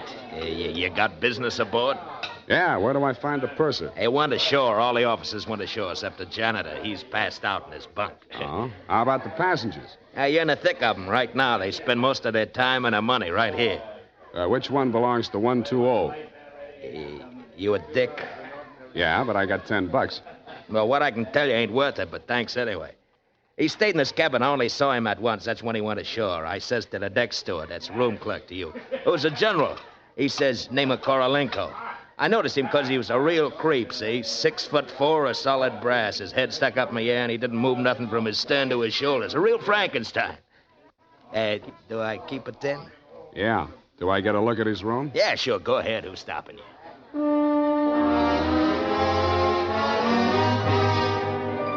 So I went. Nobody stopped me until I opened the door to 120. Then I stopped myself. It was an inside room with one small window and an air shaft, but it looked as if a flurry of snow had blown in. The floor and the rest of the flat surfaces were sprinkled with a fine, dirty white powder. It wasn't snow, it was dust, plaster dust, like the stuff I'd found in Poppy's handbag and on her shoes. I shook the place down, not expecting to find anything. I didn't until I opened the wardrobe.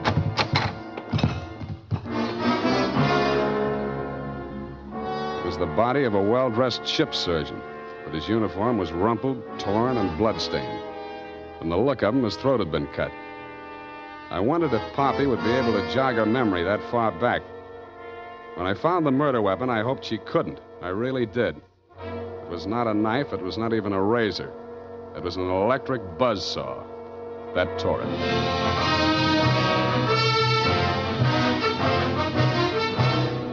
The makers of Wild Root Cream Oil are presenting the weekly Sunday adventure of Dashiell Hammett's famous private detective, Sam Spade.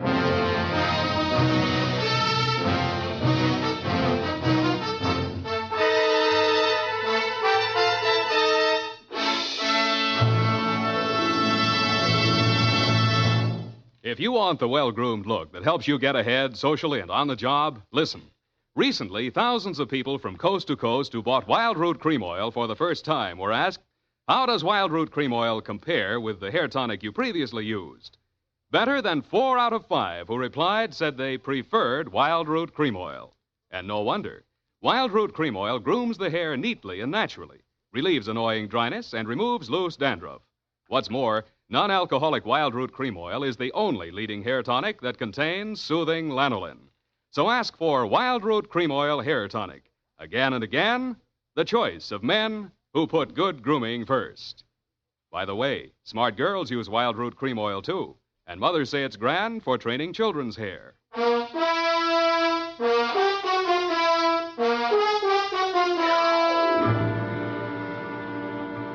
And now, back to the Wheel of Life caper. Tonight's adventure with Sam Spade.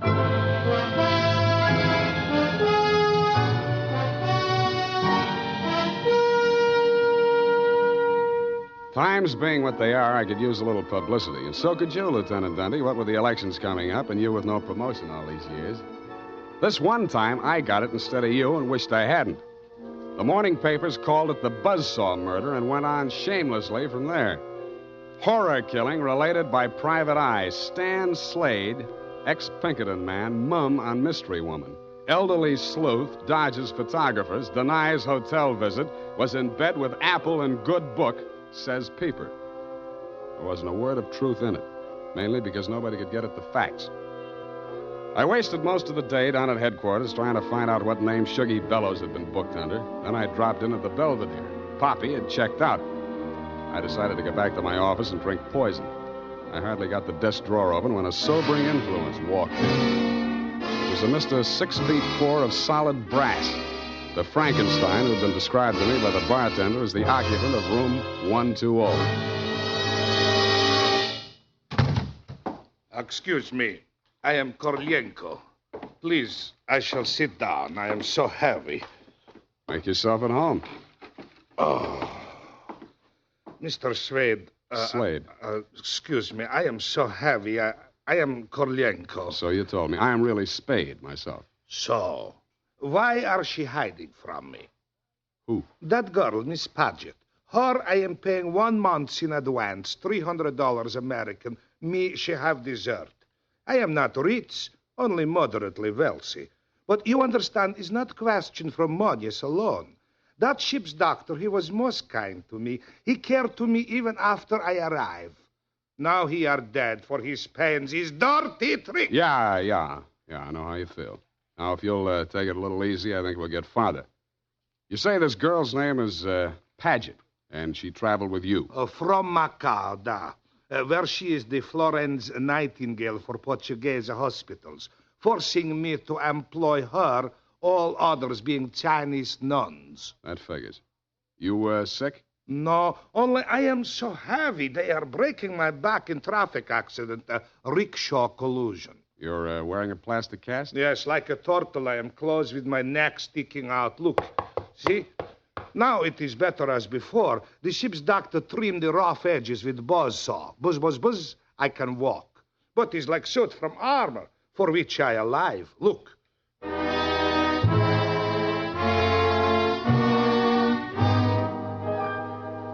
I looked again where he opened his shirt front, exposing the gray-white shell of plaster that surrounded his trunk from collarbone to hips. In a 6-inch circle over the left side of his chest, I counted 4 bullet gouges. I dug one of the slugs out and examined it. It was .32 caliber. The plastic cast, which was molded to the shape of his body, was no more than 1 inch thick. I didn't see how it had stopped the slugs, but it had. About then, the parts of Korolenko that were not held rigid in the cast began to tremble violently. Why are they doing this? Why? To a virtually helpless man. Why, Mr. Spade? Why? Where did you have that cast put on? Don't I said Macau? The Portuguese hospital there? The same. They are hanging me up with the neck and plastering me. Comes great pain, they put me to sleep from anesthetic.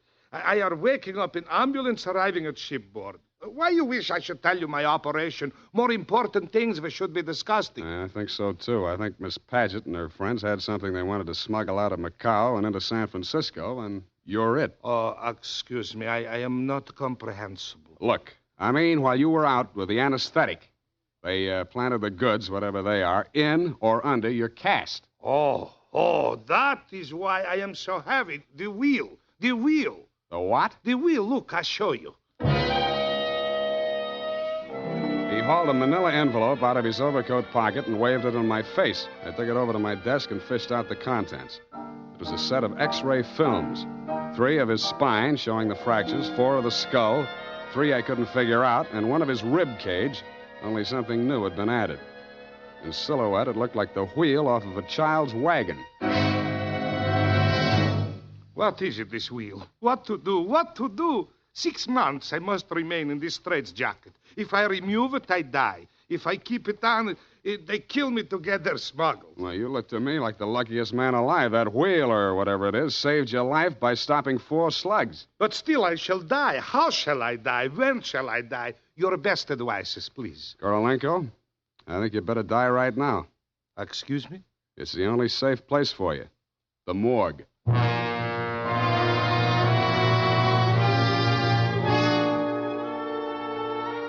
I called my friend Maxie the morgue man, gave him pitch number 137596. He agreed to play along. An hour later, I stood on the curb, head bowed, hat in hand, as the morgue wagon drove away into the gathering mist. Stay facing the way, What do you want, Shuggy? I want to blast this gun straight through you, and I will if you give me any excuse at all. You sound like you mean that, Shuggy. You're getting smart, Shamus. Now get going. Where to? Mr. Lathrop wants to see you.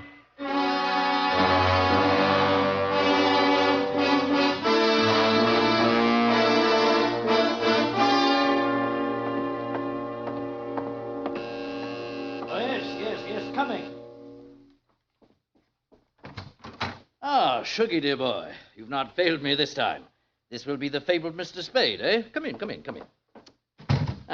Sit down, Mr. Spade. We'll talk. Tell your Gunsel to get that pistol out of my ribs. Oh, yes, indeed, Sugar. You mustn't overdo it. And get him out of here. I'm tired and nervous, and my price goes up $1,000 every minute he's in this room. When I get to 10,000, I kill him. Then the price jumps to 100 to take care of me on a murder rap. I should ought to plug you downstairs. Come, Sugar. Don't be ungracious. You wait in the other room now. Okay, it's your party. I'll get mine later. Oh, dear. His bite's much worse than his bark, Mr. Spade. Don't start boring me so early in the evening. I came here to talk about the wheel. Oh, so you know about the wheel. I do better than that. I've got it. That may well be, but do you know what to do with it? I got 2 possibilities. I can turn it over to the cops and you with it, or I can sit on it until it hatches. A quaint conceit, sir. Round and round the little wheel goes, and where it shall stop, nobody knows. That's where you're wrong. It stops right here. So you better start placing your bets. Just what do you mean by that, sir? There's part of it. What is it? It's one of the slugs your Gunsel threw at Korolenko. I got 3 more just like it that I dug out of him before he was carried to the morgue. Well, an advantage, I'll admit, but hardly worth your while to take advantage of. Don't be too sure of that.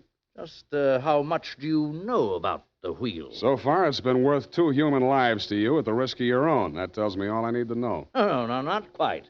Men have been killed in hold-ups for a few paltry sovereigns, but the wheel is a horse of another color. Let's not change wheel horses in midstream, Mr. Lathrop. Yes.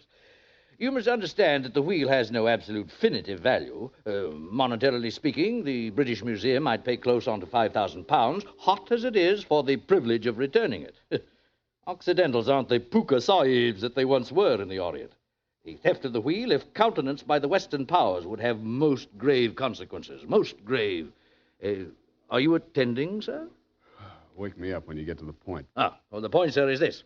That little wheel of gold, is the wheel of life, which the Buddha himself is said to have received into his hands from paradise. Now, Given such a relic, a few old Buddhist monks can set up a shrine which, even in the most miserable surroundings, can attract enough pilgrims to outgross Radio City, Madison Square Garden, and Miami Beach in season. To say nothing of Hialeah. Yes, quite.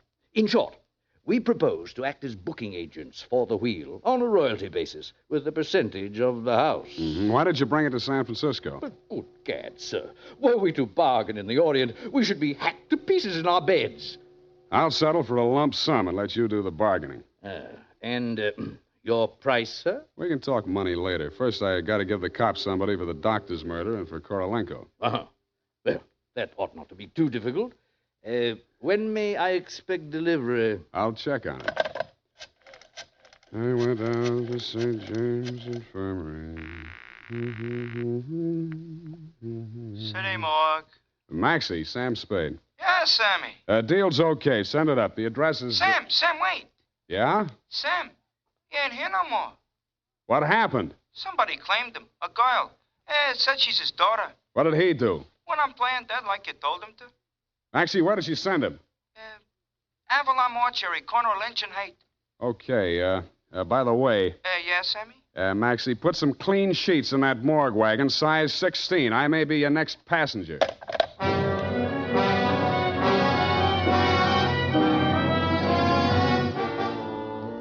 At the Avalon Mortuary, the night watchman let me in. He said Mr. Korolenko's daughter had brought an overnight bag and was keeping a vigil by his beer in slumber room number 7.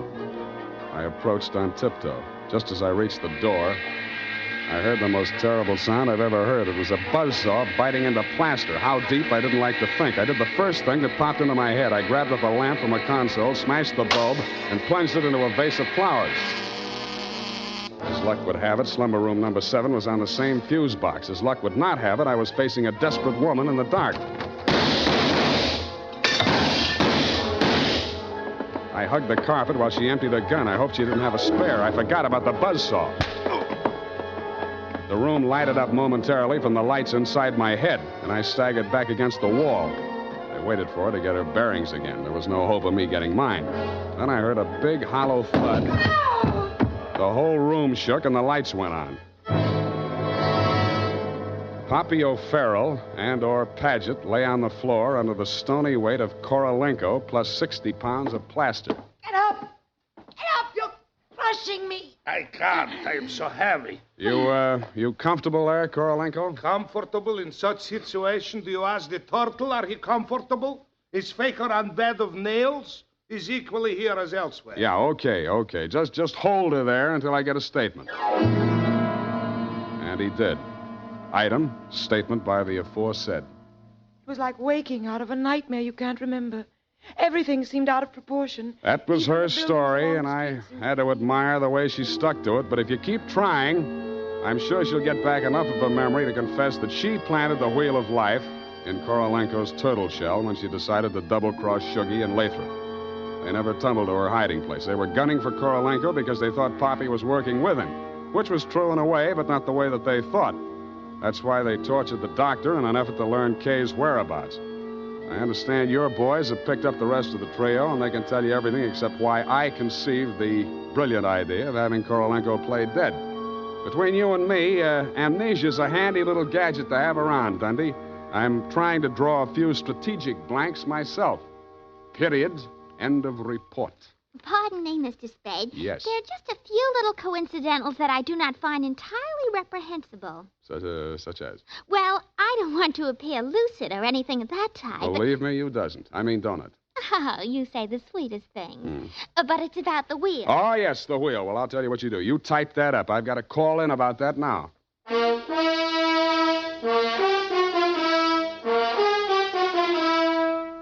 Tonight, when you're making out your must-do list for tomorrow, why not include a reminder to get Wild Root Cream Oil for the hair? Honestly, man, you'll be delighted with the neat, natural way Wild Root Cream Oil grooms your hair. The way it relieves that annoying dryness and removes loose, ugly dandruff. Just try it and see if I'm not giving you a good steer. Make a note right now to call at your drug or toilet goods counter for Wild Root Cream Oil. Get the big economy bottle and the handy new tube that's easy to pack when you travel. Also, ask your barber for a professional application of Wild Root Cream Oil Hair Tonic. Again and again, the choice of men who put good grooming first. Did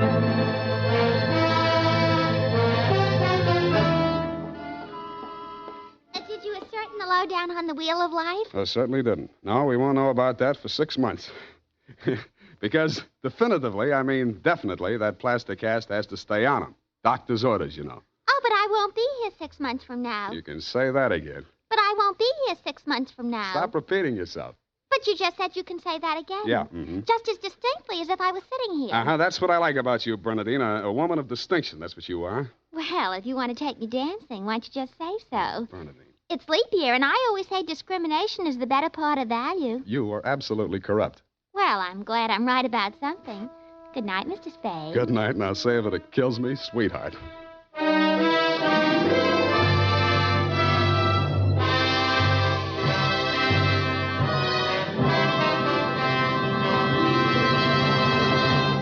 The Adventures of Sam Spade, Dashiell Hammett's famous private detective, are produced and directed by William Spear.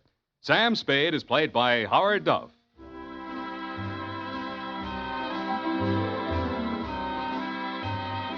The Adventures of Sam Spade are written for radio by Bob Tallman and Gil Dowd, with musical direction by Lud Gluskin. Gil Dowd directed tonight's broadcast in William Spear's absence. Join us again next Sunday for another adventure with Sam Spade, brought to you by Wild Root Cream Oil. Again and again, the choice of men who put good grooming first. This is Dick Joy reminding you to get Wild Root Cream Oil, Charlie. It keeps your hair in trim. You see, it's non-alcoholic, Charlie. It's made with soothing lanolin. You better get Wild Root Cream Oil, Charlie. Start using it today. You'll find that you will have a tough time, Charlie, keeping all the gals away. Hiya, Baldy. Get Wild Root right away. If you're thinking of volunteering for the U.S. Army or Air Force, here's a word of reassurance. As an Army and Air Force man, you'll become a skilled professional in a specialized field. The training you get will always be useful, not only in military, but in civilian. Lost in Brazil invites you on an unforgettable journey, where every moment is an adventure waiting to be discovered. Join us as we uncover the soul of Brazil, one incredible experience at a time. Click on the link in the description and embark on the ultimate Brazilian odyssey.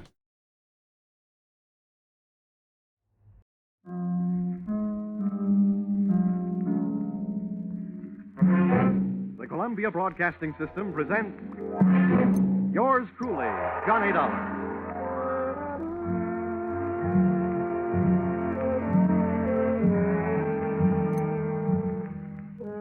The next half hour has its baggage packed to take a trip with America's fabulous freelance insurance investigator, Johnny Dollar. At insurance investigation, he is just an expert.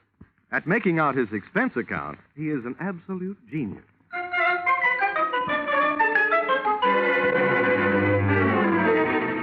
Expense account submitted by Special Investigator Johnny Dollar to Home Office, Nutmeg State Casualty and Bonding Company, Hartford, Connecticut. The following is an accounting of my expenditures during investigation of series of accidents affecting your policyholder, the Funfair and Weatherly Carnival shows, or how I went for a spin on a case we might refer to as murder is a merry-go-round. Expense account item 1, 25 cents. Purchase of Billboard, theatrical magazine, to check the route of Funfair and Weatherly Carnival shows. Expense account item 2, $68. Air and train fares to Talladega, Alabama. Item 3, $1.10. Cab fare in what was only a fair imitation of a cab from Talladega Depot to the dusty vacant lot which had overnight found itself wearing theatrical makeup.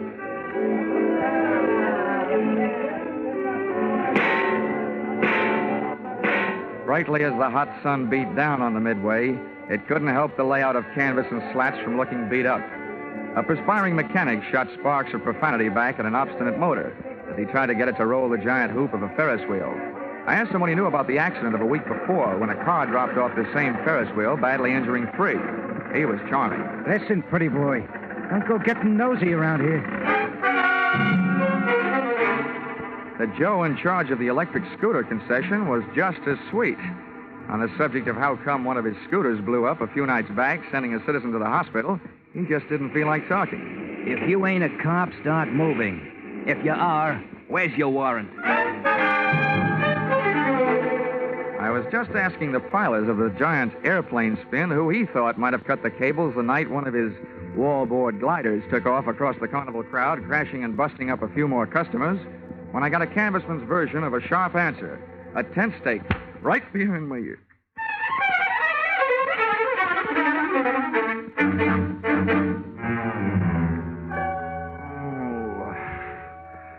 Well, those sleeping beauties waking up, huh?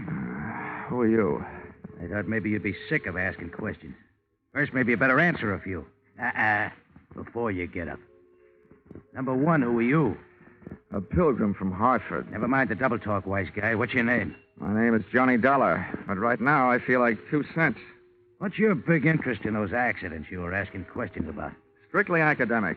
I'm only representing the insurance company that's paying off on those accidents.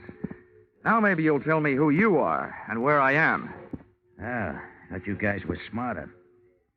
Dollar, I'll let you in on a little secret. Next time you want to find something out on a traveling show, get to the boss first. Asking a lot of questions around a circus or carnival lot is unhealthy. Where is the boss, Miss Pepper?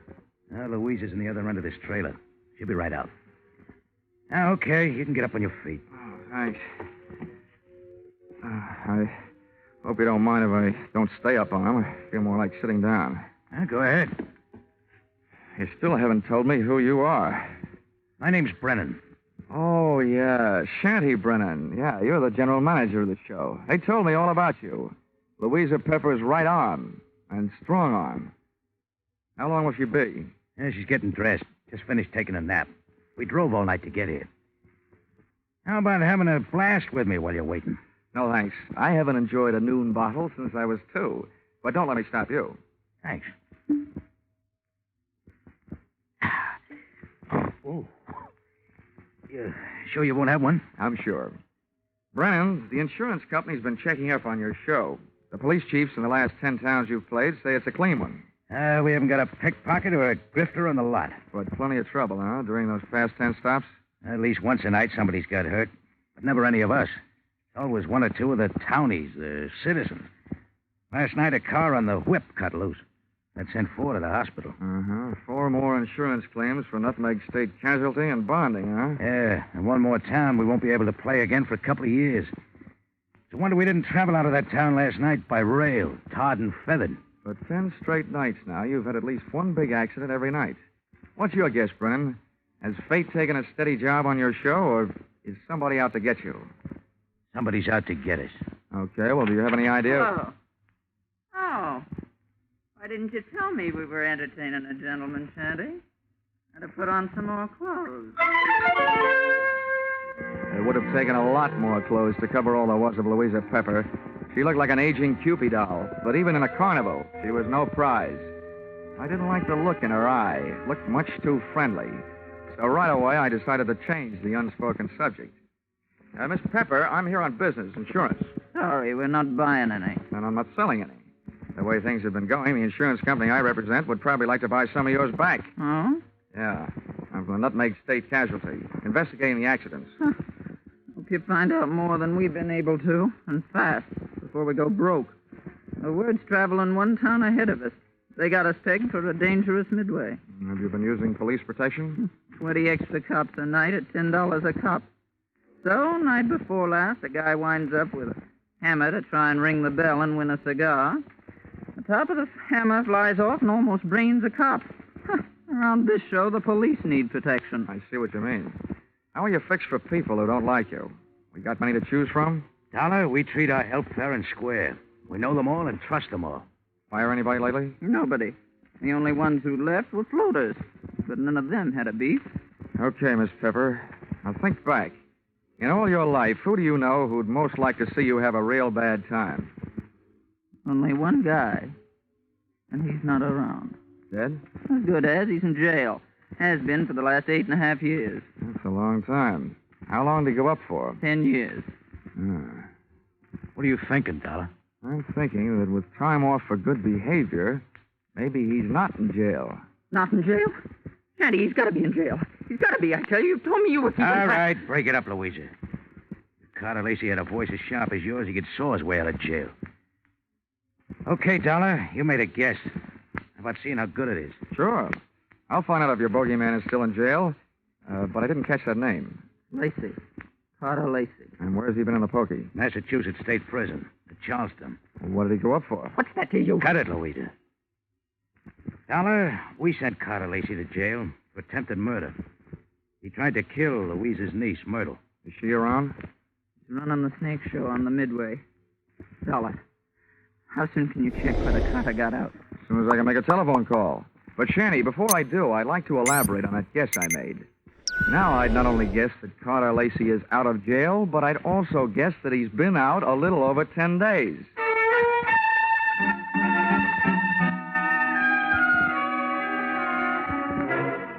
Expense account, item 4, $3. Telephone call to Massachusetts State Prison, confirming both of my guesses.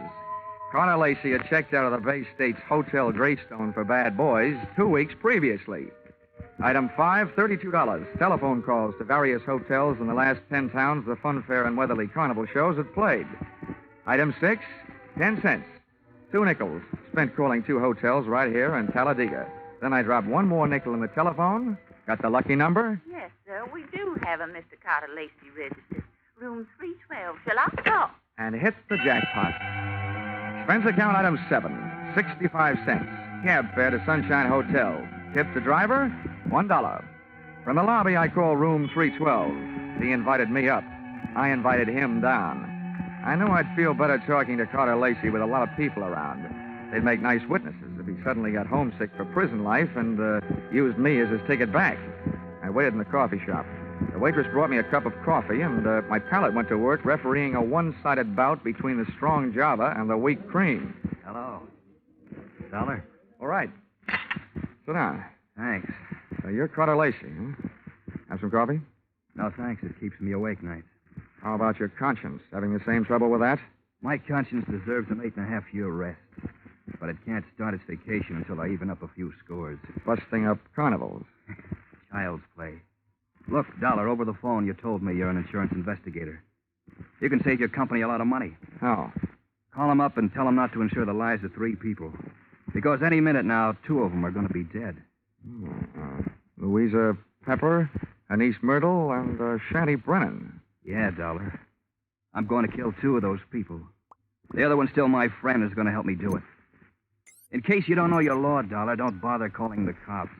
I can't be held for making a threat unless I put it in writing. Well, Lacey, I don't know what your beef is against the people running that carnival, but those accidents have been hurting a lot of innocent bystanders.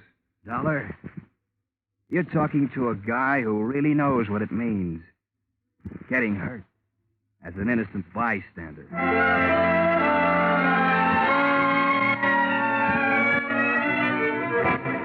Expense account, item 8, $25. Retainer to local detective agency hiring shadow for Mr. Carter Lacey. Explanation, an ounce of crime prevention is worth a ton of trials. Item 9, $1.20. Cab fare back for the evening's festivities at the Fun Fair and Weatherly Carnival, which was rapidly becoming more and more of a thrill show.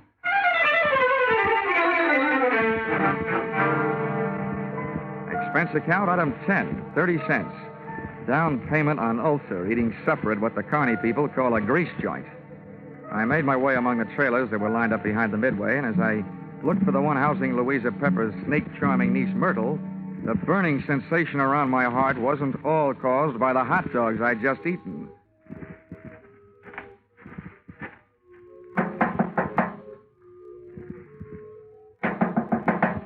Who is it? I've got a message from Carter Lacey. What did you say? I said I've got a message from Carter Lacey. For you and your Aunt Louisa, Shanty Brennan. You're the only one I haven't met yet, so I thought I'd deliver it to you first. Where is he? In town. Got any snakes in the trailer? No, of course not. All right, then. How about inviting me? Are you the insurance guy they told me about? Yeah, that's right. Okay, come in. What did Lacey say? He said that he's going to kill 2 of the 3 of you. Which 2? Didn't he say? No, he didn't. He just said that 2 of you are going to get it. And that his one friend among you, the remaining one, is going to help him do it. He'll do it. He hates us. I know he'll kill it. You say Louisa and Shanny don't know yet? No, they don't. You're the first to know. Well, then wait here. I'll run tell them. I'll stop back here before I go into the tent to do my next show. Grab yourself a drink. I'll be right back. But she wasn't right back, and it's just as well she wasn't. She might have interrupted me while taking a sightseeing trip through the drawers in the trailer's built-in bureau. The piles of silky nothings that give gals that certain something didn't tell me anything I hadn't known about women before. But a little black book stashed among them did. I needn't have rushed my search, though, because Myrtle Pepper was still gone after 10 minutes. That's about the time I headed back to her Aunt Louisa's trailer, pulled open the door, and walked in. You scared me, Della, barging in like that. Mr. Dollar, I told you I'd be right back. Did Myrtle here deliver Mr. Lacey's little love letters? Yes, the fool.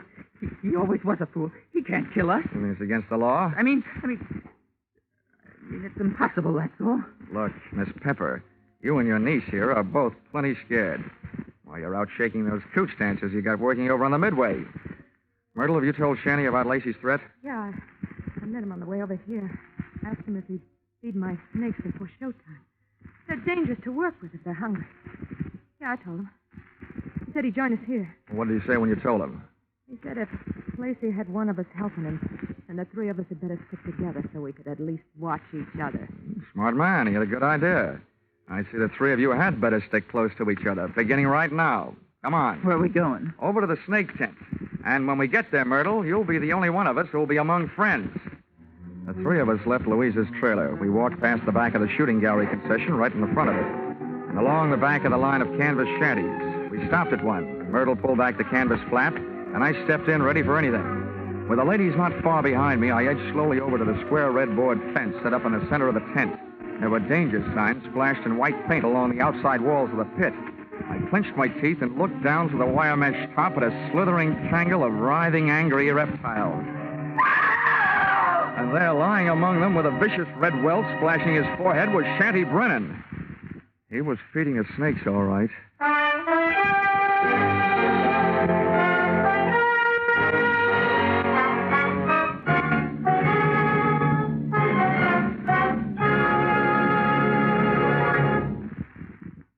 In just a moment, we'll return to the second act of yours truly, Johnny Dollar.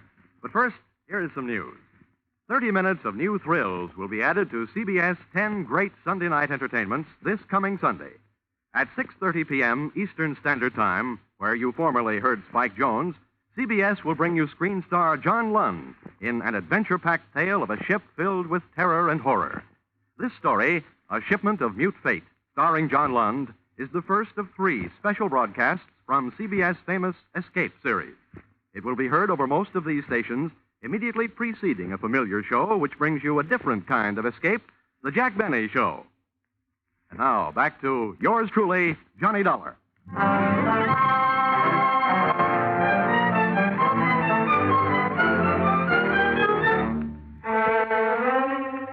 I'd just seen a murder mystery where the actors had been hissing instead of the audience. The lead character in that snake pit wasn't going to win any Academy Award. The scene of the crime was no place for a man, let alone a woman, so I herded Auntie Louisa and her niece Myrtle out of the tent and back into the trailer. Oh, poor Daddy. How horrible. Yes, I was wrong, Dollar, when I said Carter Lacey couldn't do it. What's going to happen to us? According to what Lacey told me, Myrtle, what's supposed to happen is only going to happen to one of you. Huh? What do you mean? Well, he claims that one of you was in this with him, and that one knows she's safe. This may turn out to be an acting contest between you two. What's that crap supposed to mean? Well, the one who's safe wouldn't want anybody to know she feels safe, huh? Oh. I wish I had learned to cry.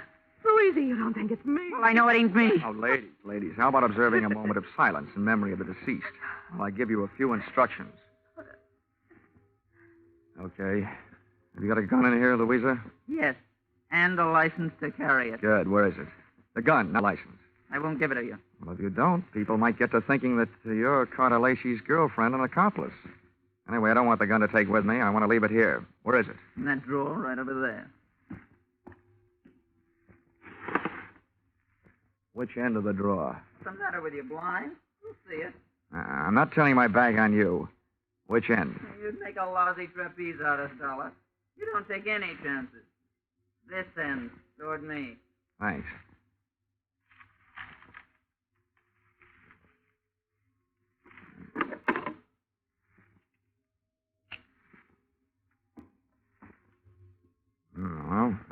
keys to the car hitched to the front of this land yacht. What are they for, Dollar? Just another chance I'm not taking. With those keys in my pocket, this trailer won't be joyriding anybody off into the night.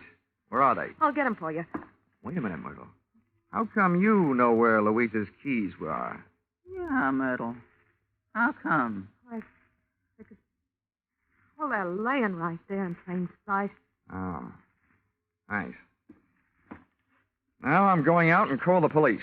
Louisa, I want you to get into that chair down at the other end of the trailer. Okay, General. You got the gun. And you, Myrtle, get on that bunk down at the other end. I don't understand all this. And now, ladies, while I'm gone, I don't want one of you gals to be knocking you off the other. But on the other hand, I can't leave you here without protection. So I'm leaving the gun right here on this table in the middle of the trailer. And if Carter Lacey comes knocking at your door, you can have yourselves a race for the gun.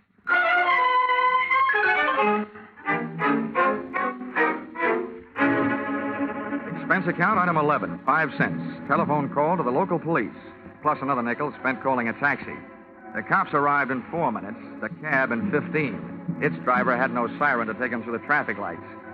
Item 12, $1.10. Cab fare on an exceedingly slow and torturous trip to the Sunshine Hotel.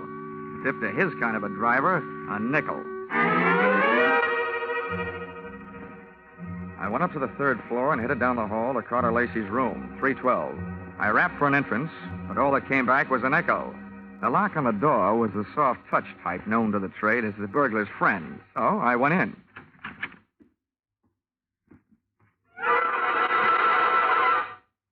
Stars fell in Alabama?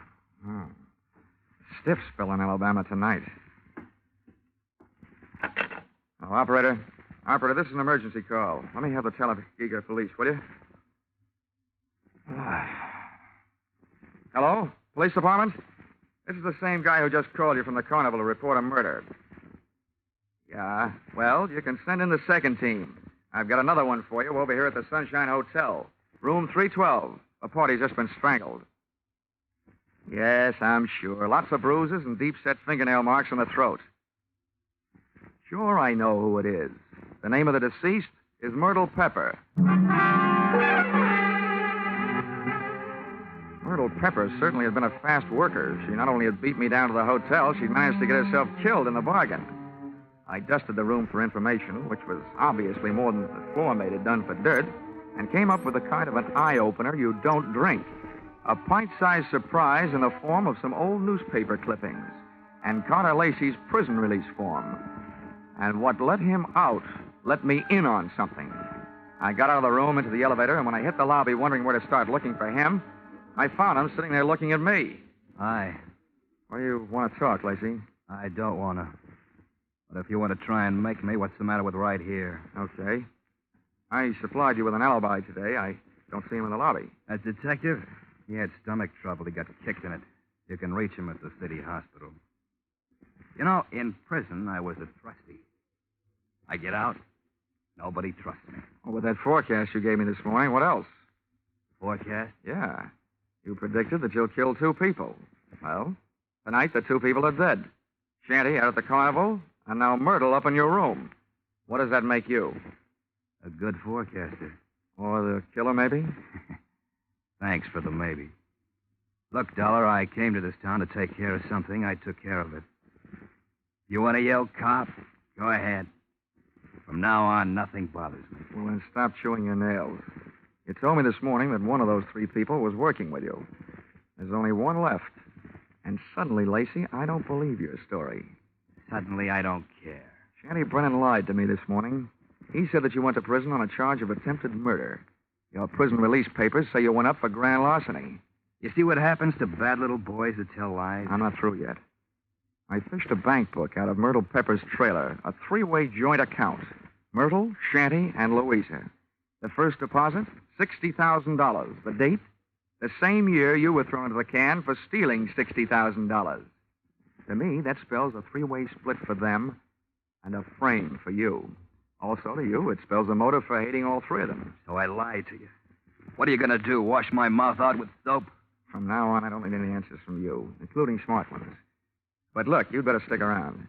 If the cops don't pick you up for murder, Maybe the hotel will want to press charges against you for having an extra unregistered person occupying your room.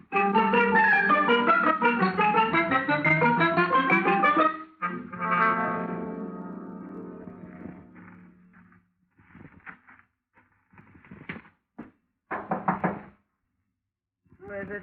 Johnny Dollar. Oh, wait a minute. Miss Carter, they arrested him? Tell me, did he escape? He's at the hotel, and the cops are on their way down there right now. I hope he's more talkative with them than he was with me. You talked to him? Yeah, I had a long, one-sided conversation with him. There's one thing I still can't quite figure out. Whether he really intended to kill Shanty and Myrtle or not. Myrtle? Yeah, strangled. Myrtle? Poor little angel. Of course he meant to kill him. He hated him. He hated us all. Well, you can hardly blame a fellow for being annoyed, framed on a grand larceny trap by three old chums. But you've got the wrong idea, Louisa. What I meant was, did he ever really intend to kill them himself? Or did he just intend to set off the greatest chain reaction since the atom bomb, and just sit back and watch the three of you try to beat each other to it? Well, that's crazy talk. Yeah, like a fox, maybe. He made his threat to me knowing I'd carry it back to you. I say you because you're the only one left. You see, he set himself up as a patsy. He'd been framed by you once before. To me, it looks like Carter Lacey learned a few things about wrong people during that 8-year stretch. Namely, that they never trust each other. You're absolutely nuts, Dollar. I think you'd better get out of here. Go peddle your insurance. The cops will take care of Mr. Lacey. I don't think they will, Louisa. Why not? Myrtle was strangled. That's the kind of murder a man would commit. Well? But there was a set of deep fingernail marks on her throat. And Carter Lacey bites his nails. So maybe you'd better get yourself a manicure before the police arrive. Thanks for the advice. Stand right there, Dollar. This time I got the gun. Hold everything, Louisa. Carter! This is a standoff, Louisa. Point that thing someplace else before I point mine up your snoot. Okay, Dollar, get out. What's the matter with you, Lacey? Are you cracking up? Your plan was going along fine. First, Myrtle tossed Shanty to her snakes. Then Louisa took care of Myrtle. There's only one left, and the state will take care of her for you. That's not enough. There's one satisfaction I haven't enjoyed so far. That's hearing one of these pigs squeal. Carter, we can still split the money in the show and get out of here? The only one that's going to get out of here is Dollar. Beat it. I beat it all right. I was the only one in the trailer without a gun. I plunged into the darkness looking for something and came up with a tent rope, dashed back to the trailer door, and lashed the knob to the guide rail. I didn't want those gun-happy birds flying the coop. Just then, the season opened. I didn't know who was going to come out the worst in there, the hunter or the hunted. The only key I had to the situation was the key to the car, the one I'd picked up earlier in the day. The car churned the trailer through the Carnival back lot and out into the highway. When I hit the cement, I started spinning the rubber.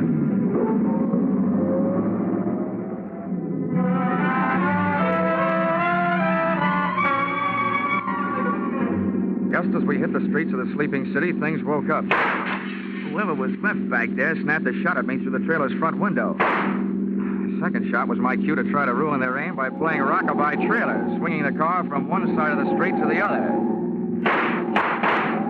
Just as the not-so-sharpshooter made another try, I picked up just what I was looking for, a game of tag with a police patrol car.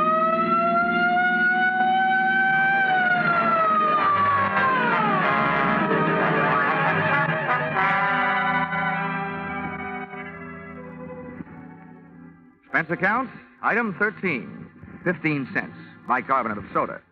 Those Midway hot dogs I'd had for supper were no thoroughbreds. Item 14, $35, cigars for night shift. Talladega police, for whom I had started things smoking. Item 15, $3, hotel bill. Oh, but never let it be said that I ever turned in a measly $3 hotel bill for myself. This was to check out of the Sunshine Hotel, the man who had checked out in the trailer at the hands of Louisa Pepper. Louisa Pepper, the only one who was a good bet to catch up with Brennan, who had been murdered by Myrtle.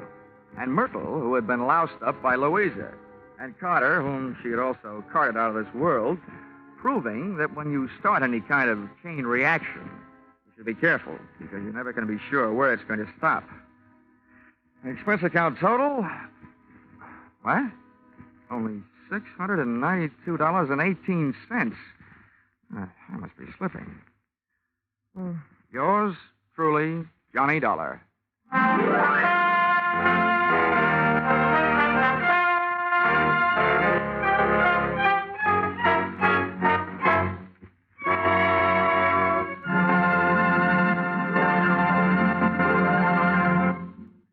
The madman of music is moving. Yes, Spike Jones, formerly heard on CBS on Sunday, is already unpacking his famous collection of flit guns, dishpans, and other instruments, ready for tomorrow night's premiere broadcast as a CBS Saturday star. Hear the Spike Jones Show on most of these same stations tomorrow night at 7 o'clock Eastern Standard Time, when it joins Vaughn Monroe, Gene Autry, Gangbusters, and Sing It Again as a regular Saturday night CBS feature.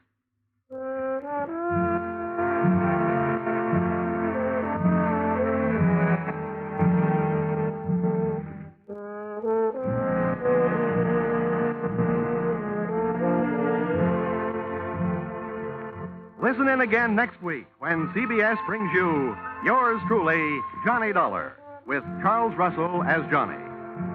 Yours Truly, Johnny Dollar is written by Paul Dudley and Gil Dowd, with music by Mark Warnow, and is produced and directed by Richard Sandville for CBS, the Columbia Broadcasting System.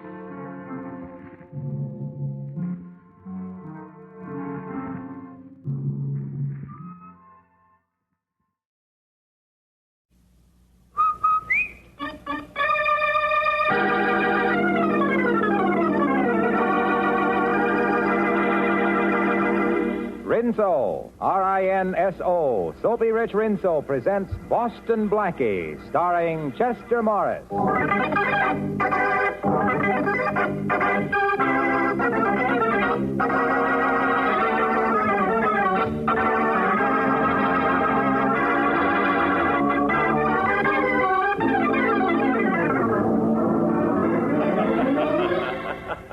What are you reading, Chief? Little Abner? No, listen to this, Matthews. Special feature of the Great Gems exhibit at the famous Godet Jewelers will be the incomparable Star of the Nile emerald. One of the most precious gems in the world. So precious that George Stevens, vice president of Godet's, is personally bringing the star to Chicago, from Chicago to New York. I don't get the joke, Chief. Sure you don't, because you don't know that Boston Blackie's on the same train with George Stevens. Chief, I don't get it. Well, if I know my Boston Blackie, and to my great sorrow I do, he won't be able to resist a little gadget worth a cool $200,000. I still don't see what's funny. Besides, Blackie hasn't gone after sparklers in a long time. I know that, but I also know one thing that sparkles that's right up Blackie's alley. What's that? Dames. Sure, Chief, but the Star of the Nile ain't a dame. Yeah, but Helen Crew is. Helen Crew? Yeah, something's bound to happen on a train when it's carrying those three. George Stevens, Helen Carew, and Boston Blackie.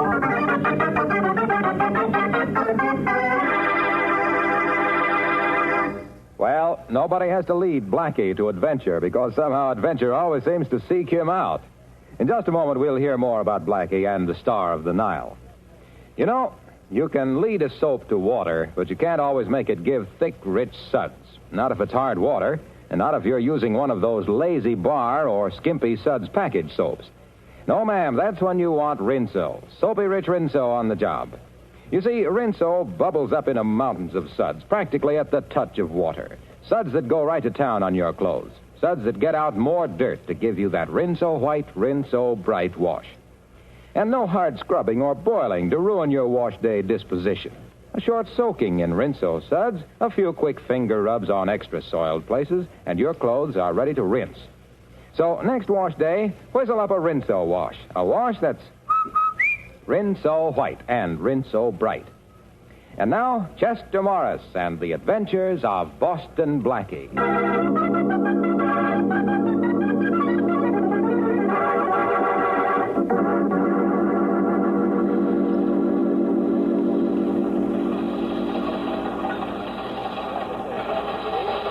It's obvious that an international bank should be established for reconstruction.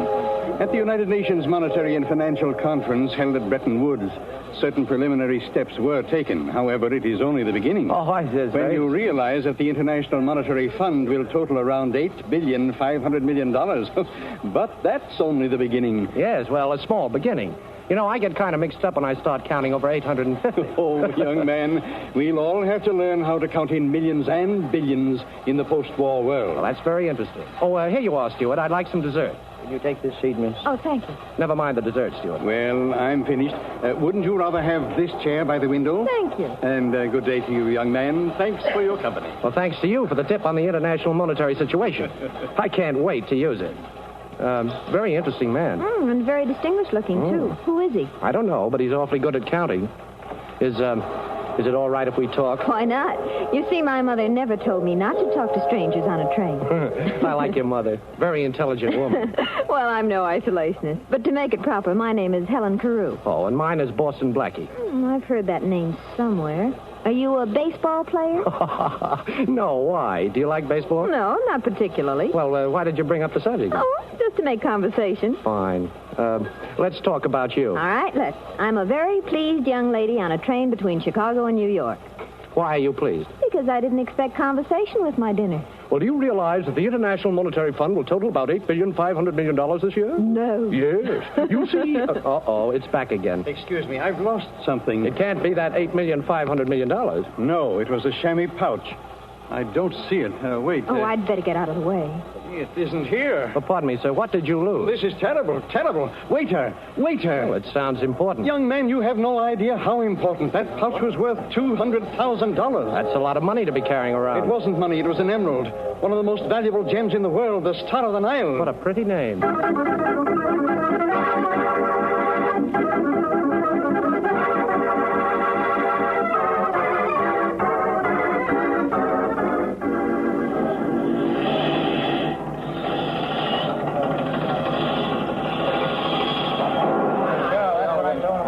I tell you, Inspector, I've been robbed. It was sometime during the dinner hour. The Star of the Nile is missing. Okay, Mr. Stevens, I got that much from the telegram the conductor sent. Now, we'll search every passenger on the train if we have to, so calm down. Now, you say you thought you left it in the diner. Were you alone? No, a young man joined me for dinner, and then later, just before I left, a young lady was seated at our table. Mm-hmm. Friends of yours? Oh, no, just the people one meets on a train. Now, this young man, what was he like? Well, he was a clean-cut-looking chap with dark hair, a good build, nice smile. I'm not a bit surprised. And the young lady? Oh, quite attractive. As a matter of fact, the young man seemed rather taken with her. Well, Mr. Stevens, I don't think you have to worry about your Star of the Nile. I might even say the situation is well in hand. Matthew should be here any moment now with the man we're looking for.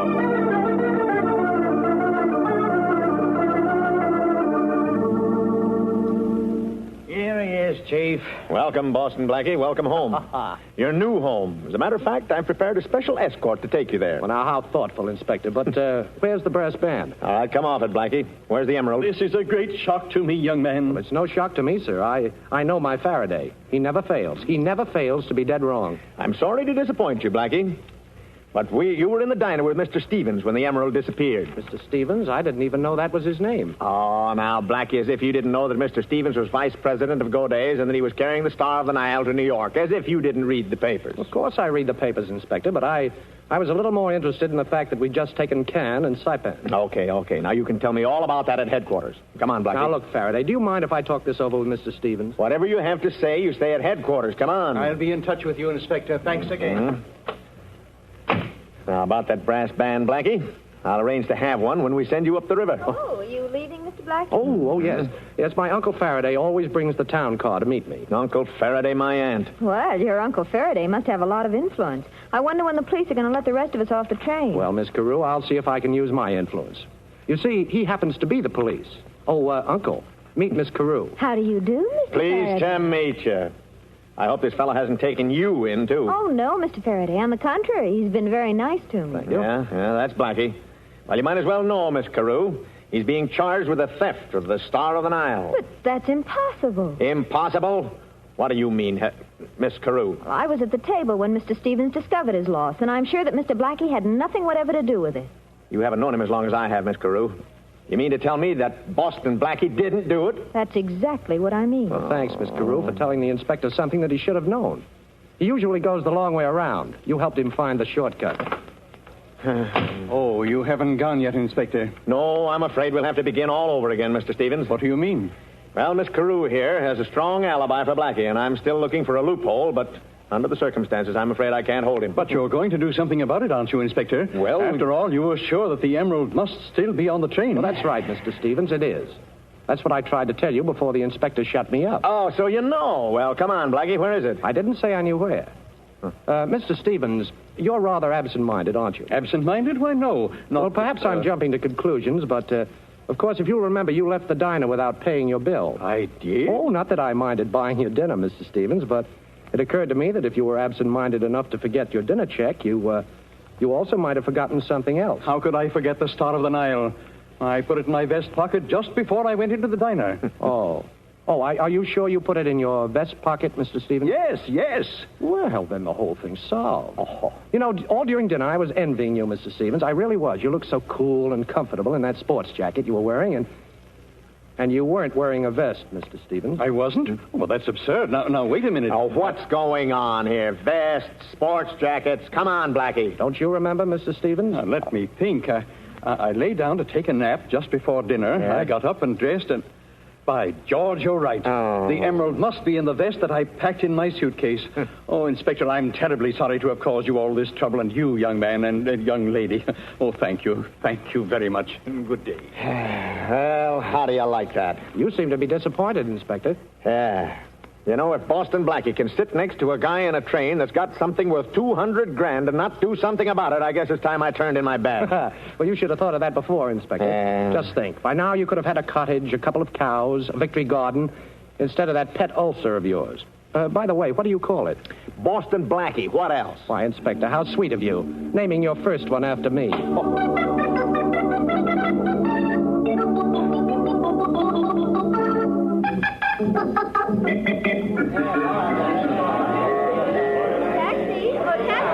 Oh, Miss Carew, I've been looking for you. Here's a cab coming up now. May I drop you someplace? Thanks. Where to, Miss Carew? The Middleton, please. Okay, driver, 48th Street off Lexington.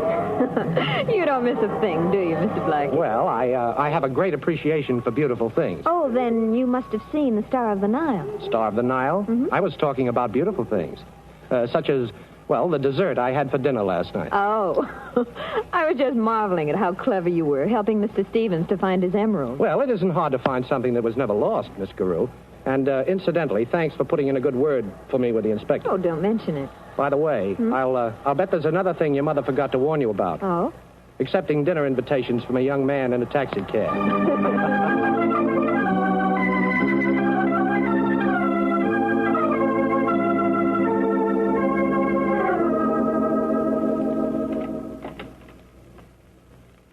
I told you not to disturb me, Miss Everett. I'm too busy to see... Oh, who are you? Louis? Louis? Yeah. Miller said you wanted to see me. Oh, yes, Mr. Louis. Won't you sit down? Now, look, let's get this straight, Mr. Stevens. I don't know you, but Miller said you had a job for a guy with fingers. Well, I wouldn't exactly put it that way, Mr. And another Louis. thing, Mr. Stevens. This is strictly business. Miller says you want me to open up a safe down at Goday's and lift a hunk of jewelry. Well, now... And what's more, Mr. Stevens, I know you're vice president of Goday's. That's your business, but it ain't mine. And if you're worrying about what might happen, you're in a swell spot. After all, who'd the judge believe, me or you? Well, I'm glad we understand each other, Mr. Louis. The emerald has already been deposited in the Goday vault, and since the exhibit will open tomorrow, there's no reason for any further delay.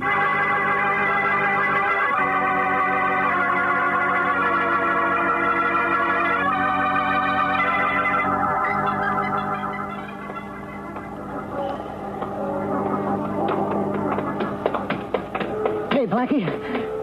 Didn't you hear me calling you? Well, vaguely. To be honest with you, Shorty, I had my mind on somebody else. Well, boss, I just heard something I thought you'd be interested in. Yeah? You know, you were telling me about that emerald mixed up on the train? Yeah. Well, I just got a tip, see? Somebody's going to crack the Goday safe for that emerald. When? Midnight. How straight was this tip, Shorty? A very reliable tip, boss. A Fingers told me. Fingers? Oh, that's too big a job for him. He's only got 10. Well, that's what the man said. He said that. That small-time safecracker. I guess I'd better go down and help him out. But before business, pleasure.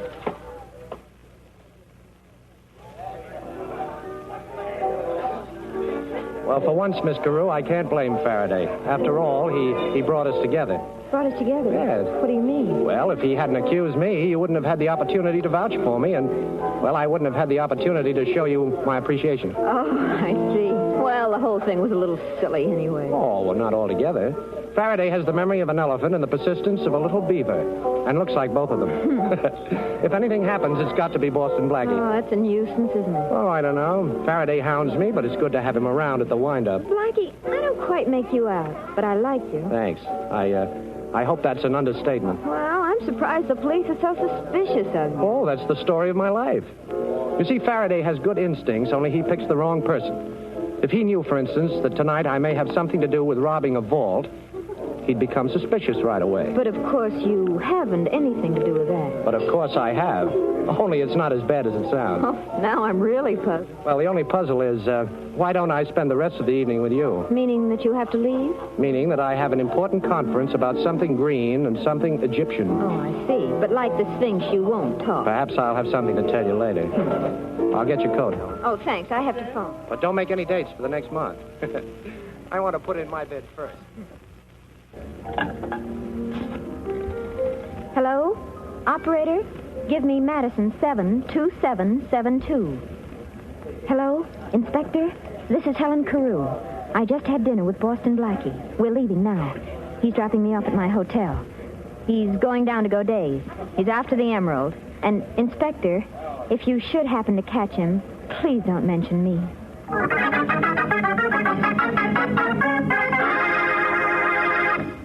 The flowers that bloom in the summer have nothing on your pretty cotton washable dresses, ladies, not when it comes to eye-filling loveliness. And say, you were particular to pick out just the dresses you wanted, weren't you?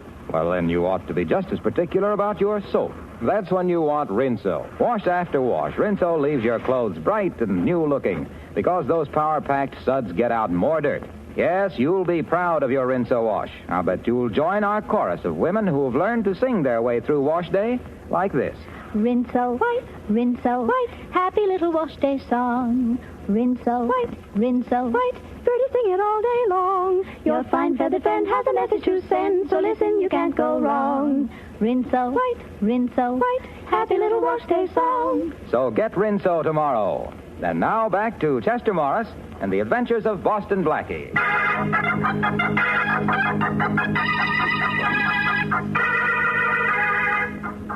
Boston Blackie, unaware that Helen Carew has tipped off Inspector Faraday as to his destination, is en route to Goday's Jewelers to try to prevent the robbery of the vault there and to discover who is back of the attempt to steal the famous Star of the Nile emerald. It is midnight at the Goday Vault. It's no use, Louis. It's one of them new-style vaults. I can't make it out. Well, we got dynamite. We'll have to use it. I don't like a noisy job, but where is it? I left it out in the alley, boss. Now, go get it. Okay, I'm going. Try again, Fingers. Stevens is paying off plenty. Well, I'm nervous. This is a big job, boss. Too big for you, Fingers. Okay, stay where you are. Boston Blackie. That's right. What were you saying about a certain Mr. Stevens? Now, look, Blackie, let's be sensible about this. Well, we're having a little trouble cracking this crib. Yeah. I'll make a bet with you. I'll bet you can't open it. Are you kidding, Fingers? I'll make a good bet. All right. So it'll pay you to try. Well, I'll make a bet with you. Not the kind of a bet that'll pay you in money, but it might save a few years of your life. Yeah? Yeah, all you have to do is talk. Yeah, we'll talk, Blackie. And drop you a rod first. Oh, so you got a little playmate. Okay, take your gun away from my back. Get it, Louis. I get it. You know, Blackie, this is a happy coincidence. As I said before, we can use you. Only now the bet's off. You're just going to do it. Come on, get those fingers working. And suppose these fingers can't open the vault. And the next time you go to buy gloves, you better look for mittens. Come on, take a good look at the crib. Oh, a beautiful job. You know, Faraday should see me now. Okay. Stand back and keep quiet. Yeah, we'll be quiet, all right, but it's up to you, Blackie.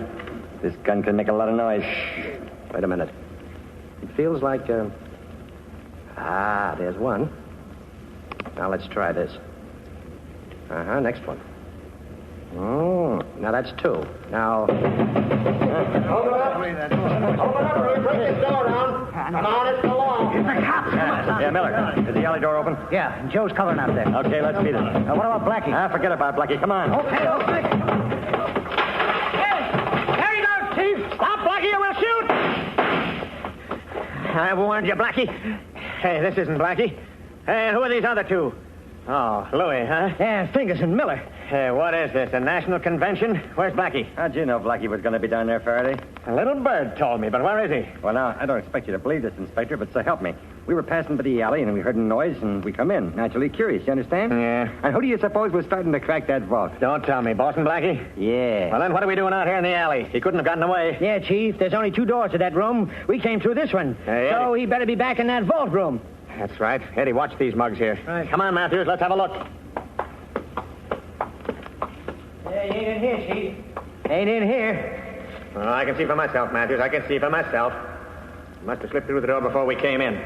Matthews, you're fired. Me, Chief? I ain't done nothing. That's the trouble. You never do anything. Now, see if the vault's open, Matthews. Okay, Chief. Now, lock tight in the drum. There ain't a mark on it. Looks like we saved the emerald for go days, huh, Inspector? Yeah, but I wish somebody had saved Blackie for me. Matthews, I hate to say it, but we gave Blackie a break. We came in just in time to save him from getting into trouble.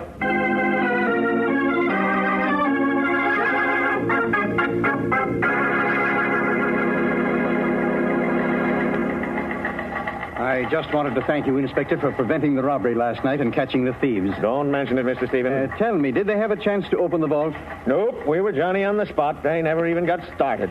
Well, Inspector, I can't thank you enough for the fine job you've done. Fine job. Nothing ever happens. Nobody steals anything. Listen, Mr. Stevens, if somebody should steal that emerald and I catch him, then you can thank me. What burns me up is that Boston Blackie was down there, too, but he got away. Boston Blackie, he got away? Are you sure the vault wasn't opened? Sure, we tried it. It was locked tight. Well, that's fine, but to be on the safe side, I'd better check up. I'll go right down to the vault myself.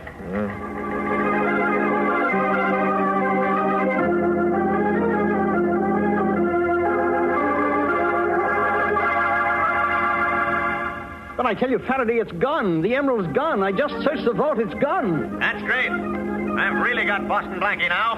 Don't worry, Mr. Stevens. Calm down. You'll get your star, and I'll get Boston Blackie.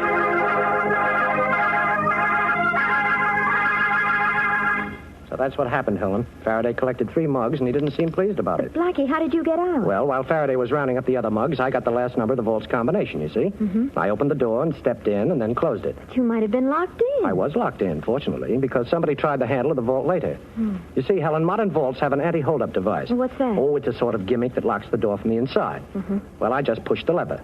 After they left, I slipped out through the alley door. What were you after, Blackie? I told you before. Something green and something Egyptian. The Star of the Nile emerald, of course. Did you find it in the vault? Yes. Oh. But I didn't take it. I just wanted to make sure it was there. You didn't take it. Blackie, I don't understand you. Now, look, somebody's after the Star of the Nile, and if he gets it, somebody's going to take the rap for it. Could be me, but that's not the point. Nobody's going to take a rap for somebody else while I'm around. You're talking about somebody. Who? I'll find that out. But first, I want to have a talk with Mr. Stevens at his hotel. Perhaps he has an idea. Goodbye, Helen. Next time, I promise you, we won't have any outside interference. Operator, give me Madison 72772. Hello? Helen Carew speaking. Oh, the inspector isn't there? Well, then I want to leave a message. Tell him that Boston Blackie is on his way to the Cavanaugh Hotel to see Mr. Stevens. I can't wait for the inspector to call back, so tell him I'm going to see Stevens, too, right now. But try to get the inspector there as quickly as you can.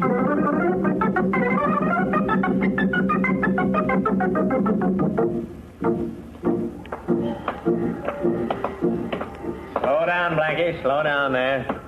Okay, you can march in step with me and Matthews now. You taking your afternoon constitutional, gentlemen? What were you doing back there at the Middleton apartment, Blackie? Now, Inspector, you're privileged to know anything about my public life, but I insist that you don't interfere in my private affairs.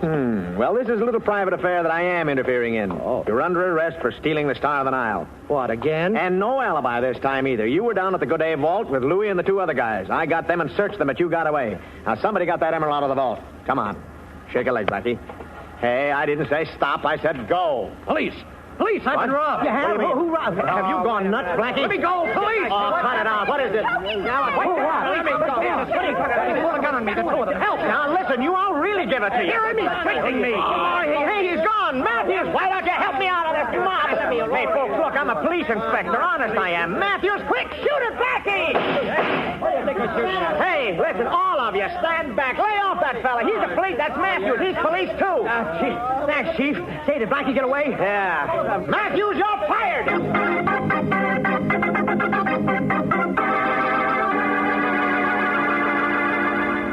But I was sure he was coming here, Mr. Stevens. Miss Carew, why should Mr. Blackie come to see me at my hotel? Besides, I'm confident that by this time Inspector Faraday has made sure that the young man is no longer a free agent. Perhaps, yes, perhaps you're right. But, well, I'm not sure the inspector is right in what he's doing. Oh, now, Miss Carew, it's quite obvious that you have an attachment for Mr. Blackie, and if the police have taken him, I won't have to worry about the Star of the Nile any longer. The police haven't taken me, Mr. Stevens. Boston Blackie. And incidentally, if I knew how much the Star of the Nile would be worth to you, I might listen to reason. Blackie. Hello, Miss Carew. I rather expected you'd be here, too. I wouldn't try to phone, Mr. Stevens.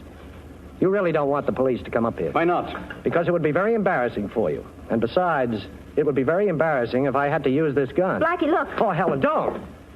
Helen, why did you knock the gun out of my hand? Because you had me fooled for a while, but I'm finally beginning to understand you, Blackie. All right, the two of you stand still and put your hands up high. Oh, so you have a gun, too, Mr. Stevens. Is that to guard the emerald you stole from your own vault? Mr. Stevens took the emerald? Yes. Usually when people want to steal something, they just steal it. But Mr. Stevens had to do it the hard way. But you made it much easier for me, Mr. Blackie. You see, you were in the vault, and now everybody will know that Boston Blackie stole the emerald. There's just one thing I'd like to know, Mr. Stevens. Why does a vice president of a large firm like Goday's have to steal a piece of jewelry? Well, there's an ugly word for it, embezzlement. I'm awfully sorry, Miss Carew.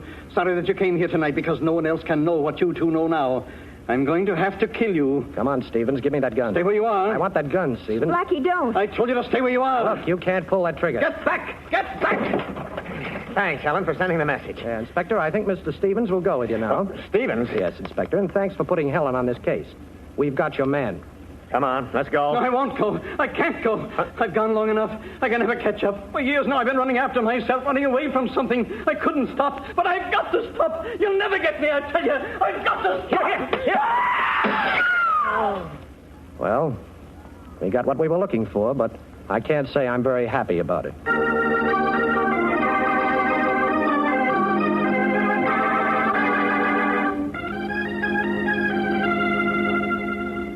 Well, Faraday, this time I've really got to thank you. Don't kid me, Blackie. No, on the level. You saved my life. You know, it's the first time in 10 years that I've been scared. Really? Well, you know, Stevens might have pulled that trigger. No such luck. Oh, very funny. Yes, he'd have shot Helen and me if you hadn't knocked on the door. He had only one other way out, Faraday, and because you came in, he took that way. Always blaming it on me, huh? Now, look, Inspector, won't you miss me a teeny little bit? Does a guy miss a headache? You know, Helen, you really had me fooled. But let me give you a tip. The next time you call Madison 72772, you better be inside a telephone booth. What? Remember when we were out for dinner the first time? Yeah. Well, I went to get your coat, and as I was leaving, I heard you ask the operator for Madison 72772. My private number. Sure. Only a few people know that number, and I'm proud to be one of them. So you knew I was working for the inspector? Sure, but that didn't matter. You already had your hooks in me, and I couldn't get loose. Well, perhaps now you'd like me to unhook you? Oh, honey, with you, anything goes. By hook or by crook.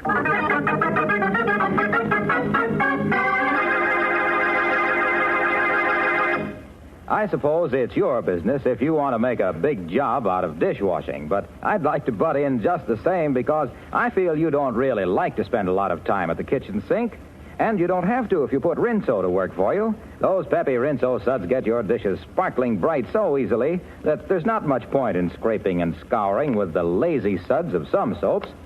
And Rinso's so economical, too. Just a little Rinso goes a long, long way. So better get Rinso tomorrow for dishwashing, for all the soap and water jobs around the house, and for a wash that's Rinso White and Rinso Bright.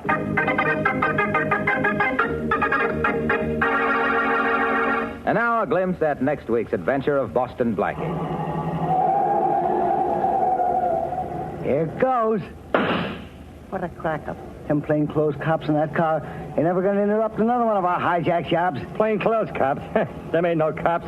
The driver of the car that just wrapped around a telephone pole is Boston Blackie.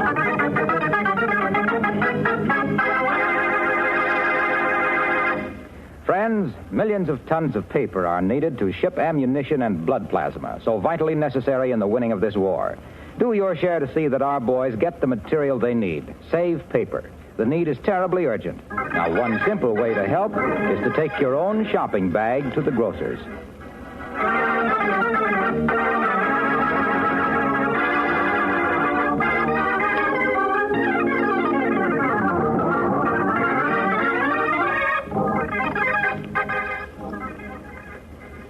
Be sure to listen in at this same time next week for another exciting adventure with Boston Blackie. You can see Chester Morris as Boston Blackie on the screen at your favorite movie theater. Boston Blackie's latest Columbia picture is One Mysterious Night, soon to be released. Richard Lane appears as Inspector Faraday. Music by Charles Cornell. This is Harlow Wilcox saying good night for Boston Blackie, brought to you by the makers of Rinso, the soap that gets clothes.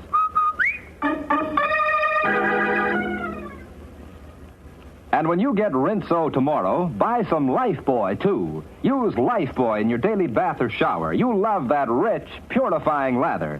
You know, of 7 leading brands, Lifebuoy gives you the most soap for your money. And besides, it's the only soap especially made to stop B.O.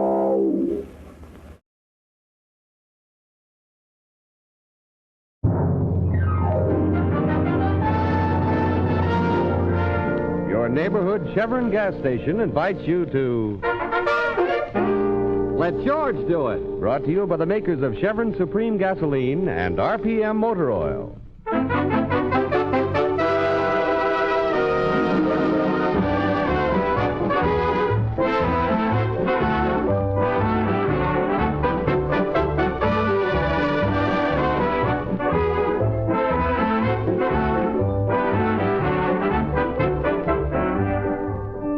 George Valentine has been out of uniform only a few weeks. Blessed with an abundance of energy and adventuresome spirit and not too much money, he has sunk his last dime in office rent, a few pieces of furniture, and an ad in the classified section of the daily paper. An ad which reads, "Do you have a crime that needs solving? Do you have a dog that needs walking? Do you have a wife that needs spanking? Let George do it." Now 3 days have passed, and George, sitting in his swivel chair with his feet up on the desk, is still anxiously waiting for a client. Suddenly, the door bursts open. Mr. Valentine? Yes? Mr. George Valentine? Yes, come right in. Have a seat. Oh, here, take this one. It's softer. Oh, thank you. Oh, don't mention it. Have a cigar? Huh? Oh, I'm sorry. You're too young. Here, wait a minute. Here. Have a chocolate bar with almond. Oh, thank you. Yeah. Now then, what can I do for you? Well, I came to work for you. Work? I thought you were a client. Oh, no, sir. That's all right. I'll get it. Hey, wait a minute. Good morning. Let George do it. How do you like that? Oh, I can make an appointment for you. I'm Mr. Valentine's confidential assistant. Well, that's nice to know. Oh, well, if you're that close, then come right up, Mr. Winters. Yeah, goodbye, sir. Well, how do you... Now, look here, bottom button. I'm Sonny Brooks. You can call me Sonny. Well, now, look here, Sonny. Who hired you? I come with the office. You see, Caleb, the elevator man, is my friend. He knew I was looking for a job, so he said, Sonny, whoever gets that office gets you, too. Yeah, well, you're too young, Sonny. Things may get a little rough around here. Oh, that's okay, sir. I'm a very rugged character. Now then, Mr. Winters will be here soon. Winters? The mystery writer? Yes, sir. Jonathan Winters. He just phoned. Oh. We can discuss my salary later. I'll go on the payroll as of today. Uh-huh. Whether I like it or not, huh? I have a feeling you're going to become very fond of me, sir. I grow on people. Yeah, like a wart. All right, Sonny, call an employment agency and get me a secretary. Oh, that won't be necessary, sir. Why? Don't tell me you type also. No, but my sister does. Your sister? Claire. She'll be here soon to start to work. Well, say, does your whole family go with this office? Oh, well, I don't have much of a family. There's just Claire and me. Oh, well, that's tough, kid. But you're lucky. I haven't even got a sister. Tell you what, maybe we can sort of look after each other. How about it? Oh, that'll be swell, Mr. Valentine. I'll be glad to take care of you, sir. Hey, you're okay, Sonny. Oh, you like Claire, too. She's prettier than I am. Oh, perfect. It doesn't matter if she can type or take dictation, just so she's prettier than you are. Mr. Valentine? Hmm? Oh, yes, Mr. Winters. Come right in. Mr. Valentine, I'm here because... Well, it doesn't matter what the job is, Mr. Winters. I'm your man. Just throw your problem in my lap, and I'll come up with the right answer. Mr. Valentine, I'm about to be murdered. Well, now, don't take it too seriously. A lot of people... Murdered? Murdered? You're joking, I hope. I'm not joking. Oh, well, that's a little out of my line, Mr. Winters. I mean, Mr. Valentine, I have been murdered. Oh. Suffering cat. Yeah, well, don't stand there, Sonny. Do something. Call somebody. The police, the fire department. Yeah, I'll get a doctor. And Sonny. Yeah, Mr. Valentine? Don't get excited. Look at me. I'm perfectly cool.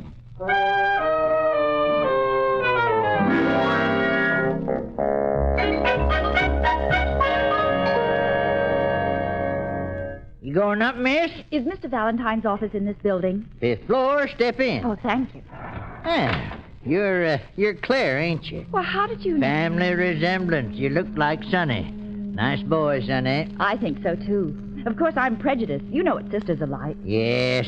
I'm the same way about Georgie. Georgie? Oh, you don't mean Mr. Valentine? Of course I do. Known him for years. Used to work for his father. Georgie and I got to be good friends on account of his curls. Curls? Yeah, must have been all of 4 years old then. Had the prettiest long curls you ever did see. Oh, really? Yes, I talked his ma into having them cut off. Georgie and me's been close friends ever since. I can understand that. You, gonna work for him? Well, I'm going to apply for the job. Uh-huh. Well, you keep an eye on him, hear me? Well, That boy never thinks to eat unless someone reminds him. Oh, here we are, 5th floor. Oh, don't let his talk fool you. Tries to act hard-boiled, but I know Georgie. Underneath it all, he's still a little boy, them pretty long curls. First door to your left. Oh, there he is now. Caleb, get a doctor up here right away. Eye, ear, nose, or stomach? I don't care. Get a doctor. I'll get Dr. Mack. He took very good care of you when you had that bad cold. Mr. Valentine? Well? Is anything wrong? Oh, no, nothing trifling. Now, run along, sweetheart, and if you're a client, come back tomorrow, will you? I'm Claire Brooks, Sonny's sister. Yeah, we'll come back tomorrow. Mr. Valentine. Well? You're going to talk to me about that job whether you like it or not. I spent 10 cents on bus fare to come here. Well, look, here's a dime. Now be a good girl and beat it. I certainly will. I wouldn't work for you if you offered me $1,000 a week to sit behind a desk and do nothing but powder my nose. Well, I could stand a little powder at that. Oh, you... Oh, wait a minute.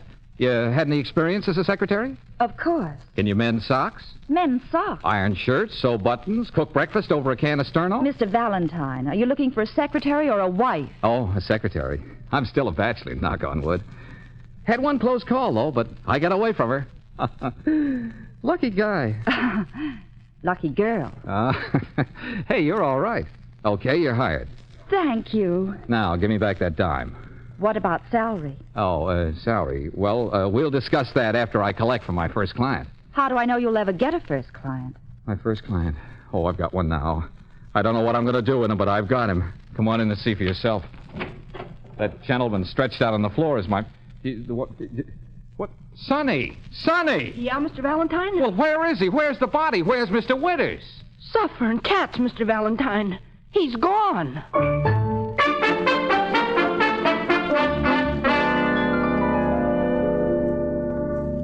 Now, make sense, will you? Mr. Winters couldn't have just disappeared into thin air? Well, it's like I told you, Mr. Valentine. I went into the waiting room to phone the police, and the next thing I knew, you were out here yelling for me. Look, this window is open. Oh, what of it? Well, don't you see? It leads to the fire escape. Mm-hmm. And this door leads to a closet, and that door leads to the... Well, never mind. Will you be serious? Mr. Winters was shot. Well? Maybe his murderer followed him here to your office. Maybe he hid out of the fire escape listening. Then when you left the office, he dragged the body out. I'll bet Sis is right. Oh, look, kids, we haven't got time to puzzle over it now. I'm in a jam. The police will be here any minute. The police? Well, of course. Sonny phoned them. Gosh, I'll look pretty silly trying to explain that the body disappeared. My first case, and I make a mess of it. Oh, don't get discouraged, Mr. Valentine. Yeah. But to tell you the truth, Sonny, I don't know what to do next. I haven't even got a clue. Still the little boy in curls. Curls? Oh, Caleb's been talking to you, huh? He's a swell guy, but don't take him too seriously. Why not? Well, because he thinks I know all the answers. And look at me. Mr. Valentine, why don't you go out and find a clue? Find one? Where? Well, did Mr. Winters have a family? Well, I don't... Hey, wait a minute. I've seen pictures of his wife in society papers. Good. Oh, Claire, you're wonderful. Remind me to raise your salary. What salary? Yeah, well, when you get one, remind me to raise it. See you later. Where are you going, Mr. Valentine? To Mr. Winters' home. And when the police come, stole them. But, Mr. Valentine, what'll I tell them? Tell them nothing. You've got charm, haven't you? Well, use it.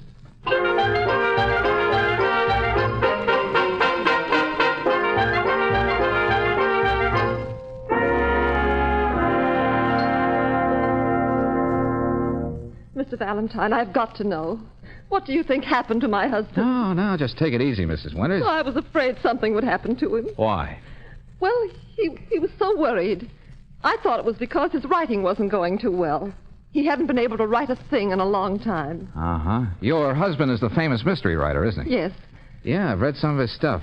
The case of the body in the bathtub. Murder has the hiccups. This is his study. Say, quite a layout. What are all these papers? His manuscript. He was working on The Lost Corpse. The Lost Corpse. Cute title. It wasn't coming easy. He knew it had to be good, or it would mean the end. Mr. Valentine, what are you looking for in that wastepaper basket? Well, I don't know exactly.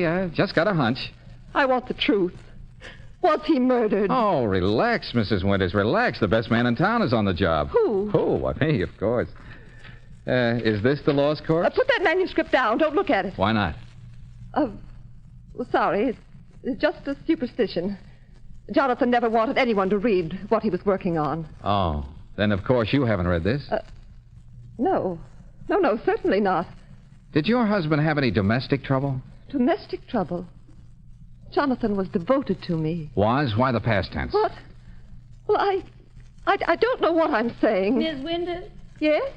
Yes, what is it? There's a policeman downstairs. He wants to talk to you. A policeman? Well, I'll be right down. Look, Mrs. Winters, you haven't seen me, understand? But why? Your husband trusted me. Why don't you try it?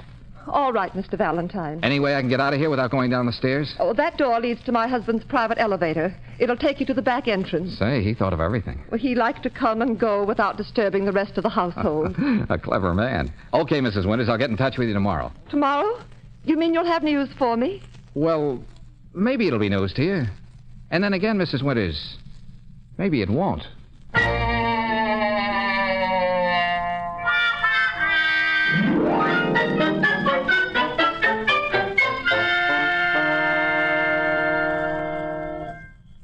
Mr. Valentine, what's the idea of dragging me out here in the middle of the night? Keep your pretty little mouth shut, will you, Claire?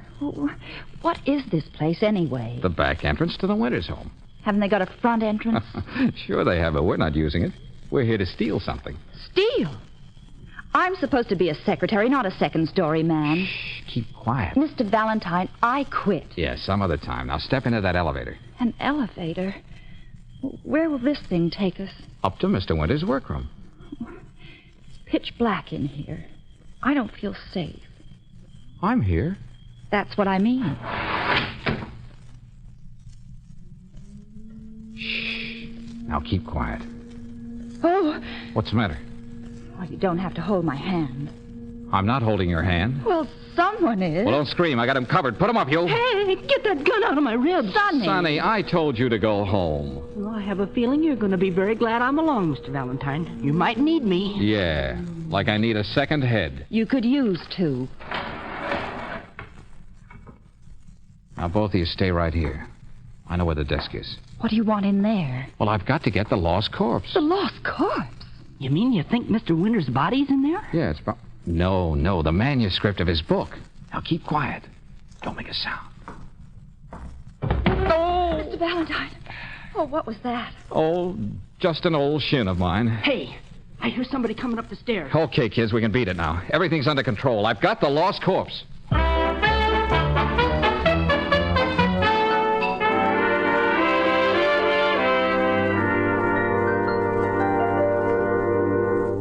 Is it a good story, Mr. Valentine? Mm-hmm. Aren't you going to let us read it? Mrs. Winters wouldn't approve. Oh. What's she like? She attractive? Never mind, Mrs. Winters. What about the lost corpse? Well, it's a very unusual story about a man and his wife. How original. Yeah, the wife would like to give him the gate, but she hasn't any money of her own. However, she stands to collect a lot if her husband ever kicks the bucket. Is there a murder? Of course. The husband is shot, but he manages to make his way to a private investigator's office. Huh? Is that in the story? Sure. Yeah, but that's what Mr. Winters did. The husband tells the investigator he's about to be murdered. Hey, that's what he told you. Then he collapses. When the investigator steps out of his office, the wounded man disappears. Just like Mr. Winters did. That's what actually happened. It is? Well, what do you know about that? Oh, go on, Mr. Valentine, then what? Well, later the guy returns to his wife and he says, "You thought you killed me, but I'm not dead yet. You... Yes, go on. Well, that's all. That's as far as Mr. Winters got with his story. No wonder Mrs. Winters didn't want you to read it. It's the story of their life. It shows she's guilty. She killed her husband. Georgie. Oh, say, Georgie. Yeah, Caleb, what do you want? Where's Mrs. Winters? She all right now? Mrs. Winters, what are you talking about? I left her in your waiting room. She come to see you. When was this? A few minutes ago. She acts kind of funny, like maybe she was sick or something. Come on. Not a sign of her. Caleb, are you sure you left Mrs. Winters here in my waiting room? Mr. Valentine, look, on the table. A woman's purse. With initials on it, M.W. M.W. Marcia Winters. Do you think the same thing happened to her, Mr. Valentine? Someone followed her here and hid out on the fire escape? No, I don't think so. She heard us talking. She knew we thought she was guilty. Oh, of course. Yeah, all right, Caleb. Thanks a lot. Well, it's all right, Georgie. Call me if you need any help. Yeah, sure, Caleb. Say, how are you two at playing games? Games? At a time like this? Sonny, you be Sonny. I'll be George Valentine. And Claire, you be Mr. Winters. What? Now, Claire, step outside the office. Give us a few minutes, then come in and say you expect to be murdered. Oh, I get it. You want to reenact the crime. Smart boy. Okay, Claire, get going. First, I'm a second-story man, and now I'm an actress. I quit. Oh, come on, Claire, be a good sport. Humor me. I said I quit. Yeah, well, we haven't got time now. You can quit tomorrow. Oh, all right. But you can think of the silliest thing. Now what do we do, Mr. Valentine? Just exactly what we did when Mr. Winters first stepped into this office. Okay, Claire, come on in. I don't think she heard you. All right, Claire, we're ready. What's the matter with her? I'll get her. Claire, you can come in now. Claire, what? Where is she? Suffering cats. What a mess. Now my sister's disappeared. It's only natural, I guess, for the carpenter to build his own house a little stronger, for the cobbler to cut his own shoes a little more generously, for the farmer to select the juiciest apples for his own barrel. Frankly, that's one reason why you can count on a little something extra in the way of service when you stop at a home-owned Chevron gas station. You see, the Chevron dealer is building his own business. He's got a big stake in making you want to trade with him. That's why his smile's a little friendlier and his service a little more thorough. And, of course, he's offering your car the best climate-tailored Chevron Supreme gasoline and RPM compounded motor oil. It's only natural, too, for you to like doing business with a neighborly, conscientious kind of a fellow. So look up the Chevron dealer in your neighborhood. Remember, his Chevron gas station is home-owned.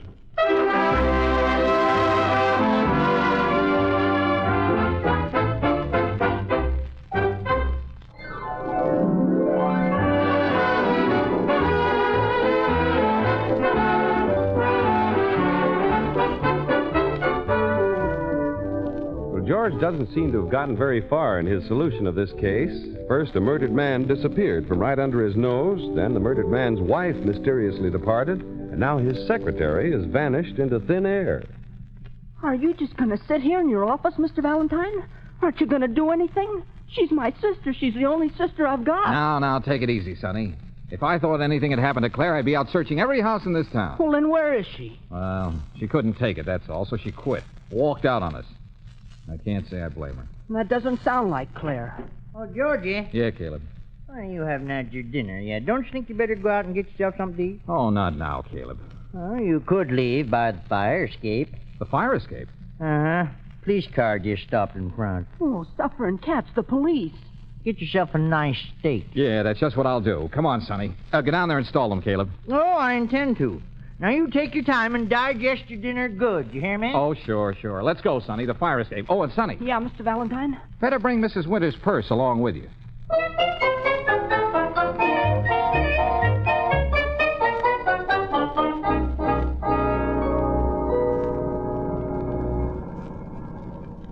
Excuse me, Mr. Valentine, but aren't you going to stop and get something to eat? That's the trouble with women. As soon as the going gets a little tough, they walk out on you. Didn't you promise Caleb you'd get yourself a steak? Boy, a big, beautiful steak. But you're certainly right, Sonny. She is. She is, sir? Much prettier than you. Mr. Valentine, if we're not going to eat, we can't just drive around all night. We've got to find out who murdered Mr. Winters and what they did with his body, and where Mrs. Winters disappeared to, and what happened to Claire. Isn't that right, sir? And she's very intelligent.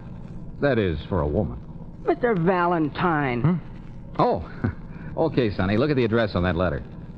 What letter, sir? The one in Mrs. Winters' purse. Is there a letter in here? Well, didn't you notice it when Claire opened the purse? No, sir. Oh, here it is. It's addressed to Mrs. Marcia Winters, 300 Pepper Tree Lane, Cedarhurst. Hey, that's in the country. Yeah, they must have a country place, too. Cedarhurst. Yeah, that's out on Highway 6, right near...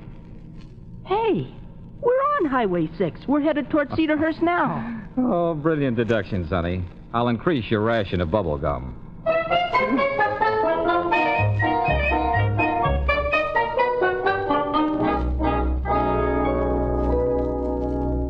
Oh, I filled her up, sir.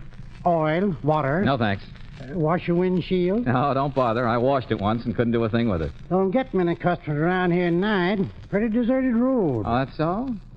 I'll bet we're the first car you've seen this evening. That's right. Oh, except for that cab. Cab with a woman in it? Now, how'd you guess? Hey, I'll bet it was Mrs. Winters. Hang on, Sonny. We're getting warm.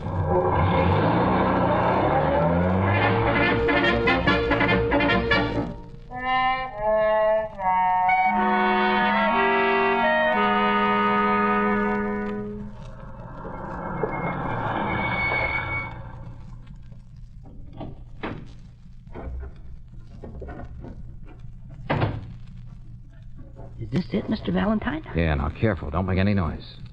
There's a light inside the cabin. Uh-huh. And a woman. See her moving around? Oh, yeah. I can make out her shadow now. All right, Sonny, you stay out here. Oh, Mr. Valentine. Sorry, Sonny, but there may be trouble, and I can't let anything happen to you. Yeah, but I'm in this with you. Don't you remember? I was going to look out for you. Yeah, but you may need me. Jeepers, Mr. Valentine. All right, Sonny, you win. But stick close to me, understand? Yes, sir. Are we going to just walk right in? No, of course not. That's no fun. What would they do in a mystery show? They'd climb in a window. Then we'll climb in a window.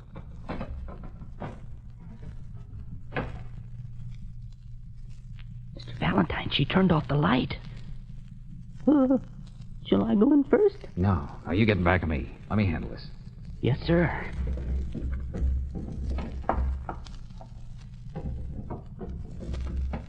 Now, take it easy, Sonny. I'm okay.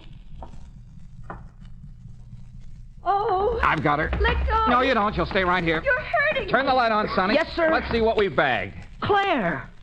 Well. If it isn't second-story Clarissa. Did you have to be so rough? I'll bet you cracked 2 ribs. Sorry, I don't know my own strength. Well, now that you see who I am, you don't have to keep on holding me. No, but it's fun. Claire, what are you doing here? Oh, well, she saw the address on the letter, so she decided to follow the clue. Yeah, but why didn't she let us in on it? Because she thought I was a dope, Sonny, so she took over. You know all the answers, don't you? Not quite. What happened when you got here? Nothing. The place looked deserted. I crawled in the window, too. No one here? I couldn't see anyone. Are you sure? Of course. Well, I've had the strangest feeling. Yeah? As though someone's been watching me. Uh-huh. Stay here with Sonny. I'll, have a look around. Suffering cat, sis, you sure had me scared. I'm sorry, Sonny. But Mr. Valentine didn't seem to be making any effort to solve the case. Yeah, don't kid yourself. He just keeps things to himself. Well, everything seems to be in apple pie order. Hey, listen. Uh-oh. Sonny, Claire, stand back there in the corner. I'll cover the door. Oh, be careful, Mr. Valentine. Do I detect concern in your voice? Well, I don't want to see you get shot right in front of me. Oh, then close your eyes.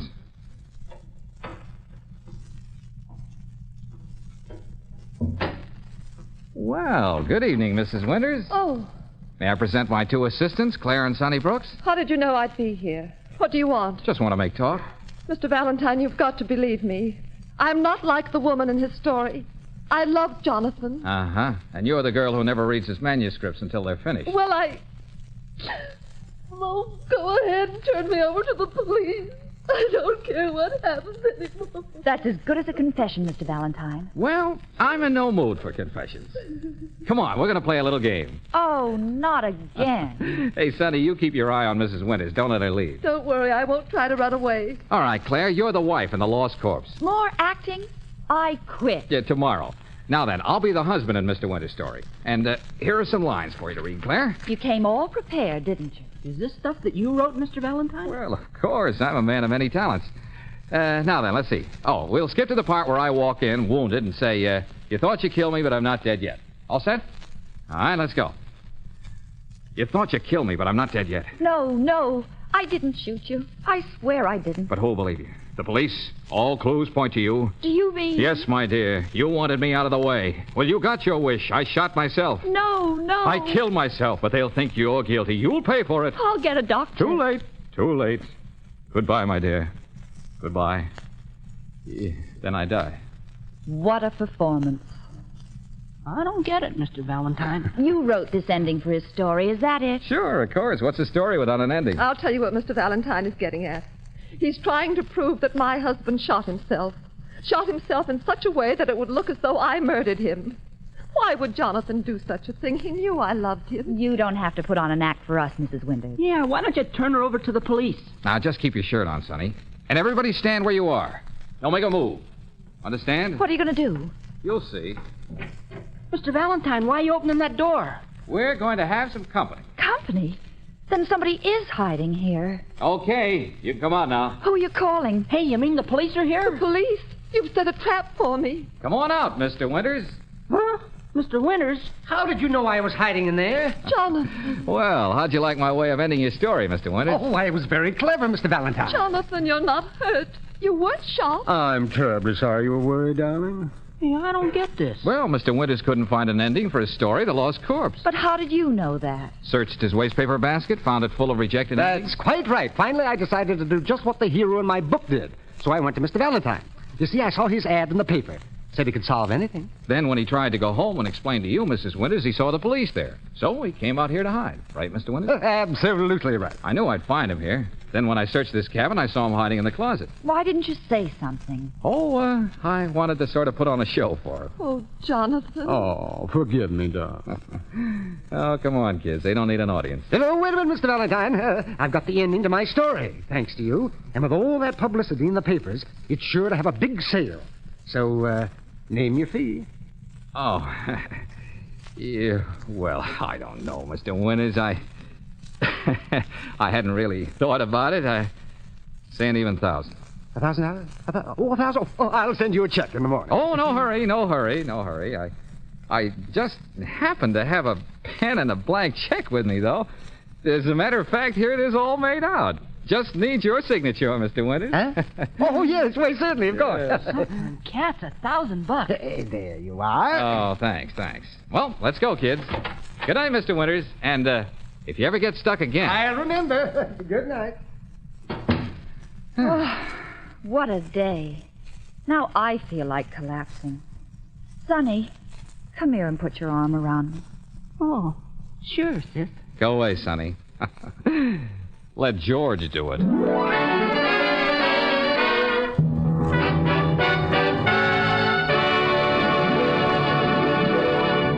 Your neighborhood Chevron dealer asked me to pass along this touring tip to you folks taking weekend trips this fall. He wants me to remind you that a Chevron credit card makes a mighty handy traveling companion. If you don't have one, you can apply at any Chevron gas station. If you do have one and haven't been using it, don't forget these credit card advantages. First, they help conserve your travel cash. You can charge most of your car expenses. Second, they're good everywhere in the U.S. and Canada, too. Third, they wrap up all car expenses into one convenient monthly bundle. Chevron credit cards are good at home-owned Chevron gas stations all over the West. So watch for those cream, green, and burgundy stations on the road this weekend and use your Chevron credit card.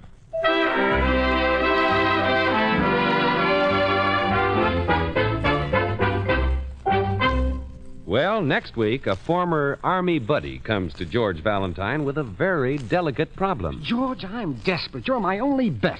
You're the only one who can help me. Now, relax, Tommy. You came to the right man. What can I do for you? Well, I've got to go out of town to look for a job, and what I want to know is, in case I don't get back in time, will you have my baby for me?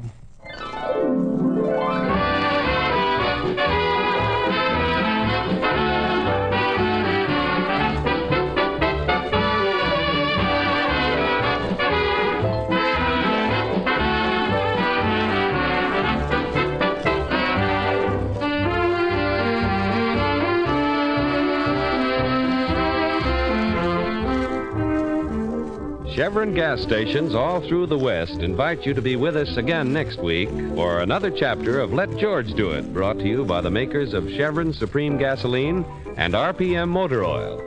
Let George Do It, starring Robert Bailey as George, with Frances Robinson as Claire and Eddie Firestone Jr. as Sonny, is written by Pauline Hopkins, produced and directed by Owen Vinson.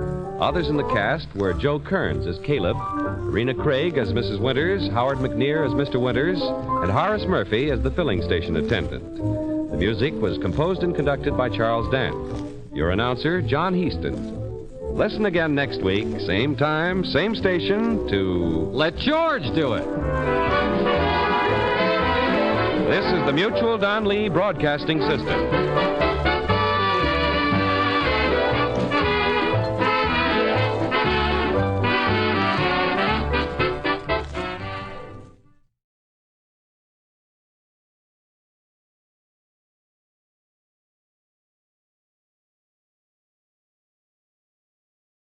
Exciting news for join a diverse, lost-activating videos showcasing heart-pounding adventures, mouth-watering cuisine, and hidden gems of this incredible country. From bustling cities to tranquil beaches, our videos capture the essence of Brazil's beauty, experience the warmth of its people, the rhythm of its music, and the thrill of exploration. Click on the link in the description to find out more. I would like to extend my sincere gratitude to Old Time Radio Research Group for their remarkable efforts in preserving and archiving the captivating world of old-time radio programs. Their invaluable contribution allows us to step back in time and experience the magic of radio history firsthand. Their link is in the description below.